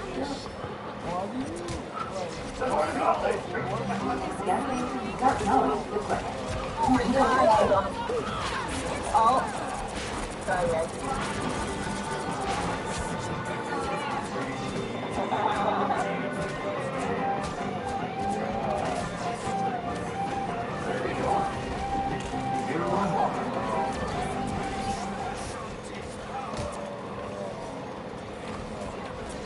PBSdebt.com/brand will just scan that QR code and first step toward being debt-free today. So next up, we got Elon Musk back in the news, not because he offered another woman to his sperm or to his classic, more life-saving medication out of the hands of a small child in Africa, but rather because he needs $1 trillion to Tesla's army of robots. Because if you forgot, which is understandable, because we live in a hellscape of just bad news, bad news, bad news. In the midst of that, we learned that Tesla is currently entertaining the idea of giving Elon Musk a compensation package that's worth $1 trillion. Yes, just $1 trillion with a T, right? The package also includes a series of ambitious goals that he's got to meet in order to get the money, and it stretches over the course of 10 years. Right? A very big part of this whole package is that it would push Musk's holding in the company up to at least 25%. And the idea here is that it would incentivize Musk to focus on his role with Tesla for years. This is approved by the vote of 6, which would be the largest compensation package in corporate history. What you can see is that you have Tesla executives pushing shareholders to approve. They're saying if they don't vote this way, we don't know if Musk is going to maybe scale back his involvement or maybe walk away entirely. Right? And also, I'll say, unsurprisingly, one of the executives that is pushing the hardest for this is Musk. In fact, kind of hijacked the third quarter earnings call last night to complete his case. And in that, he's on the proxy advisory firms that are against his potential payback. For his institutional shareholder services and Glass Lewis, they're both advising investors to reject this plan. They're saying that there are unmitigated concerns with the magnitude and design of this package. Yes, that is also what she said. But also, they said, yes, there are worries that this design will be shared by other people. Also, I'll say, probably a thing that's not as clear that Elon Musk is demanding $1 trillion. Tesla's profits have jumped off the cliff. They're down by 37% since they cut their prices for the vehicle. But Musk is taking issue with pushback that they want $1 trillion, calling ISS and Glass Lewis for terrorists and addicts. There's some supporting robots and being ousted because of some recommendations from ISS and Glass Lewis. Which is quick aside, I love the sort of time where the sentence, I just don't feel comfortable building a robot army here, is a thing that is actually being said. And also I'll say, if you're like, what the hell is he talking about? Right, in this meeting, Musk is making these grand proclamations about the future, including talking about robo-taxis and Tesla's Optimus product. But with the latter being the company's bipedal humanoid robot that's in development, but not yet commercial. You've got Musk planning for Optimus to grow from being babysitters, factory workers, to doctors. Optimus will be an incredible program. Imagine create a world where there is no profit, where everyone has access to the finest medical care. But if you don't give him $1 trillion, he says that's just not going to happen. But saying that if he doesn't have the voting control of Tesla that comes with this, he's worried that he'll be ousted after the company uses an Optimus unit. We built this robot army, so I have to be strong over that robot army, not from control, but I don't feel comfortable holding the robot army.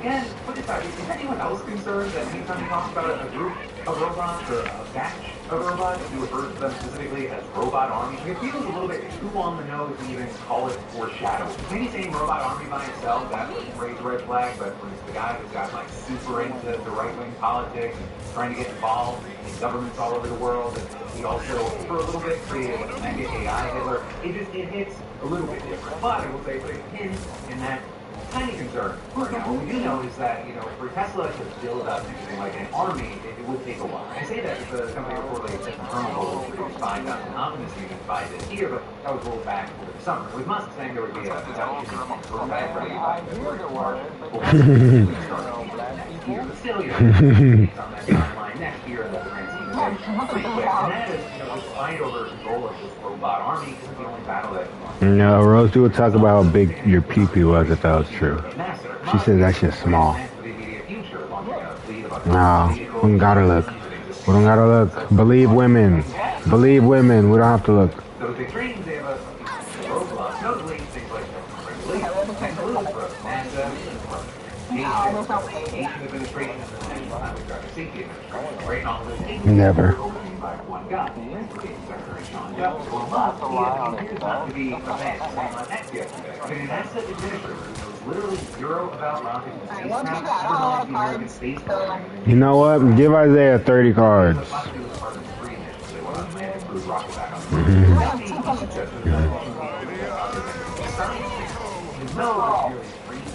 Contract awarded to them specific. The series of setbacks that SpaceX is galvanized on the front of delivering Little Sniper has competitors like Jeff Bezos and Origin in the wing. There's apparently a concern that SpaceX's Starship will actually be able to hit the necessary milestone to be ready in time to be science back to the moon. One NASA delay saying a lot of people have questions on that, and they haven't gotten into orbit to even demonstrate straight to refuel. We had 5 more years. Never. Less concern. But also, like, regardless of the Artemis mission, some investors are concerned that a public view of the person heading us nearly all the agencies run themselves. Well, don't cheat. Take a hard look in the mirror, pal. They're essentially fighting with the guy in charge. So much self-sabotage. But also, it's not just Duffy that Musk admires on towards him. But he's also executed exchanges with 3 advisors to borrow. That's in the, of course, there's the public fallout with Trump twice over. And also, I believe, like, maybe they fell back in love at Charlie Kirk's memorial, but maybe that was a one-time thing. You don't know. We'll see. It all seems to be in flux right now. So the next step today, we're going to talk about how this Trump, Colombia, Venezuela situation is just not from bad to worse. Because our military just killed another 5 people in 2 strikes on boats that they said were trafficking drugs. And this now brings the total to 9 vessels that have hit and at least 37 people killed. All while Trump and co, they offered almost no details regarding the identities of people who were killed or what drug trafficking organizations they allegedly belong to. So also, I'll say these latest strikes, they stand out because they targeted vessels in the Pacific for the first time rather than the Caribbean. And with that, U.S. Defense Secretary Keith Hegseth writing a book announcing the first strike. Just as Al-Qaeda waged war on our homeland, these cartels are waging war on our border and our people. And that is, there will be no refuge or forgiveness, only justice. Or the men going on to say in the book, the second strike. These strikes will continue day after day. These are not simply drug runs. These are narco-terrorists bringing death and destruction to our cities. And from there, we got to talk about a few things starting with characterizing drug cartels as foreign terrorist organizations. Because for one, it is probably inaccurate since drug cartels are motivated by money and terrorists are by definition motivated by political, religious, or otherwise ideological goals. But also, like, just calling someone a terrorist doesn't actually give the administration any additional authority to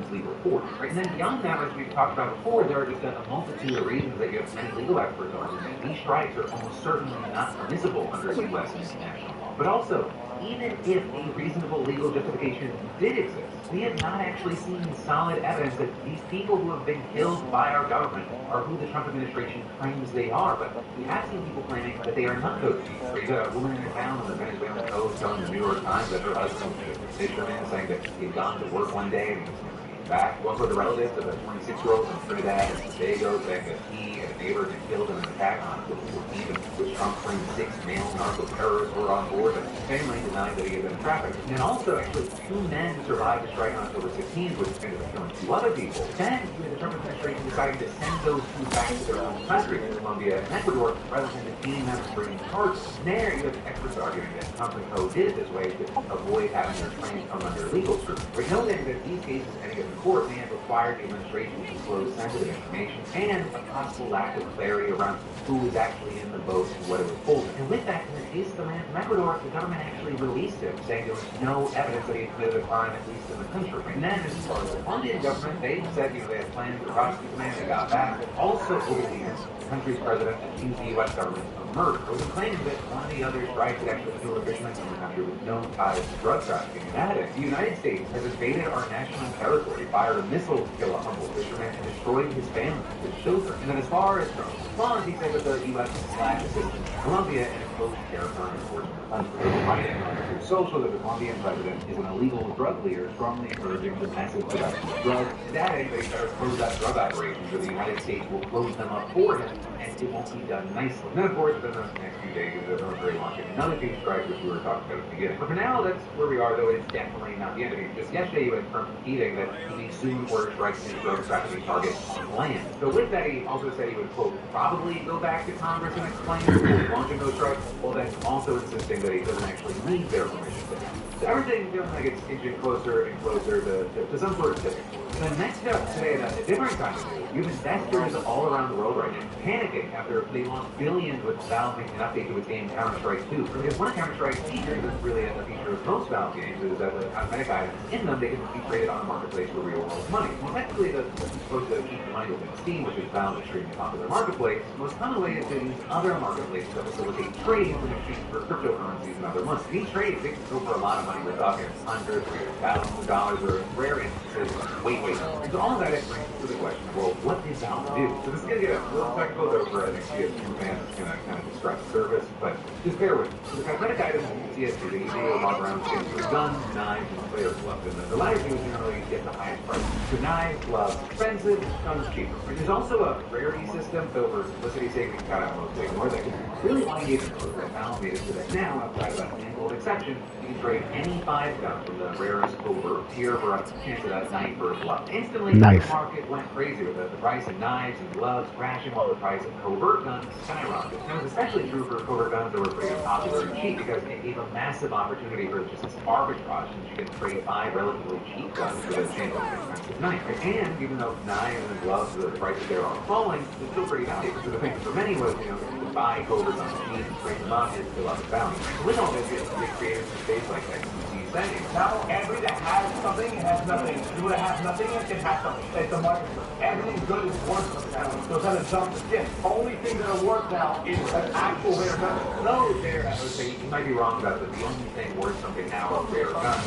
It's still a 5-to-1 ratio to get a glove. And actually, there's analysis out there saying that if every single one of these covert guns that exist was used straight up, it would only double the supply of the rare knives and gloves. So that's not to say there's not an impact here, but theoretically, there will be some kind of equilibrium of the price to kind of better reflect.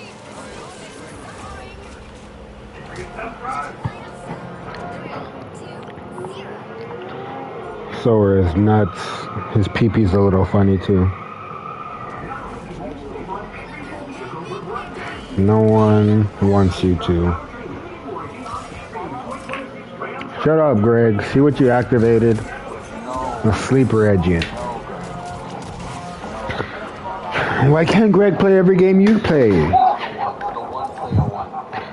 But Greg wants to play every game you play. Why not? Can he come over and play and watch you? That's not fair. He usually plays every game you play.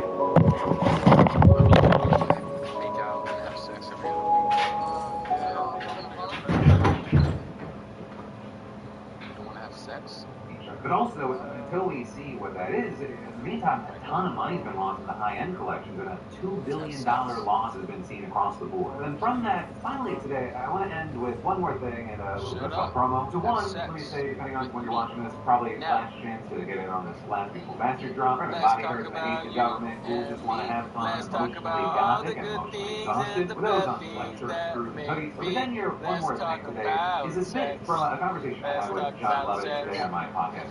Thanks. You want to watch the thing, of course, in the description. You can watch, listen, subscribe the full hour over on YouTube, podcast, Spotify. But, you know, I asked John, you know, were we wrong about someone we've both been critical of? Is it possible that we, I'm using a collective we, have been underestimating Chuck Schumer's sense of strategy? Or, no, completely. So, let me practice these, John. I'll try it. Not my instinct. So I was skeptical. I was really worried. And This weirdo's back. said, hey, we should not do a shutdown. We don't have a cap out of it. So it's already pretty respect that. We should shut the government down for healthcare. It's a hinge. It's a policy on which we have unity. Except it's one where we can maybe get some extract some concessions back to fight machine. And the argument is that they're shutting down the government.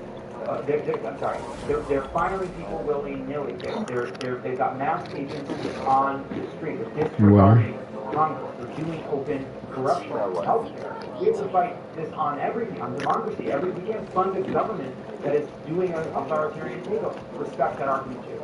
Healthcare felt like in the middle, felt like Appalachia, and then, it seems to have really put Republicans on their heels. The country is seeing the Democratic argument playing the Pineapples have a language? shared, but it's certainly not falling on Democrats the way Republicans would have predicted, and it's in a sense about prices and costs in a way that resonates with the underlying politics of Trump failing on these issues. And that seems like it was the right fight. I get it, right? And that's a strategy coming from the leadership in the Congress. Good for them. The question is always, as communities, the best people to be the voice of an opposition. And I don't think that anybody thinks that Chuck Schumer is the great voice of the Democratic opposition. So it's complicated, but you know, when you ask people to fight and then they fight, you should be say, okay, thanks, I'm glad you do that. I appreciate that. You know, like I don't think he's perfect. He doesn't stop being Chuck Schumer in all the ways that he can be silly and some of the videos don't work, kind of goofy. He's an old school guy from the era of like the Sunday press conference, in the Monday paper, different generation. But I'm glad they picked this fight, and I'm glad we pulled people together. Now, my friend, is the end of this video, but of course, there's more to clip away. If you want to watch the full conversation, I got that brand new episode out of the podcast with John Lovett. And yours, there's some new shows you might not have seen yet, depending on when you got to this video. No matter what you do, I want to say thank you for watching. I love you, babies, and I'll see you next time. What the fuck? Shut up.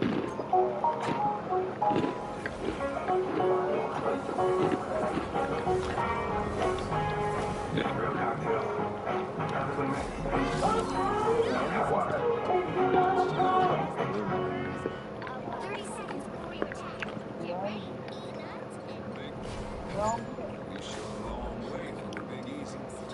Child walked into a school building in Buffalo.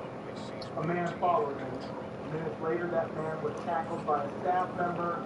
So, Buffalo schools are covering up child abuse. What the fuck? Minutes later, that man was tackled by a staff member and arrested for attempted abduction. The child's parents were never. Stop that vehicle in its tracks. Surveillance footage and his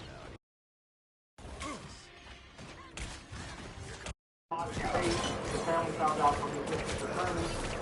That detective name is Richard High. He's not a political actor. He's not a teacher. He's not a disgruntled parent. He's an SVU cop. 13 years on the Buffalo Police Force.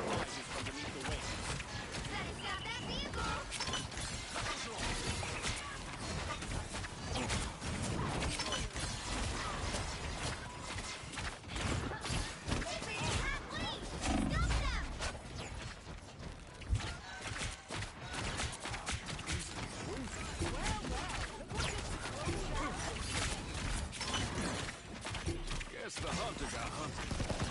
There's still a chance to stop them.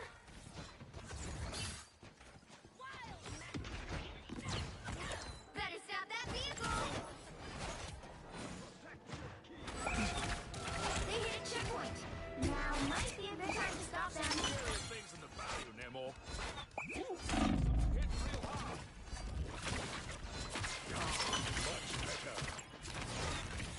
They're sneaking in from behind.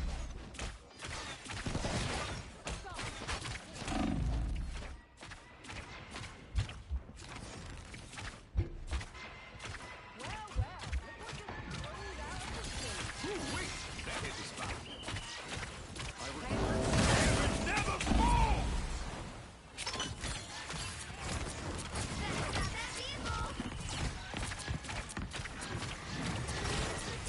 Now you do the same for me, will you?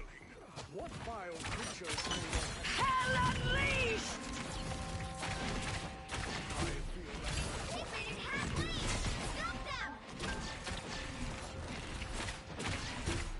Rise, my friends!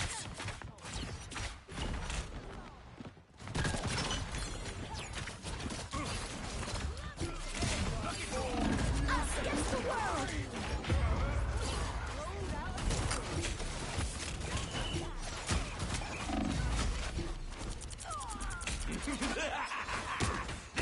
Can't keep this Cajun down for long. There's still a chance to stop them.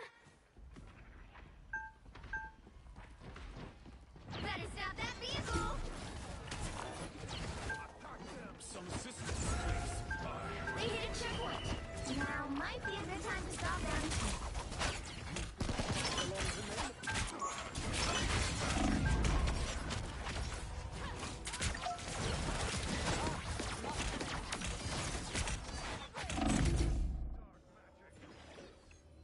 Can't keep this Cajun down for long.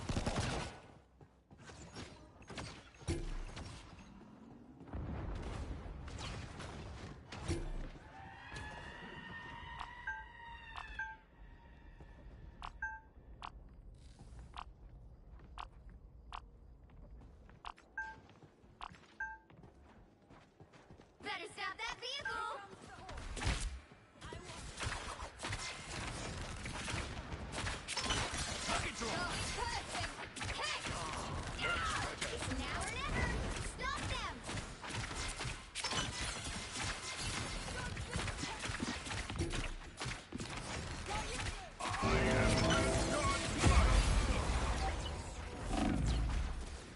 By the eye of Agamotto! Ain't nobody stealing Gambit's chance to win. Oh, mon Dieu! A helping hand! Don't give them another inch, or else. That is not that vehicle! Just before You got dealt a back. Together, tight, love! The beasts have monsters to do.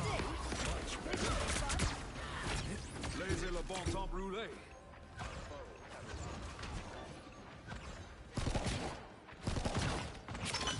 Double down! Gambit never falls! This is real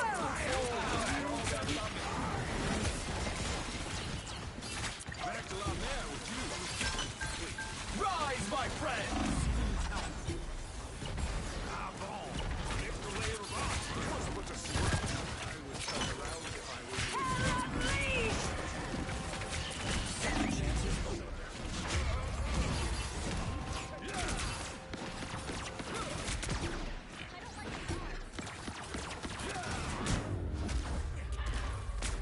The current score is 0-3. Time to switch things up, including which side you're on.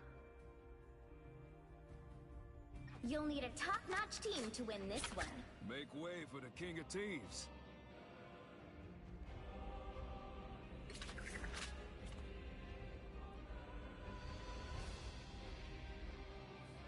I am Loki, goddess of mischief, and the— Make way for the King of Thieves.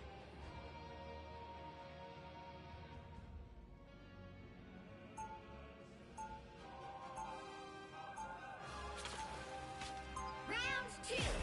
Don't worry, Mesa. Gambit got more than one ace up his sleeve. Asgard has been invaded yet again. But as always, Loki shall prevail. 30 seconds before you attack. Get ready. Fools! Do you truly believe you can stop my grand scheme? Carbon nanotubes a while back.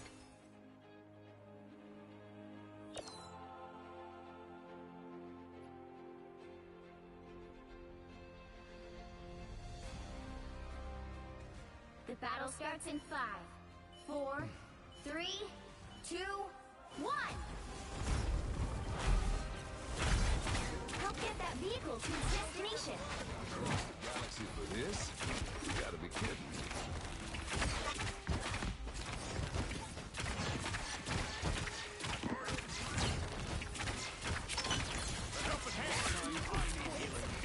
Can we switch places, Ty?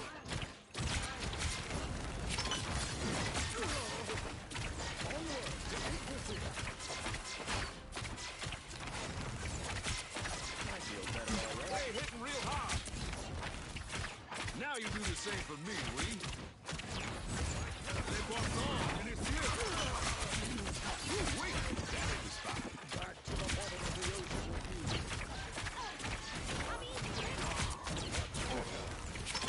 Double down.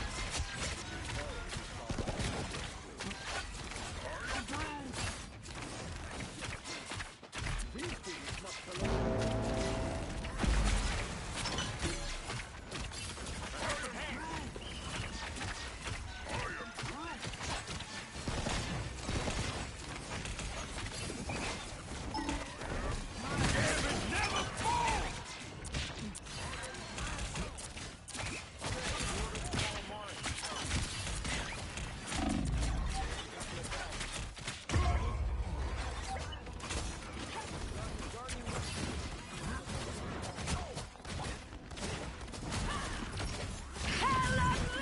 Ain't nobody stealing Gambit's chance to win.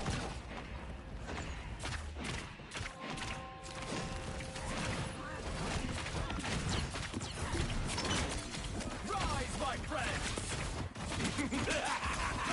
This is real firepower! Pulse charge! Second chance is over. You're halfway there. Keep going. Us against the world!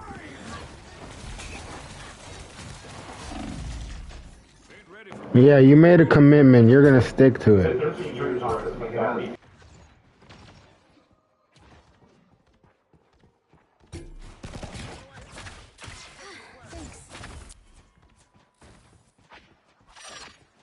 That put a spring in my step.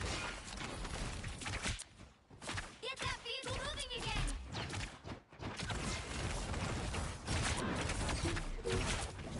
Somebody tell St. Shepard to pick up the pace.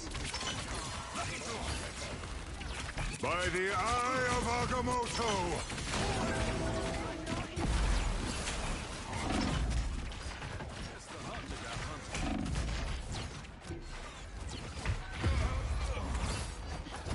Only 60 seconds left.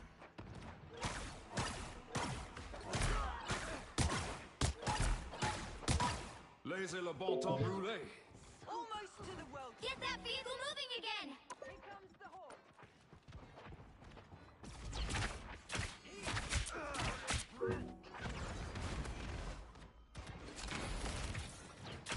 I feel like myself a helping hand. We are through.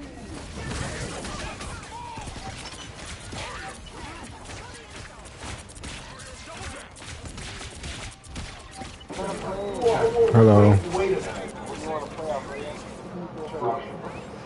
And actually responding to them would be obstructions. And actually giving information to school administrators and school personnel to not talk to the police force.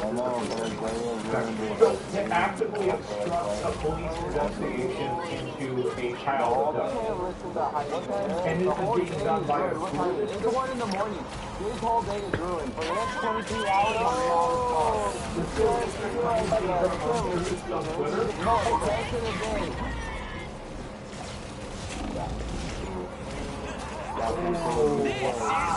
Yeah, for sure. Drugs up.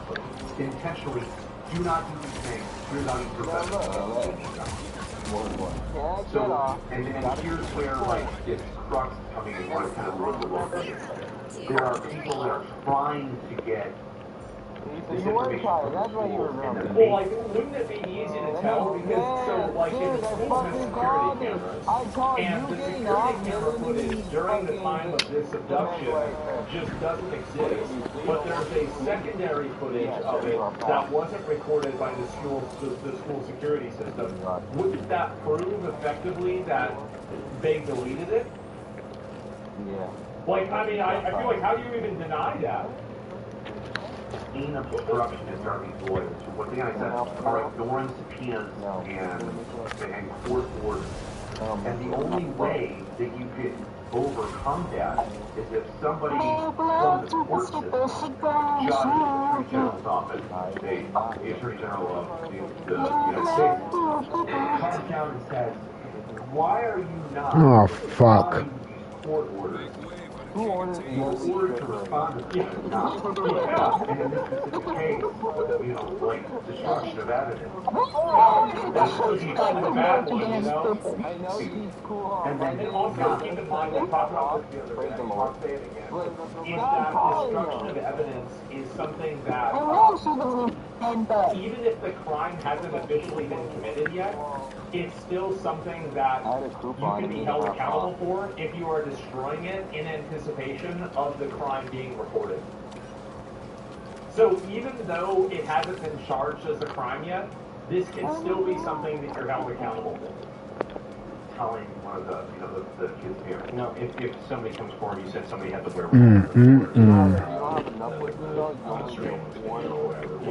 Yeah. The fuck? If somebody comes forward with that, that's still. So they have to, that person, that's the weird thing about here. No, he's going to get that pussy lip. My knowledge is limited to that, but from my understanding, you need to have somebody confirm the authenticity of the recording. So let's say that it's a CCTV of like a corner store. The manager or a worker would have to show up to court and say that is the video that's from my store. When it comes from, and I don't know if this is how There's 2XKO. Bad though, right? Because if that's the case, then they're the ones that are recording it and they're also trying to hide it. Phone recorded CCTV footage And then they were like, hey, these are the real TV footage.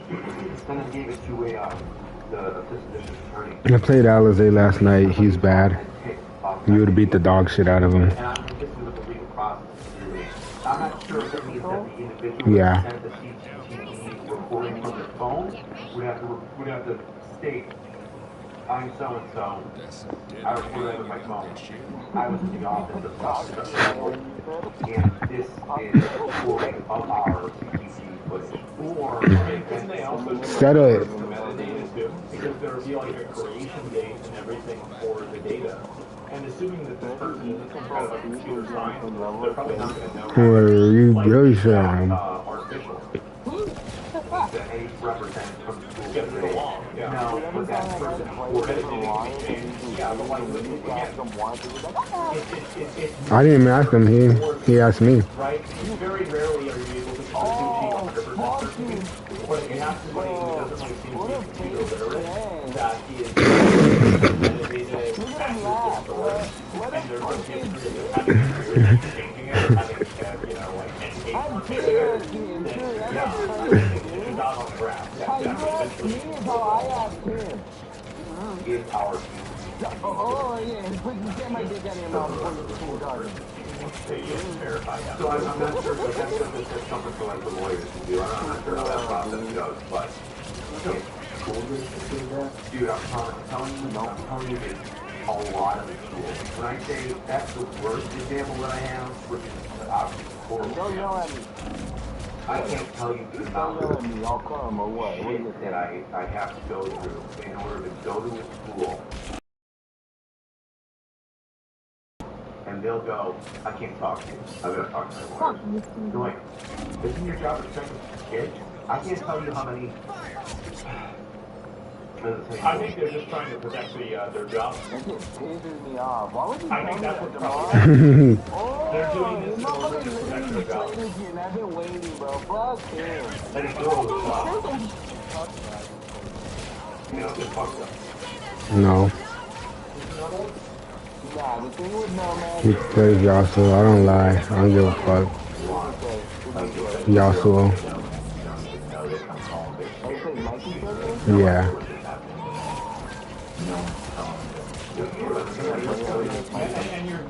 And you're getting gaslighted by your school that it didn't happen.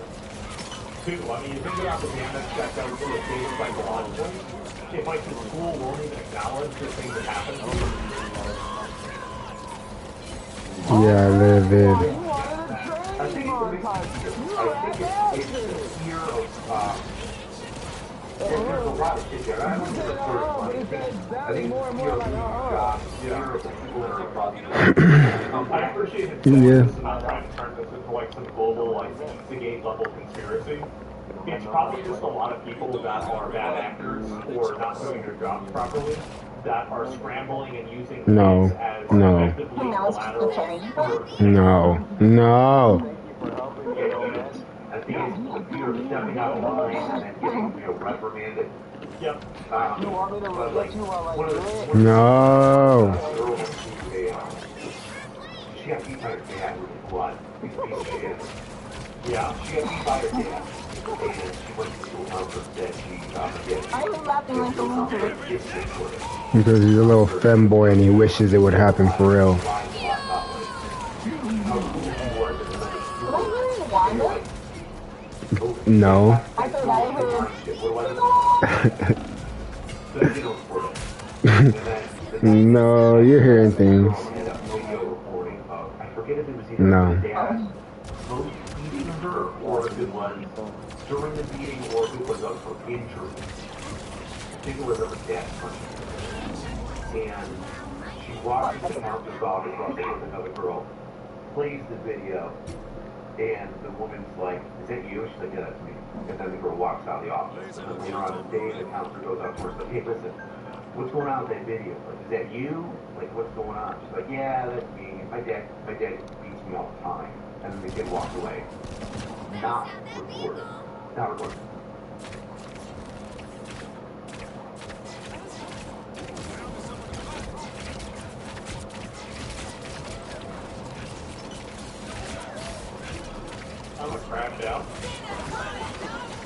The fuck?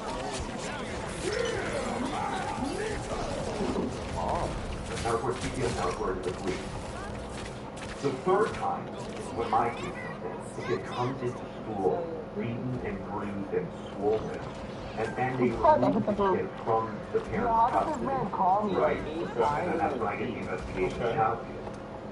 But it took 3 fucking times. It took 3 times. Oh, wait, so it's the same kid. So basically, they reported early on, the counselor ignores it. They provide video evidence to the counselor ignores it.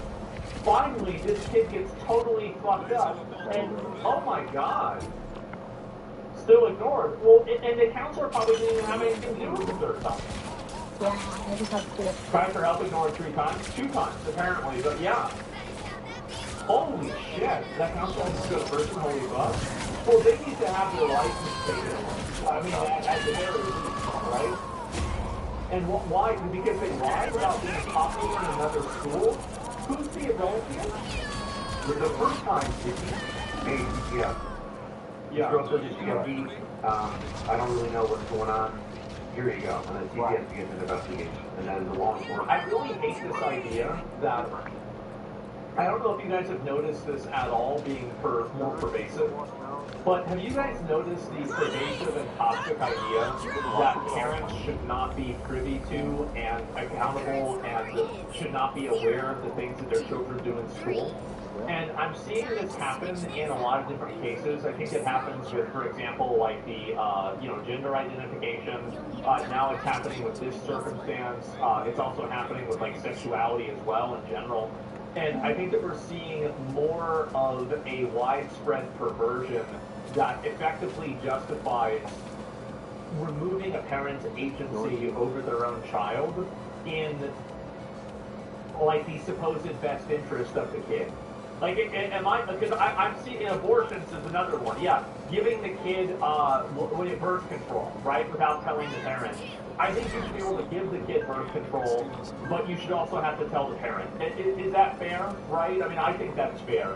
So, in general, duty to report, yeah, it's not just something to fire over, it's a criminal charge. Well, I just don't know enough about that. Like, if that's true, I hope that's what happens. But yeah, this is fucking sick, man. Wow. It's a gray area? Yeah, I don't know.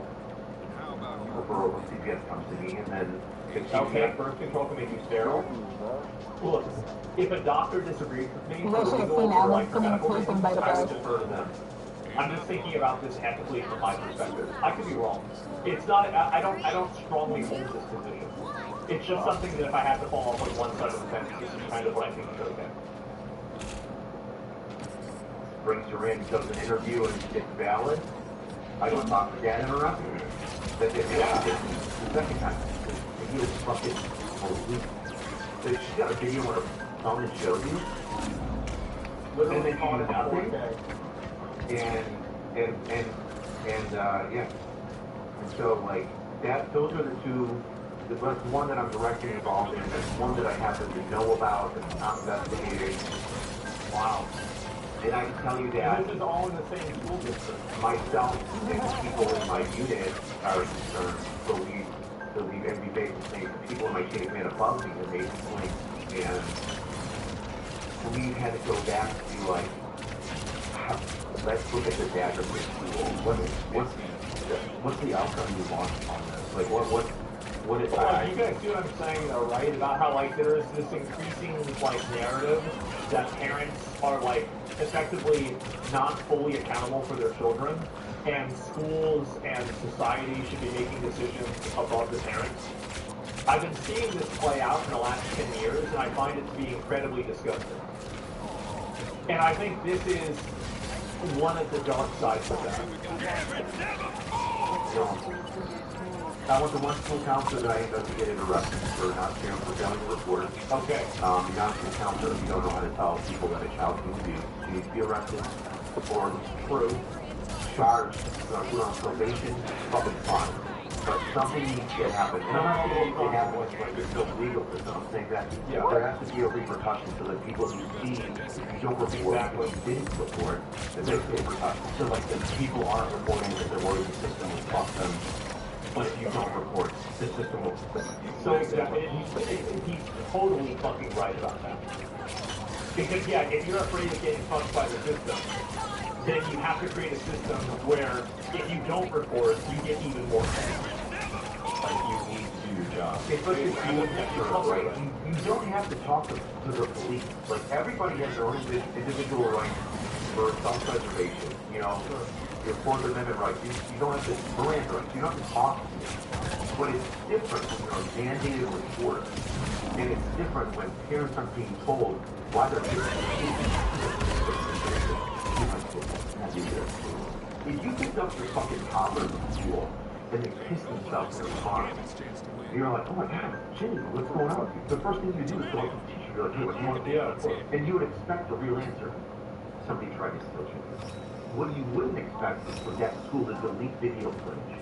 And what you wouldn't expect is for that school to be like, oh, you know what, I'm not sure, something happened, you'll have to talk to an administrator about it, I'm not sure, it's people that are afraid of doing the right thing. Like these school teachers. Yeah, exactly. And Brandon's 100% right. The way you solve that problem is by creating an incentive that doing the wrong thing is 10 times more detrimental.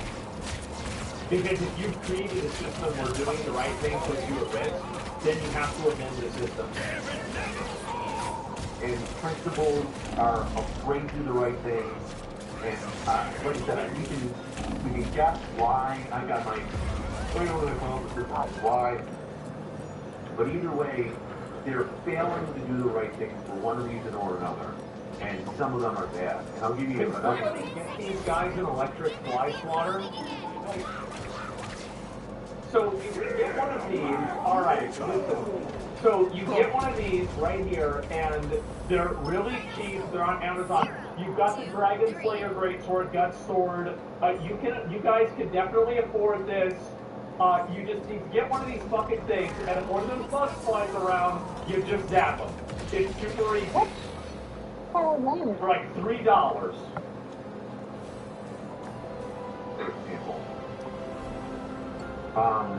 This case might have been true. It could have been like, kids experimenting and then one of them got scared. It could have been absolutely nothing. It still could be absolutely nothing.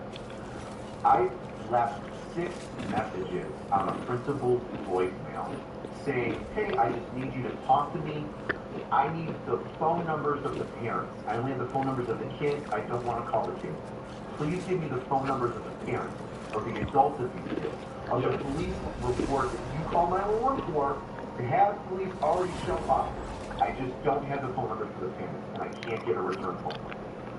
How many times have I called school principal to be like, hey, there's a potential school call. I just need to talk to the parents. And I can't get a return phone call? I don't know why. And like, well, if they're not doing the return phone call, there's a certain point where negligence becomes malice. And if you are so negligent that you are, and I think this is malice, by the way, because you're deleting footage. Like, negligence is just not giving a fuck and not reporting anything. But if you're actively hiding things, then that's something that's very different. And for some reason, they're protected. And my opinion, from all of this and everything else, is that it is the legal representatives of the Buffalo City schools that are advising, educating, scaring, whatever you want to say it is, to these administrators, teachers, counselors. Don't talk to police. Don't make a police report. Have the police report, instead of say sexual assault, make it information only. Well, you want to bury a sexual assault with a kid? Have a fucking cop show up, and then have them write down everybody's name and say information only, and then don't forward it to special victims. Yeah. 5 kids, and 7 kids are by one other kid in the school, right? They're 14, he's 16. It doesn't fucking matter if it's not a crime or if it was consensual. If somebody says I was and I felt bad about it, it's my job to investigate it. Why are you stopping that? And so, yeah, exactly. It's not the it's not the school administrator's job to distinguish whether a crime was committed or not. Their job is only to report what happened. Like, they're not the investigators. This is some bullshit. Yeah. Podcast is going to go at the end of school. But I might be asking for financial assistance after this goes live. But I'm okay with it because Someone just asked. Yeah, this is talking me up. I can't deal with no more. You know, something that I've learned from other podcasts is ever since these opened up to like first responders, I've read a lot of those stories that first responders feel like PTSD. I think it's like for the active duty military when you go to war, it's like it's highs and lows. Like you just get a shit show. It's all in responders. Just a constant thing. And like you being smack dab middle of both, bro, I don't know how you do it. Like people in general, like cops in general who deal with like sex crimes and child sex crimes, I'd be going to prison. It's the idea of like at least right. When you're talking about military trauma, like that's over there. You're in war, you're war, you're fighting TV, you're like chances are you're not taking light enemies. Those are very rare. You're fighting enemy combatants. You're shooting blah blah blah, and then you come back and separation is right here. And it's not the innocent you're interacting with or pulling up your friends. I think there's also like the meta level thing where there's like this growing resentment and distaste for police officers. And so anytime a police officer displays a level of vulnerability, you have like a certain toxic part of the internet that is like even happy about that. I think there's definitely that's going on too, right? There's like an entire culture, there's a culture that dehumanizes these people and makes it okay to laugh at their suffering. Your powers are mine! While they're trying to do something good, right? Maybe you got some of your talking about that, and then you have to go immediately. Yeah. And then there's going on around you all the time. Yeah, it's like an acute injury versus just like sustained injury almost. Yeah. Like how good you know Oh, I'm so sorry. any day. Pick up. I got mine as well. Because of that exact. That was you're going to get two players. Are you available later? Did you just do a line of energy drink? Yeah. So I feel better after getting all that off my fucking chest. Thank you, brother. Thank you. Thank you. I'm honestly, like, I'm like for real, like I'm fucking. I feel like there is going to be, I'm going to have some sort of repercussions. Here's what I think is also bad, is that what do you think the probability is that he is just identified every time this happens? I think the probability of that is zero. Like, these are the times that he can verifiably prove that something happened that wasn't reported. Think about all the times where they're not reported. I'm trying to do the right thing. We got you. Like, I feel like people you had so many people that will have your back. Oh yeah, dude. I will show our ass to make that happen. I did it already. on a different issue, yeah, you did literally do that. Do cops have whistleblower protection? I know military, like I think they do. Yeah, whistleblower protection for everybody. So yeah, and like there's like a legal thing that they're going to come after me. I expect there's going to be a legal thing that they're going to come after me, and I don't know how I'm going to protect it or what that's going to be. But I feel like this is the kind of guy you should have against him go for him, right? Not some crazy psycho with a knife and stab somebody in the gut. If that happens. I don't know what's going to be so far, but like the things that I just said, right, because I'm concerned about. It's so the one case is mine, and that's how I know about it. But like, the local Buffalo News tried to dismiss it all because they were drinking in the podcast. These are higher ranking people in the Buffalo Police Department. These are from control people in the Buffalo Police Department. These are from Find the article. Find the article for me. Like, I know what to deal with. I've got this, I've got that. This is going on. That's how I know that. Like, there's the lawyers from or that's the information that back up that thinking that the lawyers that in schools are not just not responding but also obstructing, which is one like. And I mean, there has to be official correspondence here, right? Like, there has to be some form of paper trail for this if they're communicating. They can't be saying all this in person. Because I can be frank, asking everybody in the world. There's got to be a paper trail. Yeah, exactly. Link the video. Yeah, I'm going to link the whole thing. You're a lawyer. Instead of assisting the police department in protecting kids, you represent the video. Instead of assisting them, you're going to intentionally obstruct them. You're going to not respond. You're going to not respond to court orders. You're going to think that you're so high above the law and you've got no repercussions of after them. Because like you need somebody above. And that's the worst thing about it is that nothing has happened. And they're not even. And this is what I find to be so funny is people are complaining about Trump's ignoring judges or whatever. These people are just random school administrators and they're ignoring judges. This is nuts. They represent the school district, not the kid. That's the thing. You know what the worst thing about it is? I think that's a really good way to put it. I think you're totally right. What's the judge going to do? Hey, give us, I haven't given you anything and I'm not going to give you anything. And nothing happens. But where else to go? The commissioner of police can't do shit about that. Maybe we could make an arrest here or there, but then we need the assistant district attorneys and the district attorneys of your county to have her back into that. And if there's assistant district attorneys that are like, dude, these lawyers aren't even responding to us. Like, we don't know, we gotta get somebody higher above our DA to do something, or the DA to do something. I don't know, like, who can do something. And it's gotten so bad in the schools that, like, this is my, like, I just break it and then I don't hate how bad it's gotten to the fact where you believe that the Unsubscribed podcast is the best outlet because Jesus Christ. Well, the problem is because every single other media outlet is so curated and controlled.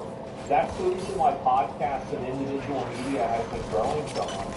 It's because even some larger alternative media has run into this problem also. Like, I know that people have criticized Ben Shapiro and like his company for doing this, for example, right? Is that they're so controlled and they have these ulterior motives, and it's almost like as a media company, the bigger you get, the more the temptation is to work against the best interest of the public.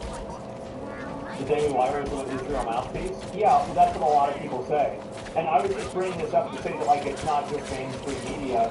This is something that's been going on with alternative media as well. I already know, I can guarantee there's not fuck that. On the plus side, part too, because it's like, we know you, we love you, we're here for you, like, we're I know you guys will do your best to protect you, but at the same time, like, if you... Yeah, I mean, I'll tell you this, right? I mean, like, if this guy has any sort of, if the school tries to sue him or whatever, and he does a fundraiser, I would share it, I would support it myself personally. This is something that I think is a worthy cause, much more than the ones that we're promoting nowadays. I think that many people would, right? And so I don't think this guy's alone. I think that the fact is that, I would say probably 90%, maybe probably more than that, of like men in like this country and also just in the world feel exactly the way that he does. They do. Like, 99%. I said, yeah, there's a very small subset of people that are these like weird, like, it's so much weird about this, right? Like, I don't even want to get into it. Can you summarize what happened?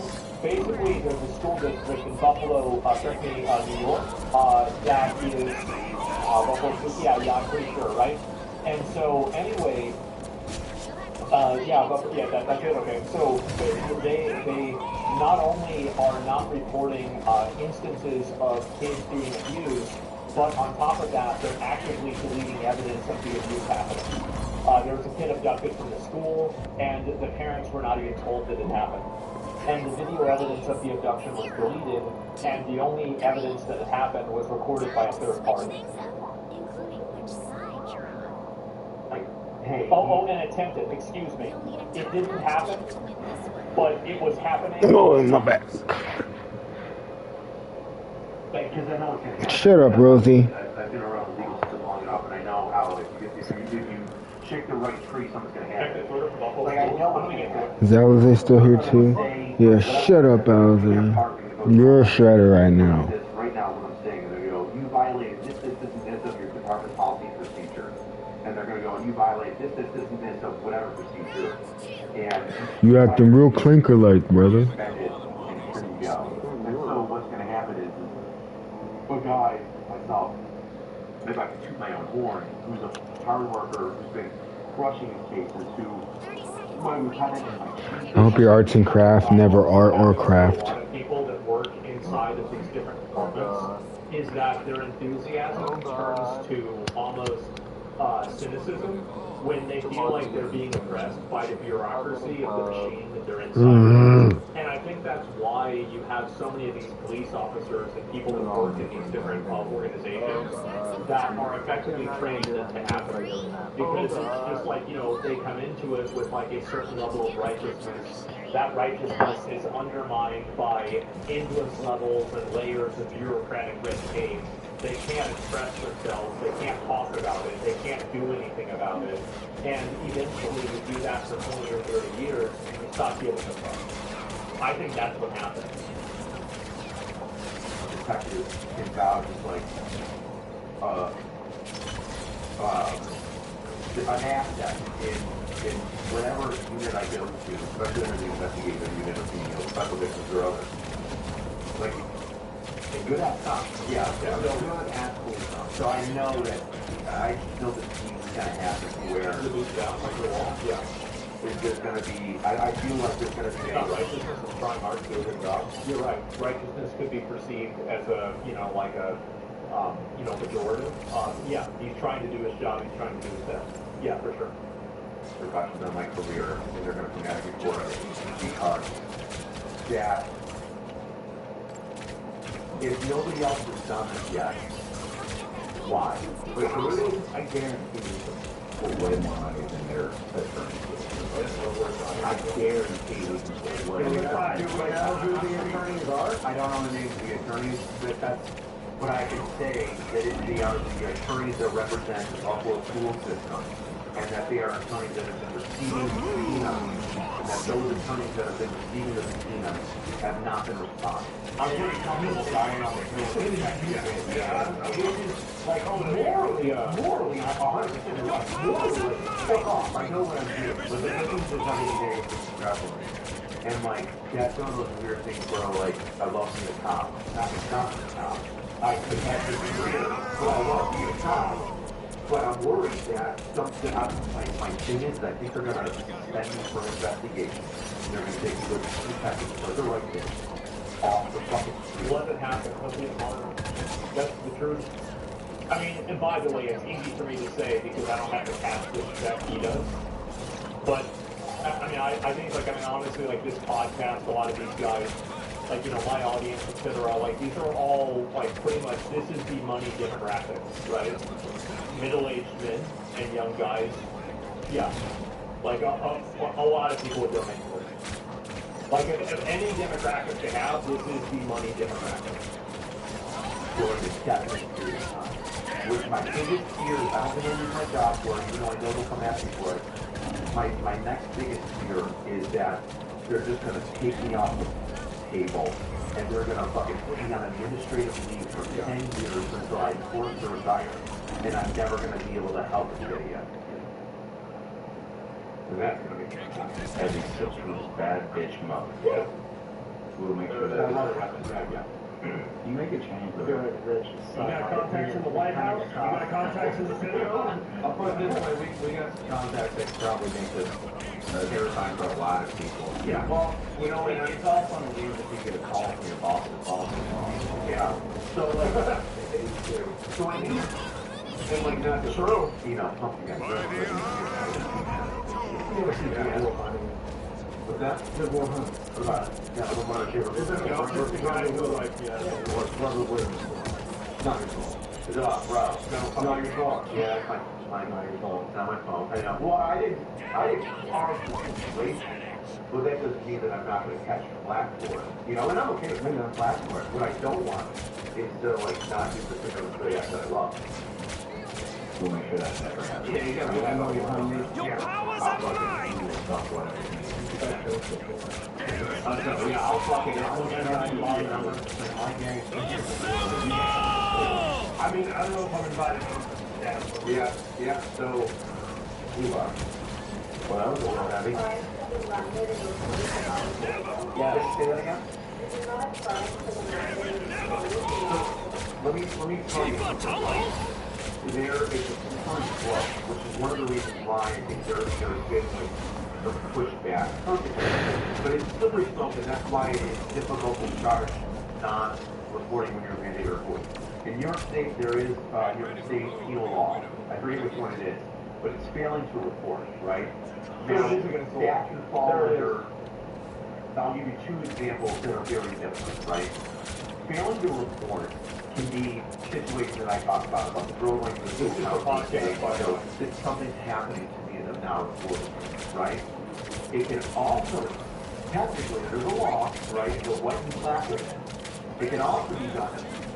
You beat up your kid, a 911 call, and I'm a police officer, and I come up, and I arrest you for that, and I take you to jail, but I don't report. So that's one of the things that's kind of keeping the police, I think, potentially at bay. Is that there's instances where the police made an arrest, but they didn't report, which is like, to me, it's bullshit. They made the arrest has been effective.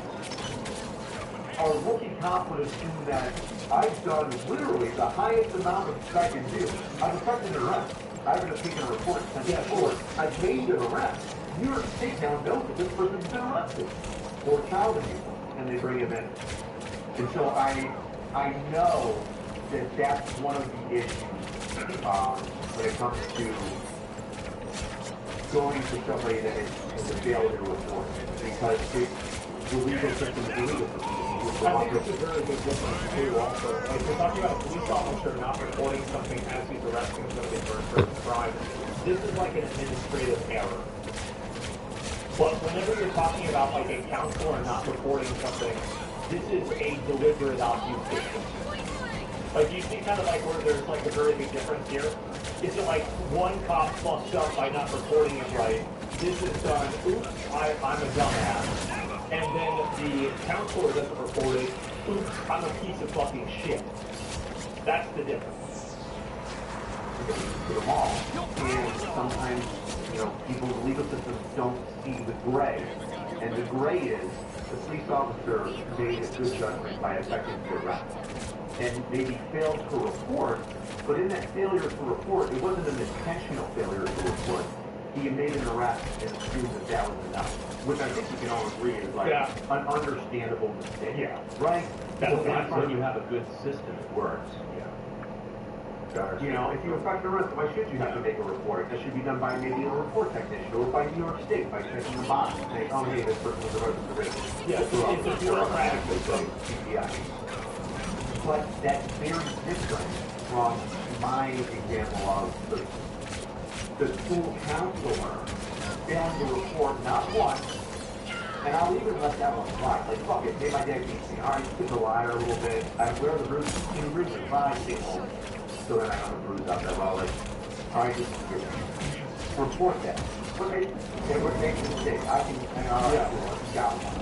But if some kid fucking shows up to you with a recording on their phone and says, hey, this is me, and then walks away, and then later on in the day, go back to that kid and then confirm that it's them, fuck you off. You don't get to do your job anymore. Because you can't. You're an F. So, those are two different things. And then that's one of the things that I noticed is like this slippery slope. If you go against the counselor with the obvious wrong, that can bring in litigation to say, well, we have to treat the officer as you do the CPS report, Child Protective Services report, when they made the arrest. Do you remember what I said about how, like, in video game companies, they create these levels of bureaucracy where accountability is displaced between so many different people that nothing can ever change and nothing can ever be done? one thing that I think is a commonality is that there's like a degree of bureaucratic entropy that happens within systems, and you need to regularly flush that out. And I think that's what's happening in this circumstance, is that you have this accountability that's being displaced among too many people. And because the accountability is displaced among so many people, nobody actually wants to do anything and step outside the line because it might put everybody at risk. And there's no way that you can actually do accountability because there's so many chains of command and so many chains of like behavior or action that like who's really at fault here. It's very hard to say. And I think here's the worst thing about this is that I think that in a lot of these cases, it's done by design. I think that people create these bureaucratic Gordian knots in order to make it impossible to unravel who actually is doing things wrong, so it's easier for them to just simply not do their job. That's what's happening. That's what I actually think that it's happening like that.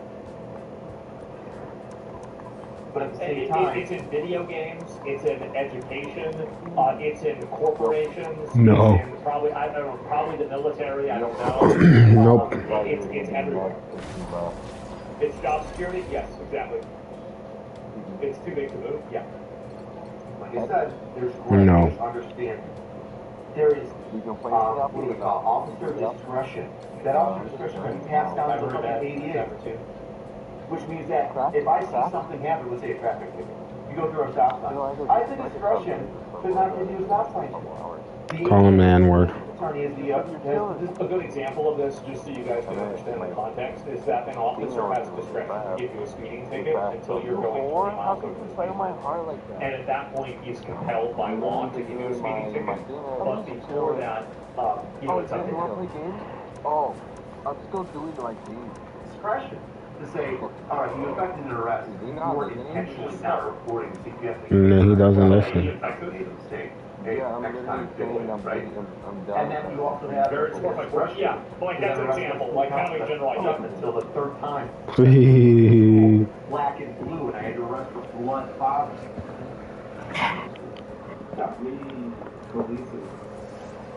Dude, I love it. It's great. And I never expected to have like this emotional reaction. Yeah.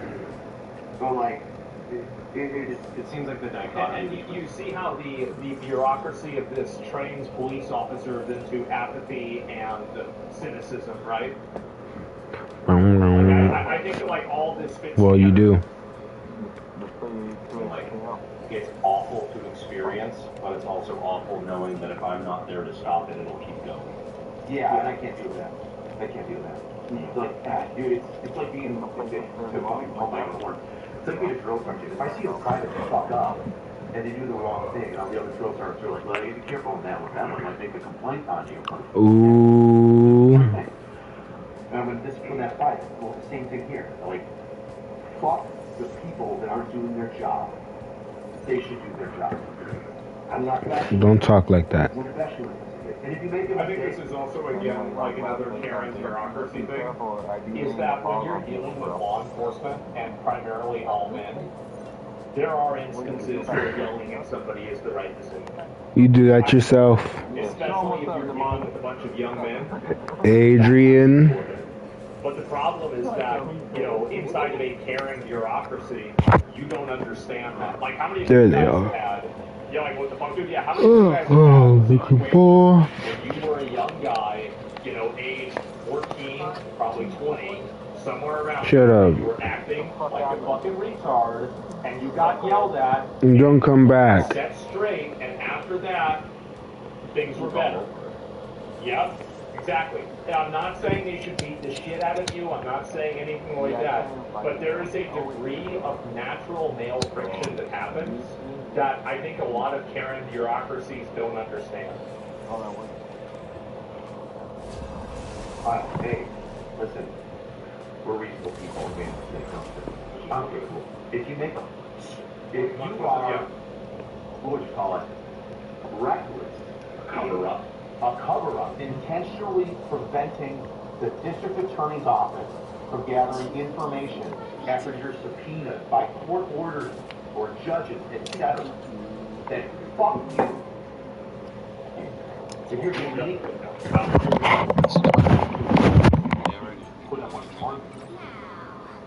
Like that's what needs to happen. That's what I think. So it's come to that point where oh man, I've been like stressing out about it for like the past like 5 days. I would be too. Ever since I'd be so stressed. Decided that something had to happen. I didn't know what to do. I was like, man, I think I'm gonna bring it on the podcast. We got your back out and yeah, you were. Dude, I picked the right month. Thank you. I'm not gonna lie though. Thank you for Thank you. Thank you. Like, that makes a lot of arrest also going to yeah, that's good. I like that. It's taken so much to not help you. Yeah, I'm doing it on the camera. You don't need to see me. How do you want us to start? With that? How do you want us to start? I think that if you want me to put the yeah, no, I know we did. I'm not gonna lie, like hearing you talk about that, and then Brandon brought up the whole like, you know, if you're not there, then dude, there's a lot of people that care that don't know what to do, and they're like, we're trying to do it, we're trying to move it forward, and like Blinker. I'm going to take a blinker. I stole my mom's phone. A lot of movies like Batman and like old westerns are so popular, especially with guys, is that all of this kind of stuff is antithetical to what I think the human perception of true justice is. Even vigilantes, yeah, exactly, right? Because like, and I'm not justifying, I'm not saying vigilante justice is good, but I'm saying that like all this fits together and it paints, I think, a very, very clear picture, right? People are looking for moral justice, not legal justice. And that's a very important distinction there. You know, fuck it, just say all ass. These past few years, Kevin helped us at how long we've been in that same spot before I got special business unit, right? I know we've been in the same spot since I became an independent and went to the special business unit in 2023. And if we were still in that, if that spot was where we're at now, I don't know how far back I want to play. And like I said, there's a lot of good people in the ADA's office and Commissioner's office and by the police department. There are good people that have been trying to find a way to fix it. And they're frustrated. And they're limited with, what they can do. They're just like, hey man, I'm just going to change the end. They the same thing. And you're like, I'm doing the big this together as a, yep, I'm not ignoring it. Trying to get it down. It's been weighing on me. I started getting counseling last week. That's a good thing. That's a really good thing. So I got counseling last week, and then how do you like? Thank you. And then a couple days ago, I was like, I couldn't sleep. That's a lot. That's maybe something like how I'm using them. This is actually, you know what? Like unironically, I'm gonna read this guy's comment. They need something like a Me Too movement. People need to match some forward and whistleblow so the majority can't be visible.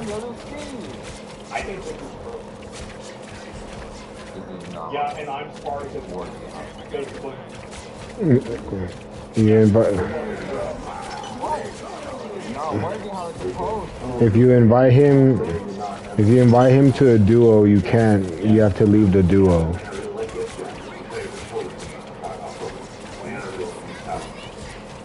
You can't fight each other if you're on the same team.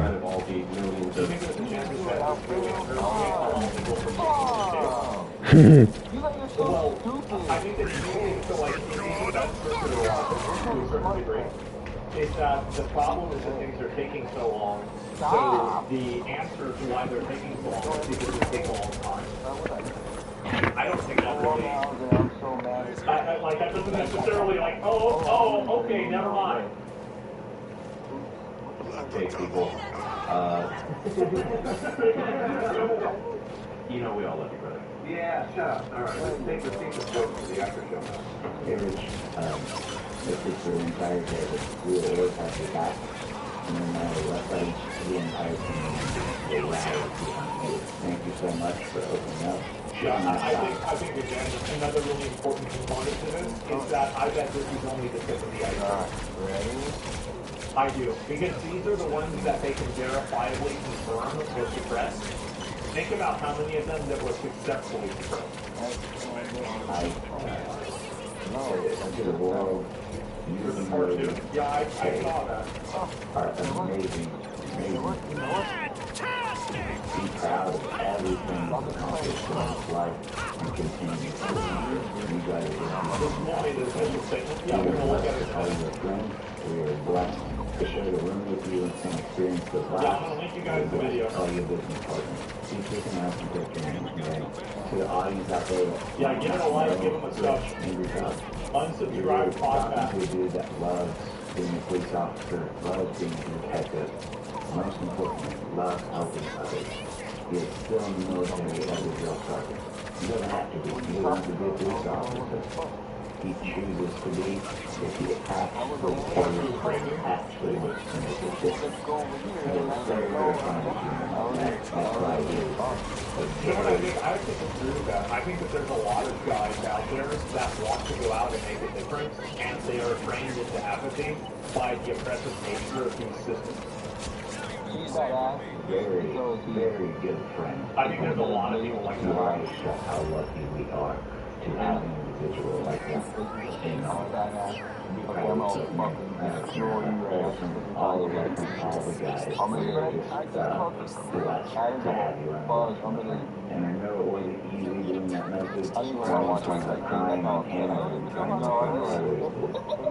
It's difficult. It's not an easy thing putting yourself out there like that. And you did. And you have so much respect from all of us. So thank you, buddy. Thank you for being who you are, my friend. Love you, my man. I give you a hug. Okay. Well, there it is. Wow. Okay. Yeah, again, unsubscribe podcast. They have it part 2. The part 2 is an hour long. Depending on how the reception for this is and everything. I know, obviously, like, you know, a lot of you guys, you know, it's like kind of, this is kind of like a heavy topic, right? But, like, whenever I saw this, I was like, okay, I have to talk about this, right? This is pretty crazy, right? I'm not going to watch it today, right? And just because I'm not going to watch it today, I've got other things I want to do. But it doesn't mean I'm not going to watch it, just not right this moment. So, yeah, anyway, there it is. Thanks, dropping got it? Yeah, for sure. And anyway, down the hill, connecting children is what matters. And when the Powerball got you, Richie, yeah, no doubt. Yeah, people are very, very supportive of this. And this video went very viral for their podcast, too. Like, if you look at a lot of their other episodes, you know, like, this podcast is really popular. But, like, you know, you're looking at 300 and 400 and 500, you know, like, usually, like, somewhere around 500,000 views. This one has 1.6 million, right? So it definitely hit outside of at least like their orbit of like audience, and hopefully, you know, like me talking about it, like, you know, like putting it out to like my audience too will help out for people too. Because yeah, I had no idea about this. Now I heard that the school district actually reported, they reported about this themselves. Is that correct? That the school district also has had a response to these guys doing the videos, right? And so let's go ahead and we're going to take a look at it. This is the statement from the Buffalo school. And so let's go ahead and take a look at it in just a second. I have to, have a link this week? Yeah, sure.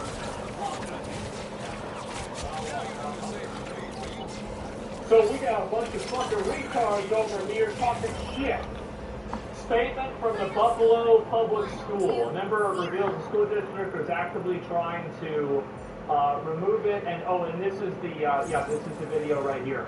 So this is the statement the public school made as a response to this video and these allegations. They said, statement from the Buffalo Public Schools is aware of an unfortunate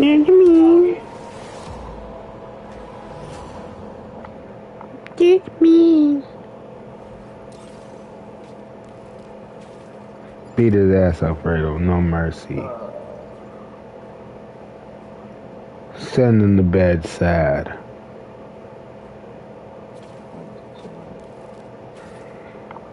Teach me. Here one. Scientology. Scientology is one of those rabbit holes that gets weirder and deeper. On the surface, it looks like just another religion with fancy buildings.